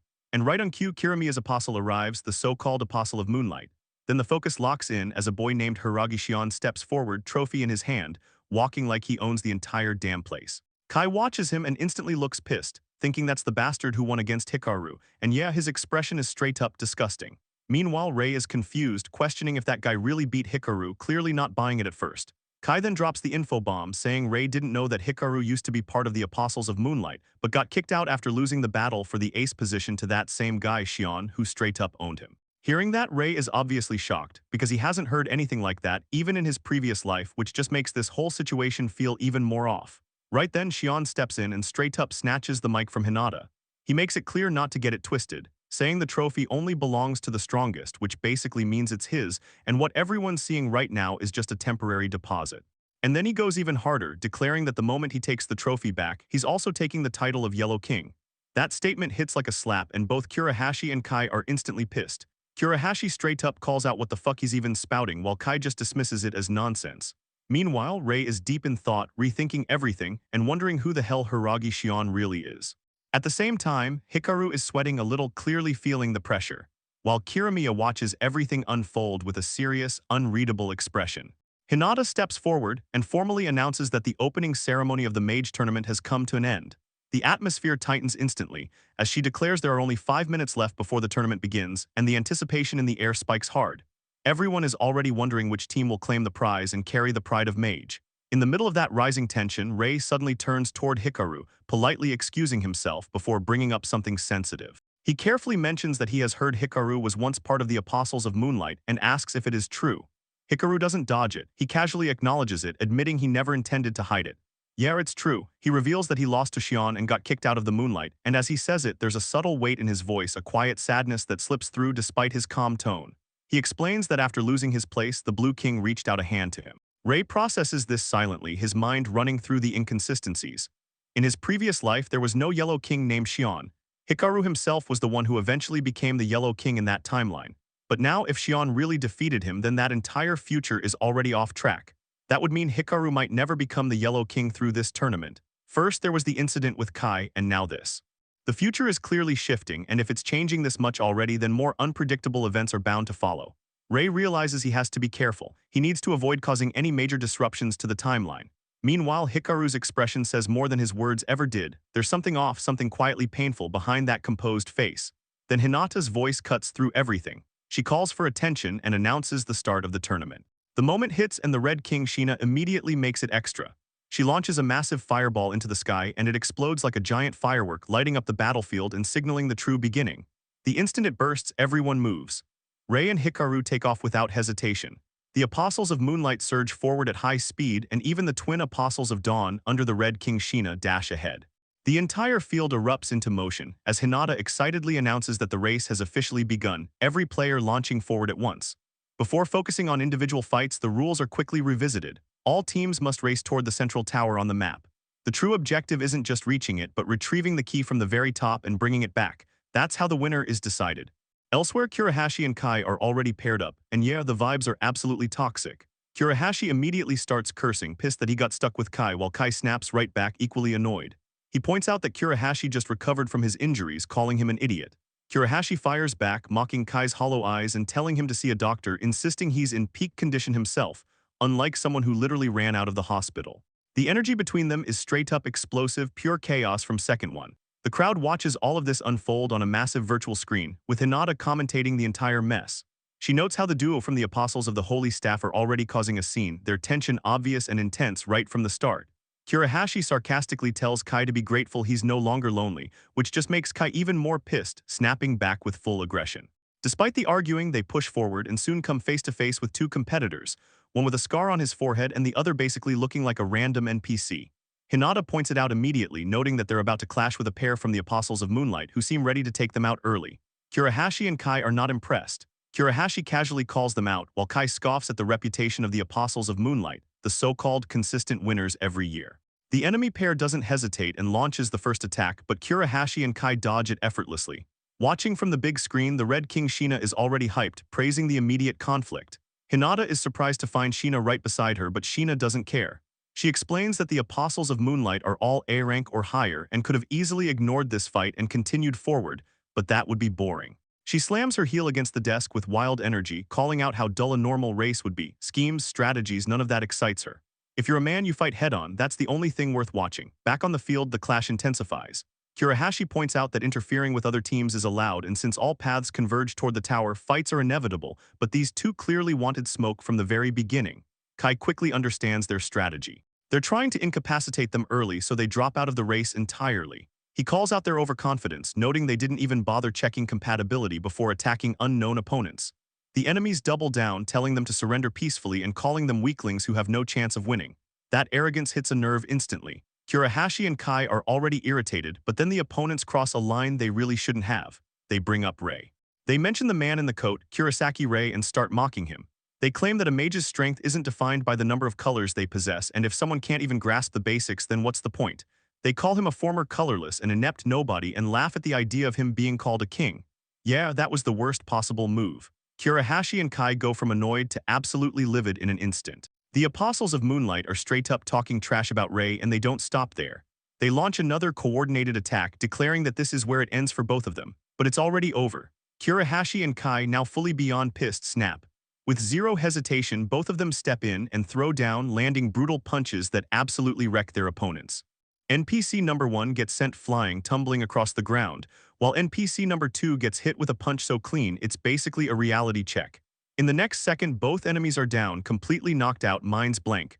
Kurahashi and Kai stand there like absolute menaces, their presence alone intimidating as hell. The power flex is real. Standing over the defeated Moonlight members, Kurahashi dares them to mock Rei again, while Kai coldly adds that he won't show mercy if they ever try something like that again. The defeated duo are visibly terrified, completely shaken. Back on the big screen, Hinata announces that Kurahashi and Kai have successfully defeated a pair from the Apostles of Moonlight. Sheena bursts out laughing, clearly entertained, calling them interesting. In the stadium, Azuma is seen waving a flag and cheering them on, hyping them up. It's also revealed that he isn't participating in the tournament at all. There was literally no one left to pair him with. Bro got benched by default. Watching the match, the Yellow King Kiramiya acknowledges their impressive skill while Hojo quietly laughs to himself. Then Sheena suddenly decides to spice things up even more. She declares that each of them deserves a point and conjures 2 fireballs in her hands. Hinata is confused, asking what she's doing, but Sheena casually explains that it's an MVP point awarded by her. She believes it makes things more interesting this way. Laughing like an absolute chaos gremlin, Sheena admits that it's all for her personal entertainment. Hinata can only watch and think to herself that this bitch is definitely having way too much fun. Rei and Hikaru move fast, cutting through the terrain. The energy between them feels sharp, focused, until suddenly Rei's voice rings out, snapping Hikaru's attention forward. In an instant, his instincts kick in, something's wrong. There's a trap laid out right in front of them. The tension lingers as Hikaru turns slightly toward Kai, acknowledging that he was saved today, but something about him feels off. Rei picks up on it immediately. The vibe is different, and he's not letting that slide. Breaking the silence, he questions him, asking if he's okay, sensing that something deeper is bothering him. He presses further, bringing up Hiragishion, almost like he already knows where Hikaru's thoughts are drifting. That hits. Hikaru is caught off guard, clearly not expecting Rei to read him that easily. Still, he admits it, yeah, but it's not just that, it's more about the Yellow King. That only confuses Rei even more. The Yellow King, what about him? But Hikaru quickly brushes it off, downplaying it as just a personal issue, shutting that door before it opens any wider. And just like that, the atmosphere shifts. A shadow looms over them, heavy and sudden, no warning, just pure ambush. Massive rocks come crashing down toward Hikaru and Rei like the sky itself decided to throw hands, but Hikaru reacts instantly, activating his barrier skill and blocking the incoming destruction just in time. But nah, it's not over. The first attack was just bait. A volley of sharp blue crystals comes flying in right after, aimed to overwhelm them while they're still recovering. Hikaru realizes at mid-defense the rocks were just a decoy, but before things spiral, Rei steps in clutch, nullifying the incoming attack like it's nothing. After defending, Rei lands smoothly, immediately checking on Hikaru, making sure he's still good. Hikaru confirms he's fine, but their focus shifts forward, because now they're not alone. Standing in front of them are 2 figures, the twins from the Apostles of the Dawn.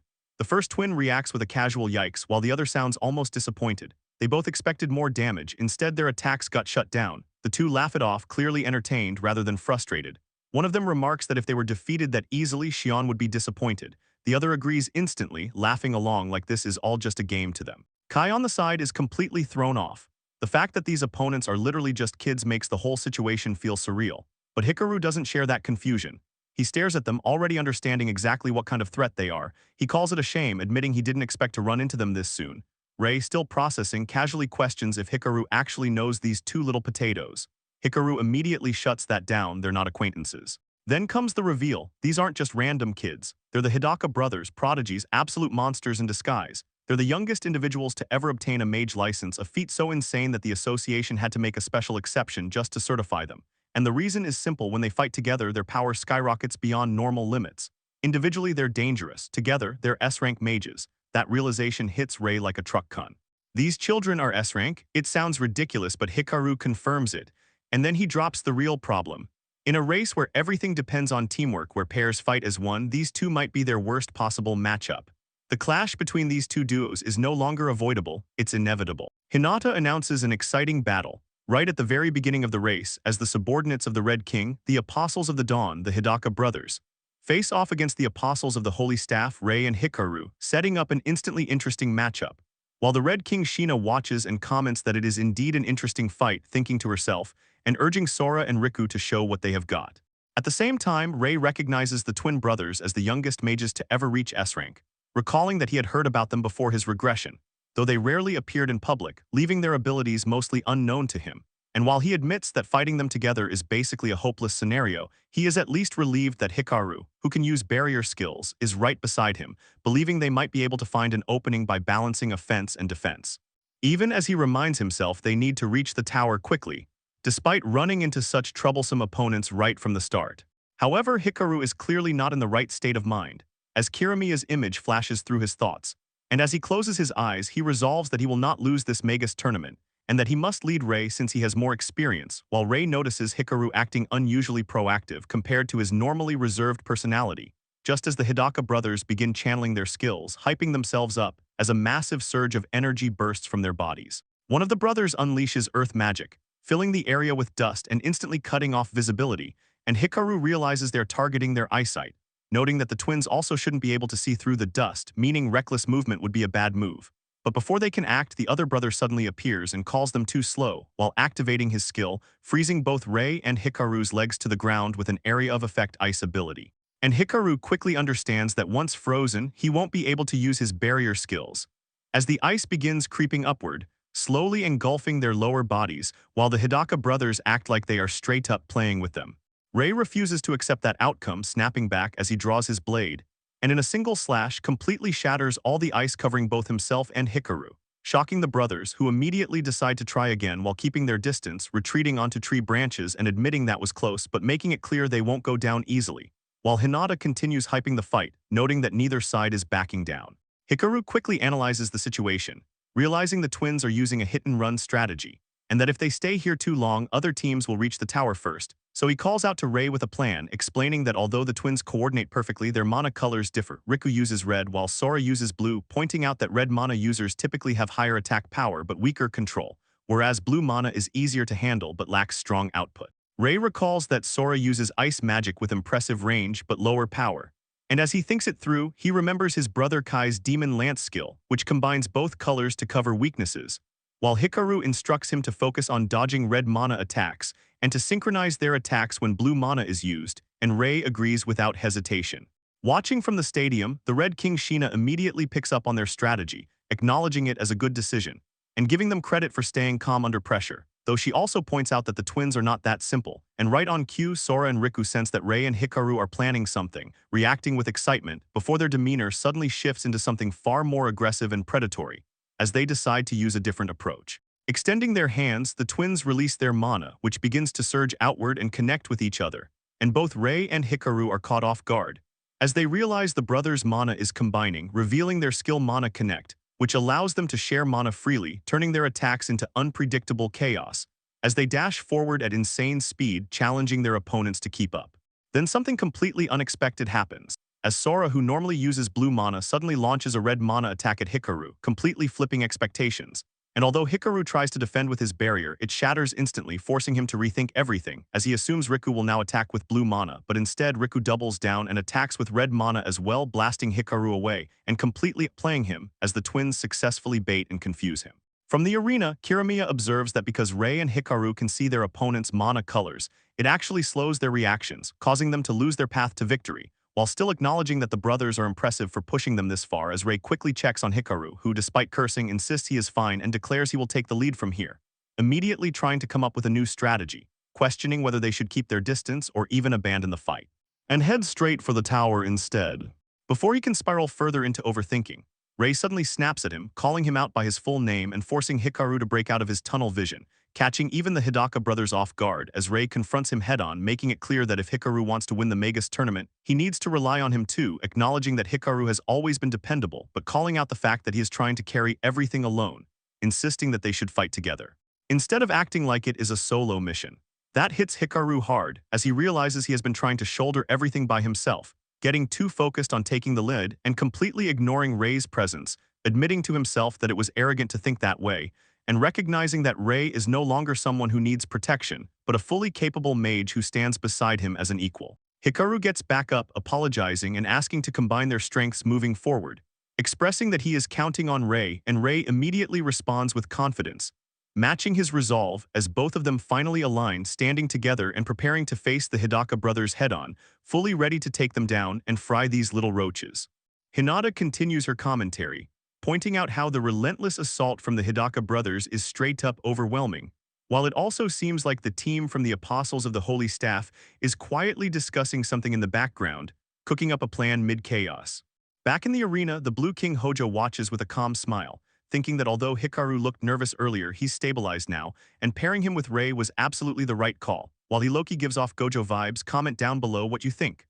At the same time, the Red King Sheena looks unimpressed, saying that winning against a team that can't even focus on their task is just boring, and she's convinced that Sora and Riku feel the same way.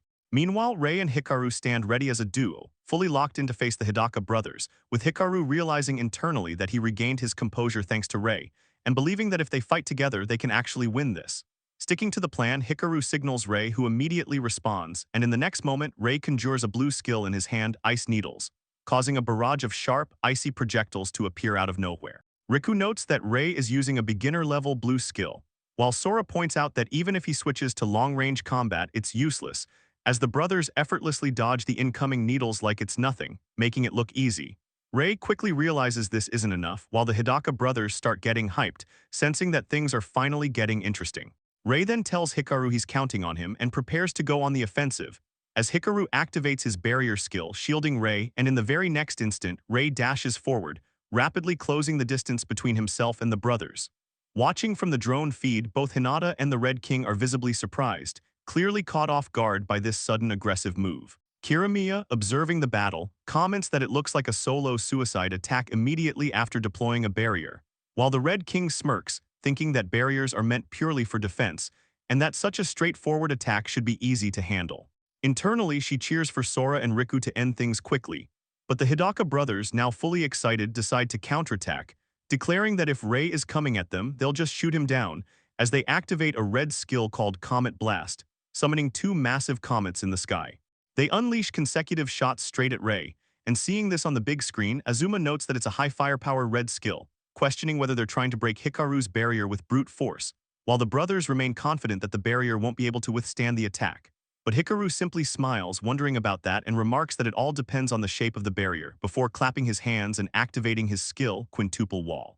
Instantly, Rei becomes surrounded by multiple defensive barriers, 5 in total, and seeing this, the Hidaka brothers are completely shocked. Rei understands that red skills tend to be straightforward and head-on, meaning if the attack direction is predictable, they can concentrate their defense accordingly. As the comets descend, they crash directly into Hikaru's layered barriers, but instead of breaking through, they crack against the stacked defenses, completely failing to reach Rei. The Hidaka brothers instantly realize this is bad, and when they try to retreat, they discover they're already trapped, as the earlier ice needles have blocked their escape route, making it impossible to run. They finally understand that Rei's earlier attack wasn't meant to deal damage, but to control the battlefield and cut off their movement. Right on cue, Hikaru signals Rei, and in the next moment, Rei blitzes past them at insane speed, striking both brothers in a flash and knocking them out cold before they can even react. Rei casually strikes a pose after defeating the two with ease, flexing just like Sung Jin-woo. Watching everything unfold on the big screen, Hinata declares the battle over, announcing that the Apostles of the Holy Staff have won. She then turns to the Red King, expecting the MVP points, and Sheena casually assigns 2 points to each of them, though she admits that they both managed to outplay everyone. On the other side, Hikaru reflects that keeping things simple really was the key, realizing he had been overthinking how to counter their teamwork, and he smiles, silently thanking Rei for helping him see things clearly. Back in the arena seating, the Blue King acknowledges their comeback from such a rough situation and praises their performance, while Kirimiya agrees, but points out that this alone still isn't enough to face Hiragi Shion. Even so, as he watches Hikaru on the big screen, Kirimiya admits that Hikaru has definitely grown. After the match, Rei tells Hikaru it's time to go, but Hikaru stops him, apologizing for earlier, admitting that Rei was worried about him, and yet he ended up neglecting him. To make sure no one overhears, Hikaru glances at the drone, assuming it can't pick up their voices from that distance, before deciding to open up about something deeply personal that he has never even told his friends. He explains that thanks to Rei, he's now fully aware of his feelings, and believes it's time to properly talk about it, as Rei listens and agrees. Then Hikaru drops the truth: Kirimiya Kusei, the Yellow King, is his actual father. Rei is completely stunned upon hearing this, struggling to process that Hikaru is the son of the Yellow King. Hikaru continues, explaining that Rei must have heard about how he was kicked out of the Apostles of the Moonlight, revealing that it was because he was abandoned by his father, and that through the Magus tournament he wants to prove that he's no longer the same person he used to be. As Rei processes everything, he connects it to what happened in his previous life, realizing that Hikaru's succession as the Yellow King was tied to his father, which raises even more questions. He then asks Hikaru directly about his relationship with Hiragi Shion. Hikaru explains that if he had to simplify it, it's something like a rivalry, admitting that he has never beaten Shion even once.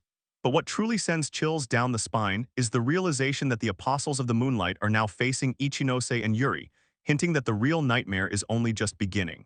We see Hinata announcing the face-off between the Apostles of the Moonlight versus Ichinose and Yuri.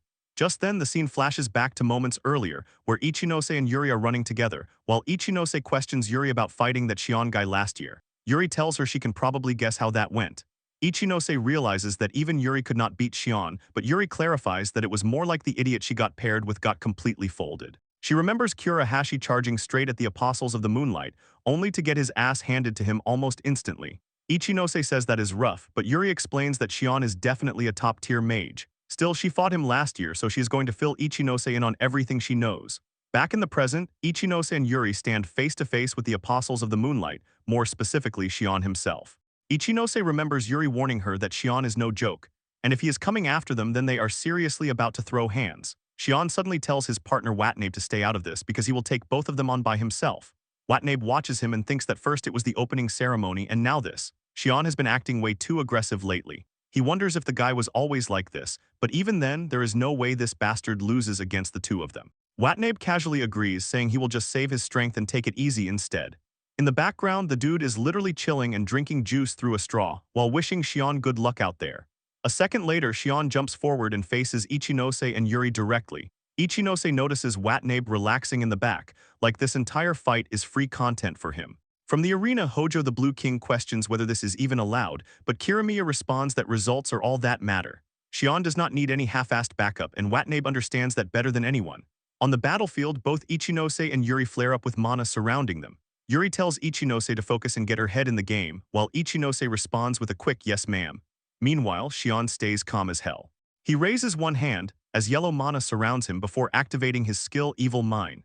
Instantly, glowing light orbs begin appearing all around the area.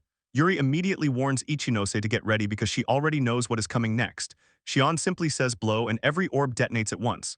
Massive explosions erupt across the battlefield while Shion stands there completely unfazed. Somehow, Yuri and Ichinose barely manage to dodge the blast. Hinata, watching from the giant screen, excitedly commentates on the massive explosion while pointing out that the Apostles of the Holy Staff saw it coming.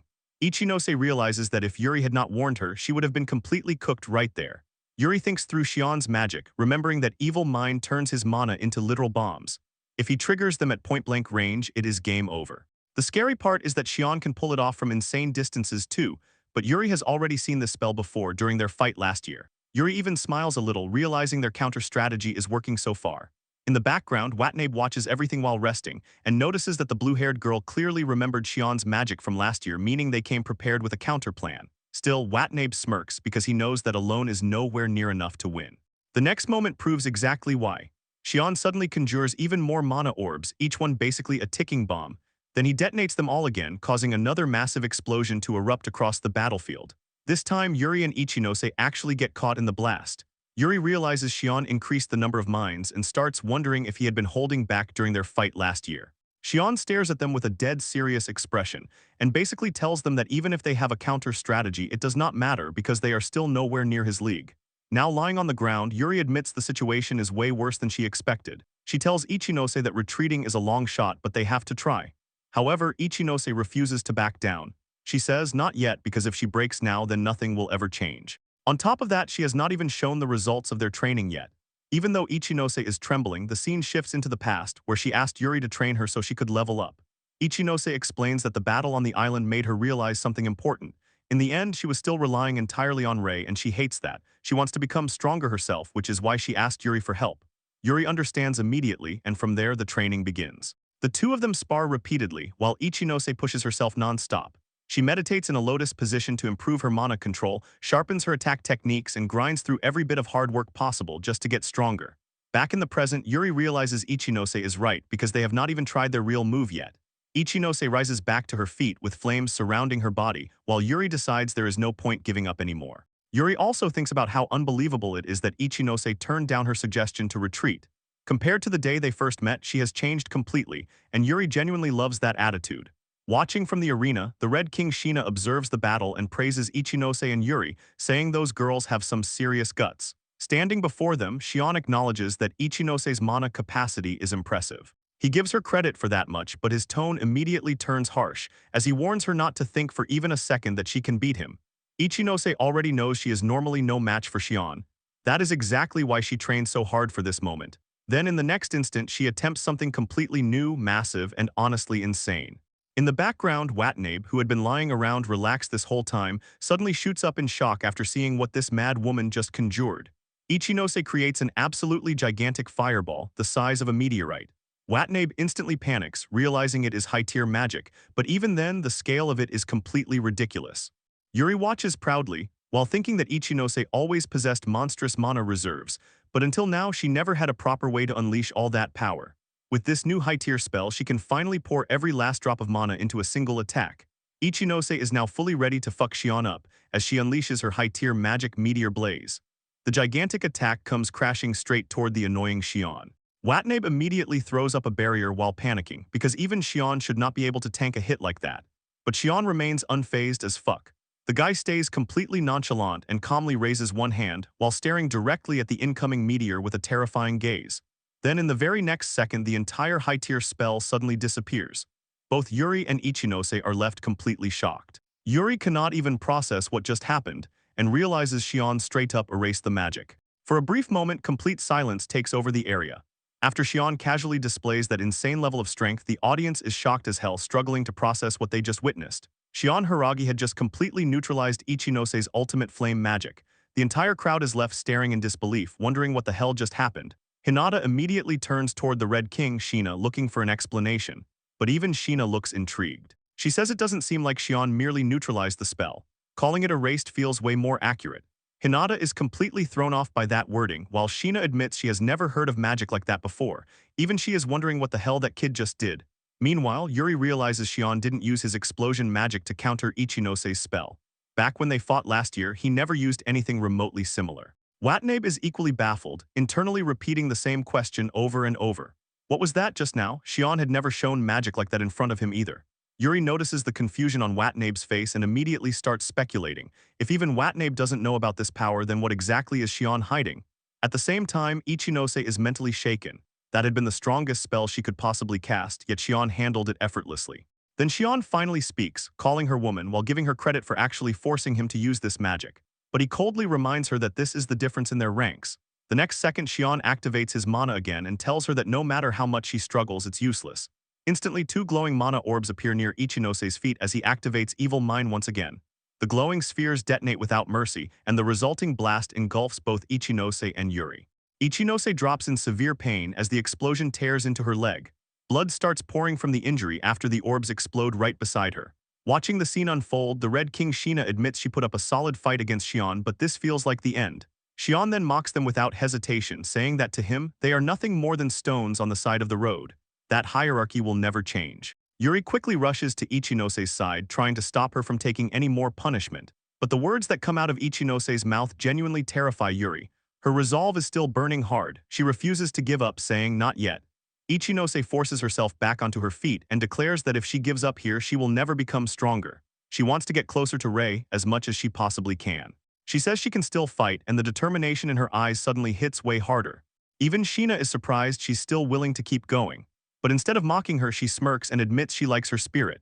Shion, however, stays completely unfazed like always. He repeats that it's useless and was about to cook our girls, but suddenly multiple attacks were thrown toward Ichinose and Yuri, blasting apart the ground and the entire surrounding area. The explosions send both girls flying, effectively taking them out of the fight. Right after that, Watanabe steps in and apologizes for the interruption, but tells Shion he's taking way too long with this. The scene then shifts toward the river, where Ichinose had been launched after Watanabe's attack. Yuri manages to keep herself suspended in the air by activating her mana conversion skill. The two of them surf toward a safer area, while Yuri complains that Ichinose seriously overdid it this time. Ichinose apologizes, but Yuri praises her instead, admitting she fought insanely well. Deep down, Yuri gets the feeling that this girl is absolutely going to become much stronger in the future. Back in the arena, the Red King Shina awards a point to Shion. While observing him, Shina starts thinking that Hojo really gathered some pretty interesting students. Meanwhile, Shion turns toward Watanabe, but Watanabe immediately looks away and says there was no need to go any further than that.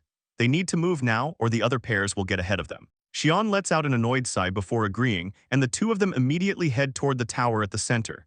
As they move forward, Watanabe quietly watches Xion, while Xion states with a dead serious expression that no matter who the opponent is, he will crush them.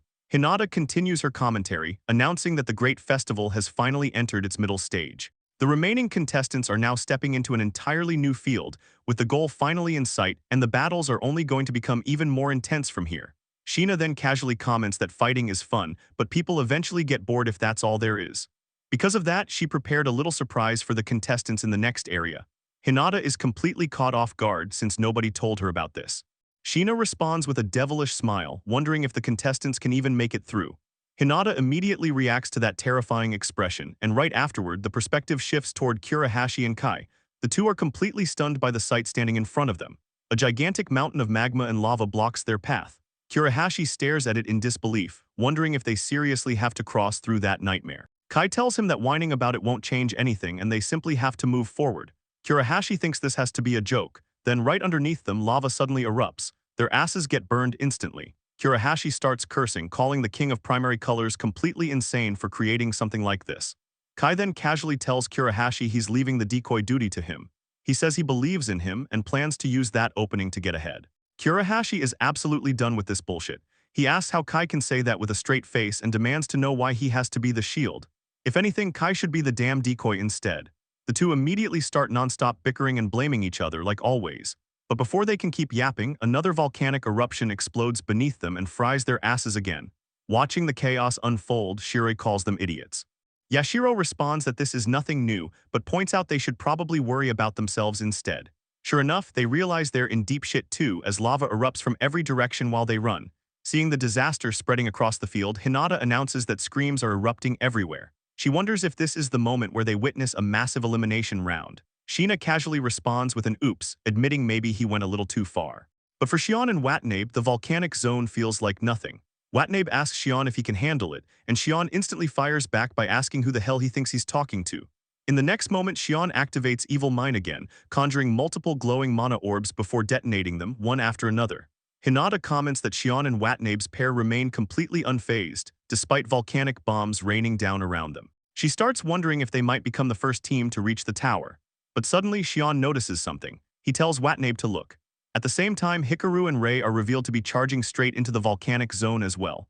Hikaru says they should keep this pace going today, while Rei chuckles and admits he's glad Hikaru is with him. Watching them from afar, Hojo starts commenting that if they keep this up, things are going to escalate fast. Kiramiya immediately finishes the thought for him, saying this is about to get very interesting. Meanwhile, Rei keeps thinking to himself that he can do this as long as he keeps moving forward. Soon after, both Hikaru and Rei finally spot the massive tower standing in the center. They immediately realize that's the Tower of the End. But the instant they notice it, both of them sense something dangerous at the exact same moment. Then a massive explosion erupts. Xion had detonated the area. Standing directly in front of them, Xion reveals himself and says they managed to block it with barriers, but this is as far as they're going. Hikaru smiles without fear and says he has been waiting for the chance to fight Xion again. This time he intends to finally reach him. Xion stands there like an immovable wall, completely blocking their path and refusing to let them pass. Hikaru faces Xion and says he always knew they would run into each other again someday, though he never expected it to happen here. As Xion stands before him, Hikaru brings up the promise they made a year ago after losing their duel. He says he came here to finally settle the score. Xion just listens for a moment before suddenly breaking into laughter. Hikaru gets visibly thrown off by the reaction, confused as Xion mocks the very idea of calling that thing a promise. Xion reminds him that all he said back then was to try and prove him wrong, then straight up says he cannot believe Hikaru is still clinging to that garbage. Hikaru struggles to process why Xion would call their promise trash, but Xion makes it brutally clear that he does not give a damn about promises anymore. He tells Hikaru that he is not even worth his time now and says Hikaru is no longer even on his radar. Xion declares that he will prove his power at the Grand Festival and rise as the Yellow King, while everything else is just a pointless distraction. Hikaru quietly accepts those words and reflects on their past. Back then, the two of them swore they would keep getting stronger together. They pushed each other constantly and competed every step of the way. But eventually, Xion kept pulling further ahead while the gap between them only kept growing wider. Hikaru admits Xion advanced with overwhelming power while he himself lost his nerve. Even their training sessions started feeling meaningless to him. He calls himself pathetic for stopping his own progress and leaving Xion to climb that mountain alone. Hikaru realizes Xion could not stand watching him rot like that, which is why Xion requested a duel from the Yellow King, Hikaru's own father. In the end, Xion crushed him completely, and Hikaru was forced to leave the Apostles of the Moonlight. Back in the present, Xion confirms everything without hesitation, saying Hikaru could not even touch his shadow back then. He questions why Hikaru even bothered showing his face again and asks what he wants now. According to Xion, their business was settled a long time ago and he has no time to waste on someone like him. Xion even tells Hikaru to retire now so he can walk away peacefully. Hikaru immediately fires back, saying Xion has got to be kidding. He admits Xion's confidence is impressive, but declares that their side will be the ones winning this tournament. Hikaru says that if Xion is truly disappointed in him, then he will simply force Xion to look at him one more time. The moment he says that, Hikaru shifts into a fighting stance and activates his skill. Xion coldly replies that Hikaru still does not have what it takes. Meanwhile, Rei watches everything unfold and realizes the rumors were true. Hikaru and Xion really are genuine rivals. Beside Xion, Watanabe comments that it looks like Hikaru finally got over his hang-ups. Hikaru then turns toward Rei and asks him to let him handle this first. Rei reacts with confusion, but Hikaru reassures him that he is not being reckless like before. He explains that he has fought Xion Cloud countless times and knows his moves inside out, making him the best person to take the lead. But Hikaru also says the key to winning this fight is Rei's skill drain. Rei immediately hesitates because using skill drain directly on another person feels seriously messed up after everything that happened with Kai. Hikaru understands the hesitation, but warns him that Xion is not someone they can defeat while holding back. Hikaru reminds Rei that the stolen skills can eventually be returned anyway. Instead of thinking of it as theft, he tells Rei to think of it as temporarily sealing the power. Then Hikaru gives him a bright smile and says everything will be fine because he trusts Rei to use that power for the right reasons. Rei still feels uncertain about using skill drain but eventually agrees. Watching the entire situation from the arena is the Red King Sheena. She says she wants to see how this plays out. Since Hikaru and Xion were once in the same apostle group, they probably know each other's tricks already. But according to her, the real issue is the annihilation magic Xion used earlier. She wonders whether this fight will finally reveal what that terrifying ability actually is. As the battle between the two rivals is about to begin, Kirimiya watches the fight with intense focus. The fight finally starts and Xion instantly activates Evil Mine. Multiple glowing orbs spread outward like ticking time bombs before unleashing a full-scale bombardment. Watanabe watches the attack and thinks that bastard Xion is not wasting a single second. But Hikaru immediately retaliates, declaring that he is not going down that easily. He reveals that he spent every waking moment mastering a spell created specifically to counter Evil Mine. In response, 4 massive pillars rise around him as part of his barrier skill, shielding him completely. Rei is genuinely shocked by the sheer defensive power. Even after Xion's massive explosion, Hikaru remains completely unharmed without even a scratch. Xion acknowledges the ultra-hard pillars and admits they have decent durability but says hiding behind a shield will not save Hikaru. As he activates his yellow skill, Hikaru suddenly counters from above. A gigantic pillar descends directly toward Xion's head. Hikaru reveals that Rigid Pillar is not just a defensive technique and realizes this is the perfect opening. He fully believes the strike is about to land. But without even bothering to look upward, Xion casually activates his yellow skill with one hand and uses the same annihilation magic he previously unleashed against Ichinose. In an instant, the massive Rigid Pillar completely disappears. Hikaru is left stunned beyond belief as he watches his attack simply vanish. He cannot even process what just happened. Xion calmly reminds him that he already said Hikaru would never touch him. But in the very next instant, Rei suddenly appears directly behind Xion. Telling him not to be so sure, Rei activates Skill Drain and prepares to steal Xion's ability. Rei was just about to use Skill Drain on Xion when Watanabe suddenly appeared between them, instantly shutting it down. He stepped in with zero hesitation and formed a blade entirely out of mana before slashing straight toward Rei. Thanks to his insane reflexes, Rei barely managed to dodge the strike at the last possible second. Even then, the attack still slammed into the ground, hard enough to destroy the entire area and send Rei flying backward. Watanabe looked genuinely impressed. For someone caught in that position, dodging that attack should have been impossible. Still, he admitted he expected nothing less from someone carrying the title of king. At this point, both Hikaru and Rei were visibly struggling in the fight. Watanabe could tell too, and he started mocking them, asking what their next move was and whether that pathetic showing was really all they had. Hikaru knew this situation was bad. Watanabe usually acted playful and carefree, but underneath that personality was a monster with absurd close-quarter combat skill. Xion's new magic had already caught him off guard, but Watanabe had also evolved far beyond the version Hikaru remembered. Their coordination from both the front and back was becoming a serious problem, and now they had even countered a surprise attack. Hikaru started thinking through possible options. He wanted to use his new technique as a decoy, instead of forcing a direct clash of raw strength. The problem was that regrouping itself seemed impossible because Xion and Watanabe were not letting them escape that easily. As Hikaru stared at both of them, the pressure started building fast. The two of them genuinely looked menacing, and Hikaru had no clue what the right move was anymore. Then from the arena above, Kirimiya quietly said it was about time. A second later, Shion suddenly noticed something strange. The ground beneath everyone started crackling. Hikaru and Rei immediately realized something was wrong too, and in the next instant the entire battlefield began violently shaking. Everyone watching finally understood what was happening. The ground was collapsing. Hikaru immediately warned Rei to prepare for the fall. At the same time, he started thinking that if this chaos forced a reset in the battle, maybe there was still a chance to defeat Shion after all. But Shion instantly crushed that hope. Almost as if he had read Hikaru's thoughts directly, Shion coldly declared that even if they fought again, the result would never change. Hikaru would never reach his level, not even in a million years. No matter how much effort Hikaru piled up, all of it would be meaningless in the end. Even while the arena was collapsing around them, Shion kept staring at Hikaru with a completely emotionless face as he declared that they simply existed in different leagues. Then both duos crashed underground. Back above, the Blue King Hojo questioned Kirimiya, asking whether this trap was his doing. Kirimiya casually confirmed it. Just like Shina, he had apparently taken the liberty of setting up obstacles beforehand. One of the goals of the Grand Festival was developing mages, so he intentionally increased the difficulty of the trial. Still, Kirimiya admitted the battle's conclusion had now been postponed. Meanwhile, both pairs were still falling through the darkness. Hinata started commentating on the situation, realizing it was basically a cave-in trap. Both teams had fallen into completely separate pits, and from the looks of it, climbing back up was impossible. Instead, it seemed both groups had no choice but to continue deeper through the side tunnels. Shina was immediately pissed off because the monitors could no longer properly show what was happening underground. She started cursing Kirimiya and his annoying unnecessary traps because she genuinely wanted to keep watching the showdown between the two duos. Elsewhere underground, Watanabe casually started walking again while talking to Shion. He admitted the cave-in was a real shame because if the fight had continued normally, Shion probably would have won. But Shion immediately called him out. He reminded Watanabe that he had already warned him before that he did not need interference from anyone. If Watanabe ever pulled another stunt like that again, Shion promised he would not show mercy, even toward an ally.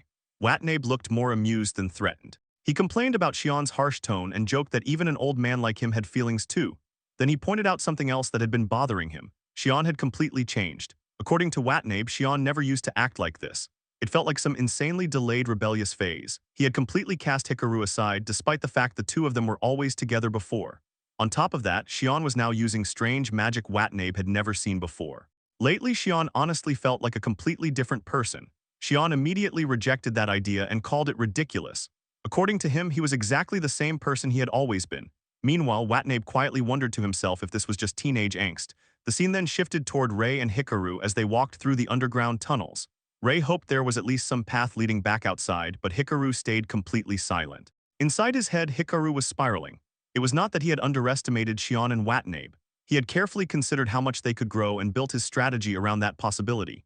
He truly entered the fight believing they could win, but reality completely destroyed those expectations. Shion remained an undefeated rival standing far ahead of him, and that fact genuinely pissed Hikaru off. Frustrated, he quietly cursed to himself before suddenly calling out to Rei. Then Hikaru proposed something shocking. He asked if they should withdraw from the match right there. Rei looked completely horrified hearing that, but Hikaru quickly clarified that he was not necessarily saying they should fully retire. Instead, he suggested they avoid dangerous combat entirely and focus only on reaching the goal. If they sensed enemies nearby, they could simply take detours before getting spotted. Hikaru tried rationalizing everything. The victory condition for the event was securing the prize, not winning fights. The tournament itself was supposed to be a goodwill match anyway, so there was no reason to risk injuries by forcing unnecessary confrontations. To Hikaru, getting injured during what was basically practice and becoming unable to perform when it truly mattered would just be stupid. After all, they were mages. Their real enemies were not other people. Their real enemies were dungeons. So Hikaru suggested they just take things easy for the rest of the event. But Rei immediately questioned him. Why was Hikaru lying like this? That question instantly hit hard. Rei could tell something was wrong. He hoped he was only overthinking it, but it genuinely looked like Hikaru was forcing himself. Deep down, Hikaru clearly did not want to withdraw at all. But Hikaru snapped back immediately. He insisted he was not lying and claimed there was no reason for him to lie in the first place. According to him, he was only making a rational suggestion for both of their sakes. Rei still refused to buy it. If Hikaru was truly being rational, then why did he look like he was in so much pain? And honestly, Rei was right. Hikaru's face completely betrayed him. At that moment, Rei finally pieced everything together. The expression Hikaru was making had felt familiar this entire time. Now he finally understood why. Hikaru looked exactly like someone Rei used to know, his past self, the weak version of himself from long ago. Hikaru finally cracked after that. Laughing bitterly, he admitted Rei had completely seen through him. Everything he said earlier was just a facade. The truth was simple. He did not want to fight anymore. Hikaru had spent an entire year preparing counters specifically designed for Xion, yet none of them worked at all. Xion had become far stronger than Hikaru ever imagined possible. If anything, the gap between them had only widened even more. Hikaru even realized his father probably understood this outcome from the very beginning. That was likely why he never tried stopping him. With a genuinely defeated expression, Hikaru admitted something painful. He believed he would never be able to reach Xion. To him, challenging someone when you already knew you would lose felt completely foolish, but Rei instantly called bullshit. He bluntly pointed out how surprisingly honest Hikaru actually was because every single emotion was written all over his face. Hikaru was frustrated beyond belief. Deep down, he had not accepted defeat at all. And according to Rei, that frustration was exactly why Hikaru wanted to avoid fighting. Because if Hikaru fought and lost, he would finally be forced to face the results directly. Rei explained that Hikaru was not truly afraid of Xion's strength or even getting injured in battle. What actually terrified him was the possibility that losing would prove all his efforts meaningless. The thing Hikaru feared most was having everything he had worked toward rejected completely. Hikaru snapped again after hearing that. What could Rei possibly know about that kind of pain? Rei was a triple element wielder, blessed with ridiculous talent, who rose to the rank of king almost instantly. There was no way someone like Rei could understand what it felt like to be rejected by talent itself. But Rei shocked him. He quietly answered that he understood it all too well, because the Hikaru standing there now looked exactly like the person Rei himself used to be. Rei believed Hikaru was just like he once was before the regression, completely crushed by reality. And because of that, Rei knew exactly what Hikaru needed to hear. The words Rei himself once wanted someone to tell him. Rei told Hikaru that this was not his limit. Hikaru had absolutely nothing to fear because his efforts would never be meaningless. Hikaru still questioned him though. How could Rei possibly be so sure? There was still a very real chance they could lose. Rei smiled and admitted that possibility existed. But according to him, things like this were never about pure logic. They might fight and lose. Hikaru might suffer even more than he already was, but people like them were never the type who could gracefully give up over something like that. Hikaru noticed Rei kept saying we, like he somehow understood him completely, but Rei admitted he actually knew nothing about Hikaru. This was simply his own selfish hope. He genuinely believed Hikaru could win. Those words hit hard. Hikaru, the senior between them, realized he was the one receiving a lesson from his junior instead. Finally, Hikaru smiled.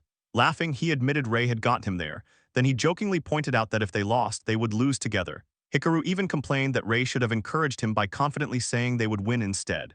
Still, Hikaru finally accepted one thing: he could not give up. He sincerely thanked Rei for putting his mind at ease. Now fully fired up again, both of them accepted the outcome no matter what happened. If they lost, then so be it. But there would be no withdrawal. And with their resolve restored, Hikaru and Rei sprinted through the tunnels together. After some time, they finally reunited with Yuri and Ichinose, and Rei quickly filled them in on everything that had happened. Ichinose could barely process it, shocked that things had escalated that badly. Rei immediately pointed out that Xion and the others were probably already heading for the top, meaning they were running out of time fast. Without wasting another second, Yuri activated her mana conversion and summoned an enormous hammer. She confidently told them to leave it to her because she could launch both of them straight to the top with the hammer. Rei looked genuinely hyped after hearing that plan actually had a chance of working.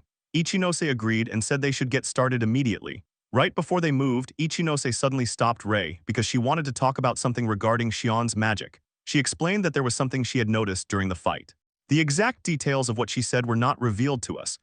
Rei thanked Ichinose, saying that information would definitely come in handy later, and Ichinose smiled, happy that she could help.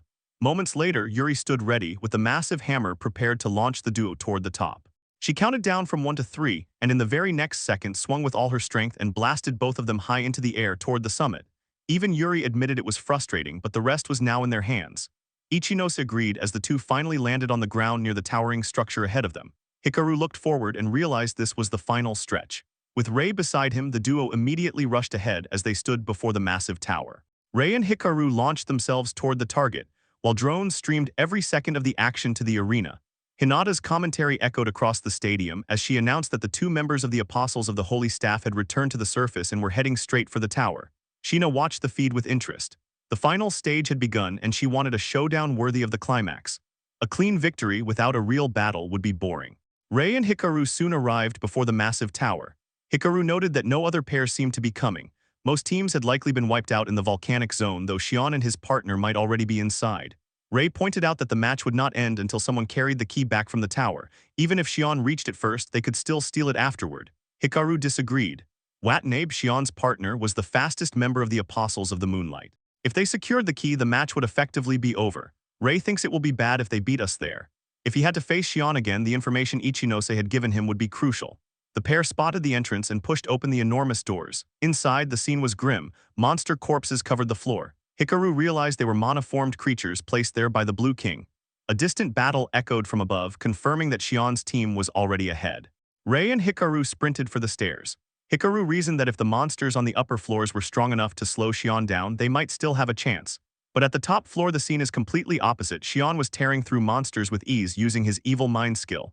He dismissed the enemies as trivial, disappointed that the supposed guardians of the final floor were this weak. Watanabe watched him fight, and the feeling of uneasiness still lingered. Xian had become absurdly strong, but something about him felt wrong, like he was hiding something. Drones hovered overhead, broadcasting the battle live to the entire arena. Then Xian looked directly at the camera as if planning something. Watanabe told him to stop wasting time and take the key already. Hinata excitedly wondered if they were about to clinch victory, while Sheena rolled her eyes at how dull it was becoming. Suddenly, the live feed cut out. Confusion swept through the arena. Some thought it was a technical failure. The Blue King and Yellow King both sensed something was off. Inside the tower, the truth was far worse. Xian had destroyed the drone. Watanabe barely had time to question him before Xian vanished and reappeared in front of him. In a single motion, Xian drove his bare hand through Watanabe's chest. Watanabe gasped that he had known something was wrong with him. Xian answered with a blank expression. Your sharp instincts were troublesome. People who wanted to live long lives should learn that ignorance and dullness were often useful traits. Then he casually tossed Watanabe aside like a ragdoll. Hikaru arrived just in time to see Watanabe's body crash to the ground. He snapped in disbelief, demanding to know what Xian thought he was doing. Xian greeted him as if mocking, saying he had finally arrived and that he had grown tired of waiting for him and the Black King, Ray. Ray immediately noticed Xian's right arm. It had transformed into something monstrous, eerily similar to Kai's earlier mutation. The destroyed cameras meant no one outside the tower could see what was happening now. Hikaru, shaken, asked what Xian really was. Xian spread his arms and declared that pretending to be human was over. With half of its body already transformed into a monstrous form, it revealed its true ambition. It would kill everyone who had known Xian well, along with the Black King himself, and then reign as the king of humanity. Hikaru was beyond shocked. The thing standing in front of him was nothing like the Xian he knew. Staring at the creature, he demanded to know who in the fucking hell it really was. The being seemed pleased by the reaction. As expected, those closest to Xian had noticed the truth quickly. It praised Hikaru's observation before dropping an absolutely devastating revelation. It admitted that Hikaru was correct. He was not Xian, at least its soul was not. A grin spread across its face as it stood before both Ray and Hikaru. The creature explained that it was no surprise they had been deceived. The body standing before them unquestionably belonged to Xian Hiragi. However, the thing occupying it was something else entirely. Hikaru, now furious, demanded to know what the hell it was talking about. The creature calmly continued its explanation. It claimed that it had simply been searching for a high-quality vessel. Then it revealed the horrifying truth. It had devoured Xian's human soul. As its true form began to emerge more clearly, the creature declared that the human known as Xian no longer existed in this world. Hikaru could barely process what he had just heard. Xian was gone. Meanwhile, Ray tried to make sense of everything. Was this possession? Was Xian being controlled by a monster just like Kai had been? The creature continued speaking, revealing that it had possessed all of Xian's memories. Playing the role of Xian had been trivial. In fact, it admitted that it could not help but laugh when Hikaru started talking about that promise. Hikaru had no idea that the promise could never be fulfilled in the first place.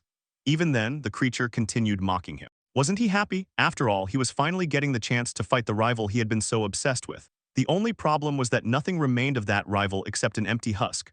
Ray called out to Hikaru, but Hikaru barely seemed to hear him. He was completely consumed by rage. Pure anger burned inside him as he locked eyes with the creature and swore that he would never, ever forgive it. The creature found the reaction amusing. It wondered if this was the friendship humans were always talking about. Humans really did seem to love that kind of sentiment. Then it turned its attention back to Hikaru's fury and challenged him. It wanted to see just how long that rage would last. As the confrontation reached its breaking point, the creature prepared itself for battle. Brilliant yellow mana erupted around its body, engulfing it, as both sides readied themselves for the fight that was about to begin. The monster possessing Xian now stood before Hikaru, openly using Xian's abilities as if they were his own. The sight hit hard. For a split second, Hikaru drifted back to his memories of Xian. They had been best friends, rivals, and comrades chasing the same goal. He remembered Xian's carefree smile and the conversations they once shared. Back then, Xian had been shocked to learn that the Yellow King was Hikaru's father. Hikaru had explained that Kawa was his mother's maiden name and that he wanted to become strong enough to succeed the Yellow King one day. The problem was that his father seemed to have absolutely no interest in him. Xian had brushed that concern aside, telling him that none of it mattered. If Hikaru became so powerful that nobody could ignore him, then even his old man would have no choice but to acknowledge him. From there, the two had made a promise to grow stronger together. But now that same Xion was gone. His body remained, but it had become nothing more than an empty vessel controlled by a monster. Seeing the condition of his dear friend and rival shattered something inside Hikaru. He fought back tears, but grief quickly gave way to pure rage. Determination burned in his eyes as he swore that, no matter what happened, he would take this monster down. The creature inside Xion only chuckled at his anger.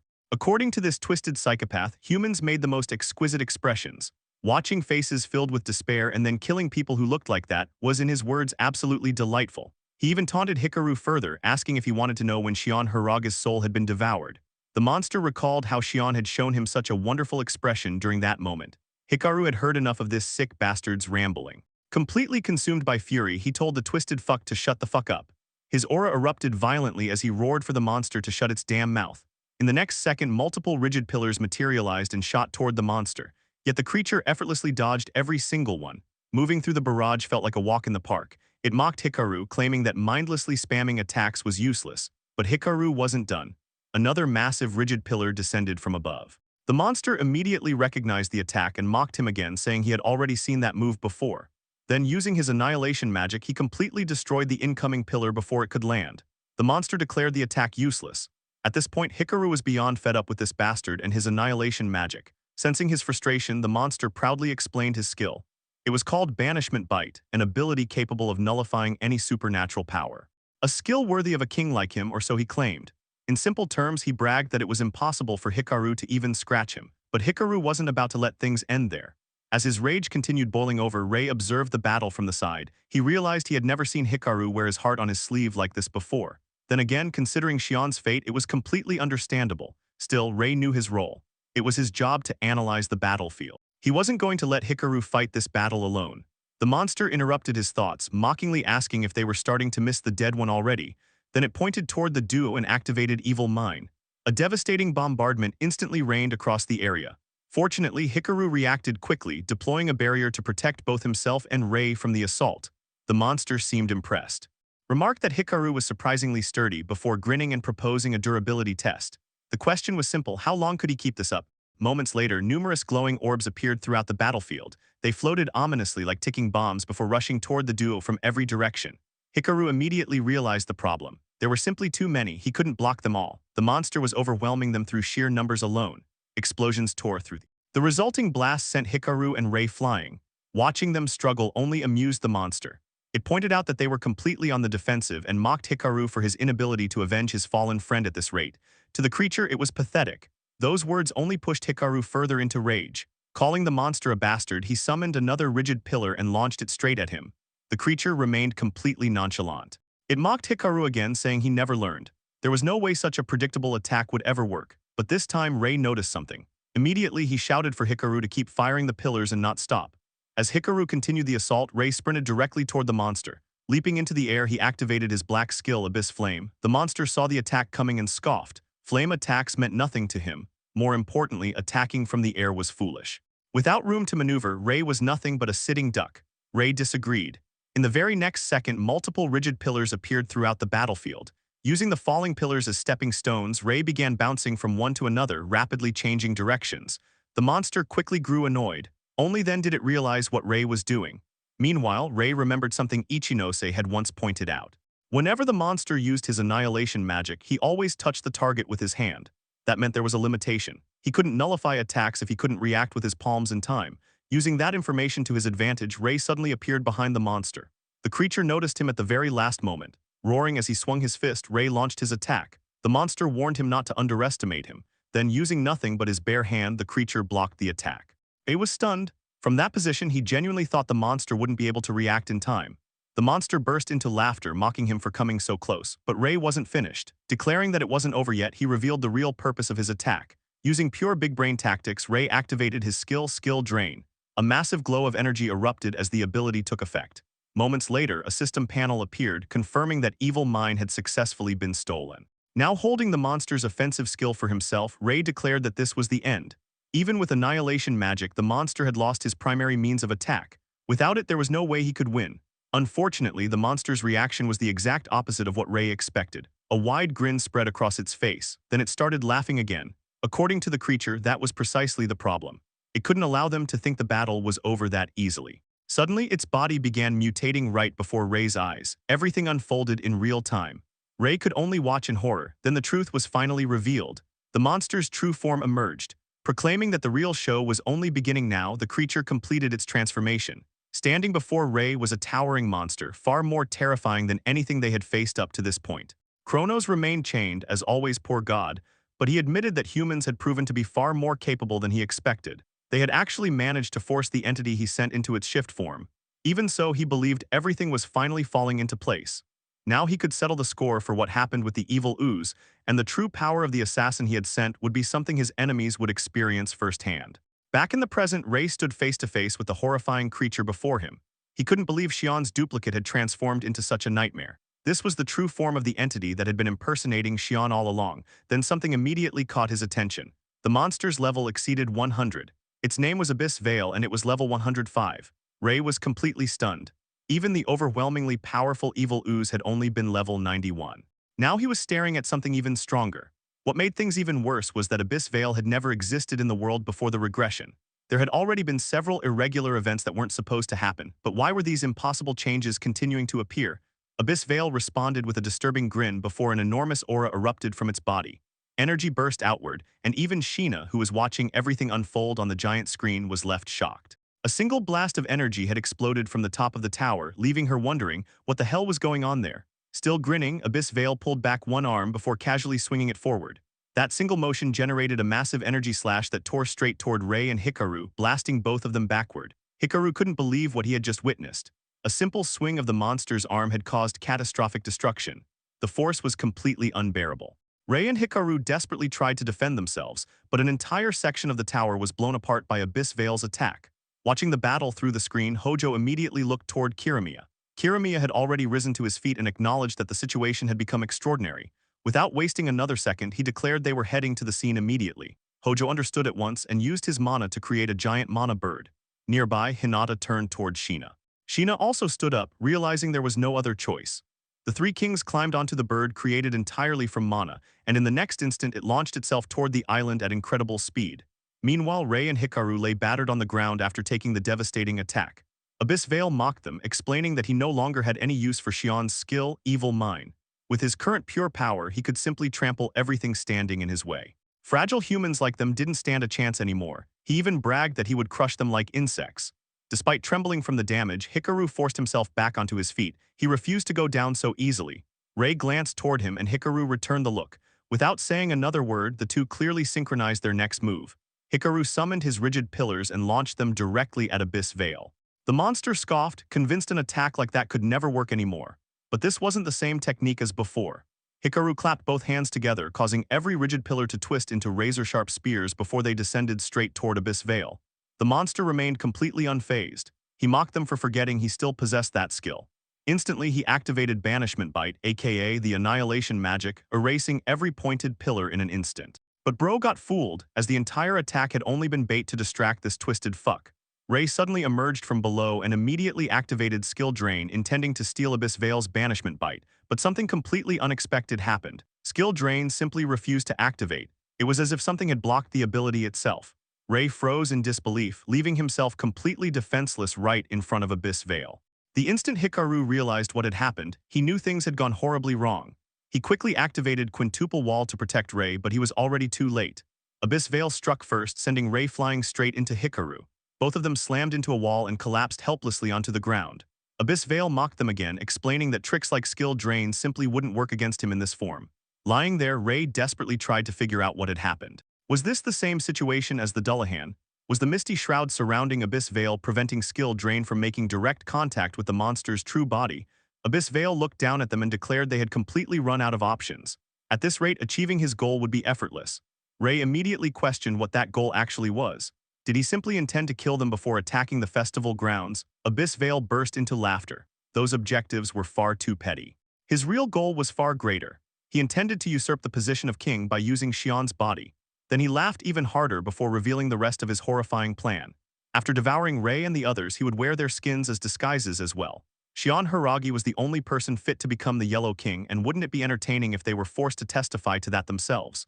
Hearing the monster's ambitions, Ray immediately understood the true danger. If a monster successfully replaced one of the kings, human society itself would collapse.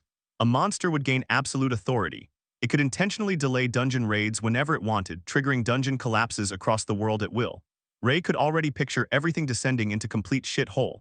Then Hikaru stepped forward, refusing to accept that future. Becoming a king while wearing Xian's body was something he would never allow. No matter what it took, he swore he would stop Abyss Veil. The entire area suddenly began shaking as Abyss Veil released another overwhelming surge of aura. Looking at the two humans, he found it amusing that they still dared to stand against him despite knowing they were completely outmatched. He praised their bravery, calling it a truly brave way to die. Then an enormous purple aura erupted from his body, tearing apart everything around him. Feeling that crushing pressure firsthand, Ray realized just how overwhelming the monster's strength truly was. If they wanted even the slightest chance of hurting Abyss Veil, they first had to find a way around his annihilation magic. But no matter how hard he thought about it, he couldn't come up with an answer. Just then, Hikaru called out to Ray with one final realization. It was a good thing Ray had stolen Xian's skill, Evil Mind. With that power, they actually had a chance to win.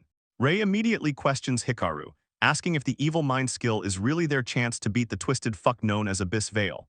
Hikaru confirms that it is, explaining that if Ray uses Xian's skill, they can finally bring him down. Hearing all of this, Abyss Veil looks at them with pure disgust before blurting out a confused reaction.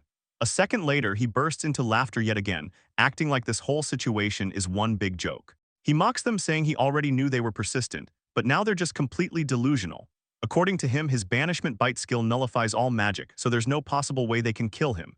He even sarcastically wonders if they believe the so-called power of friendship that humans love so much is somehow going to save them. Ray is clearly pissed after listening to Abyss Veil's non-stop blabbering, but Hikaru calmly tells him everything is fine because he already has a plan. The two quickly discuss it while Abyss Veil watches them. Having completely lost his patience, he thinks these lower life forms are so predictable that he can see straight through their little scheme. Their entire strategy revolves around Evil Mind triggering multiple explosions at once, assuming his nullification can't keep up because he has to touch each attack with his palms. That's the logic they've come up with. Wearing his usual evil grin, Abyss Veil thinks they're out of luck because, in his current body, his reaction speed is on an entirely different level. He plans to nullify every single Evil Mind attack before it can explode, but decides he might as well burn them to a crisp first. He immediately activates his power and hurls a massive wave of fire straight toward Hikaru and Ray. Hikaru warns Ray that the attack is coming, and a gigantic explosion follows. However, something instantly catches Abyss Veil's attention. High above the battlefield is our boy Ray. While soaring through the air, Ray activates Xian's skill, thinking that he's borrowing Xian's power. In the next moment, Evil Mind activates, producing multiple glowing orbs that quickly fly toward Abyss Veil. Completely unfazed, Abyss Veil calls the attack useless and prepares to erase every orb to finish the fight once and for all. But for some reason, Evil Mind activates anyway, and the entire area erupts with explosions. Abyss Veil is visibly surprised. He knows for a fact that he touched the spell, so why didn't the magic disappear? The answer is Hikaru. Every glowing orb has been wrapped inside Hikaru's barrier skill. Instead of nullifying Evil Mind itself, Abyss Veil is only erasing Hikaru's barrier, leaving the actual magical orbs completely untouched. The moment he realizes that Evil Mind has been hidden inside a barrier, it's already too late. Hikaru explains that Abyss Veil's contact-based skill drain was already nullified by his armor, so it only makes sense that a barrier could accomplish the exact same thing.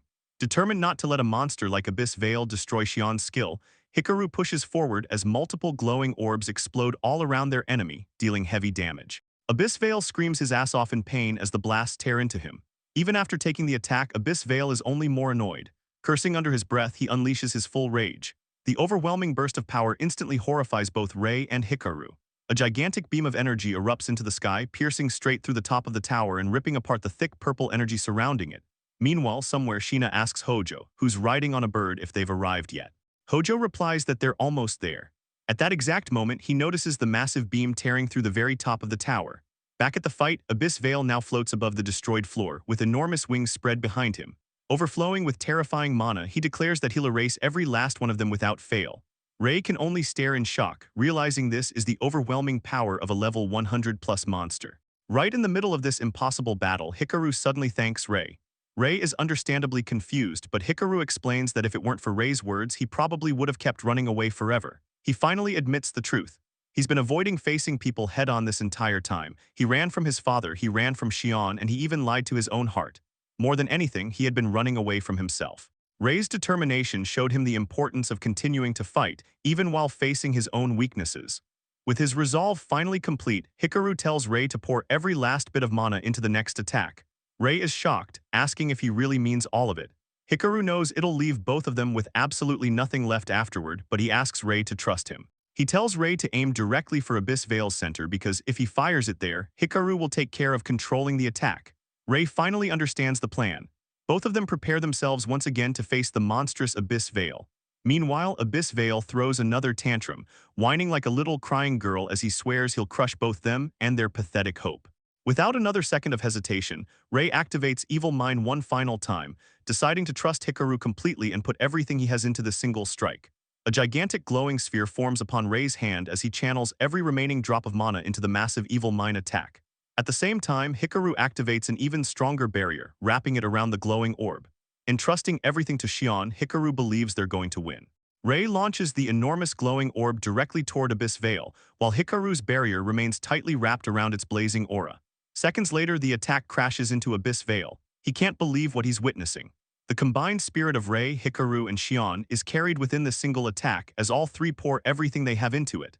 Abyss Veil desperately realizes that he can't nullify it anymore. In the very next moment, the attack lands in full force, unleashing a colossal explosion that tears through the tower itself. When the dust finally settles, both Rei and Hikaru are completely exhausted. Hikaru lets out a deep breath of relief, and with Xion's memory filling his heart, he silently thanks Xion as relief finally washes over him.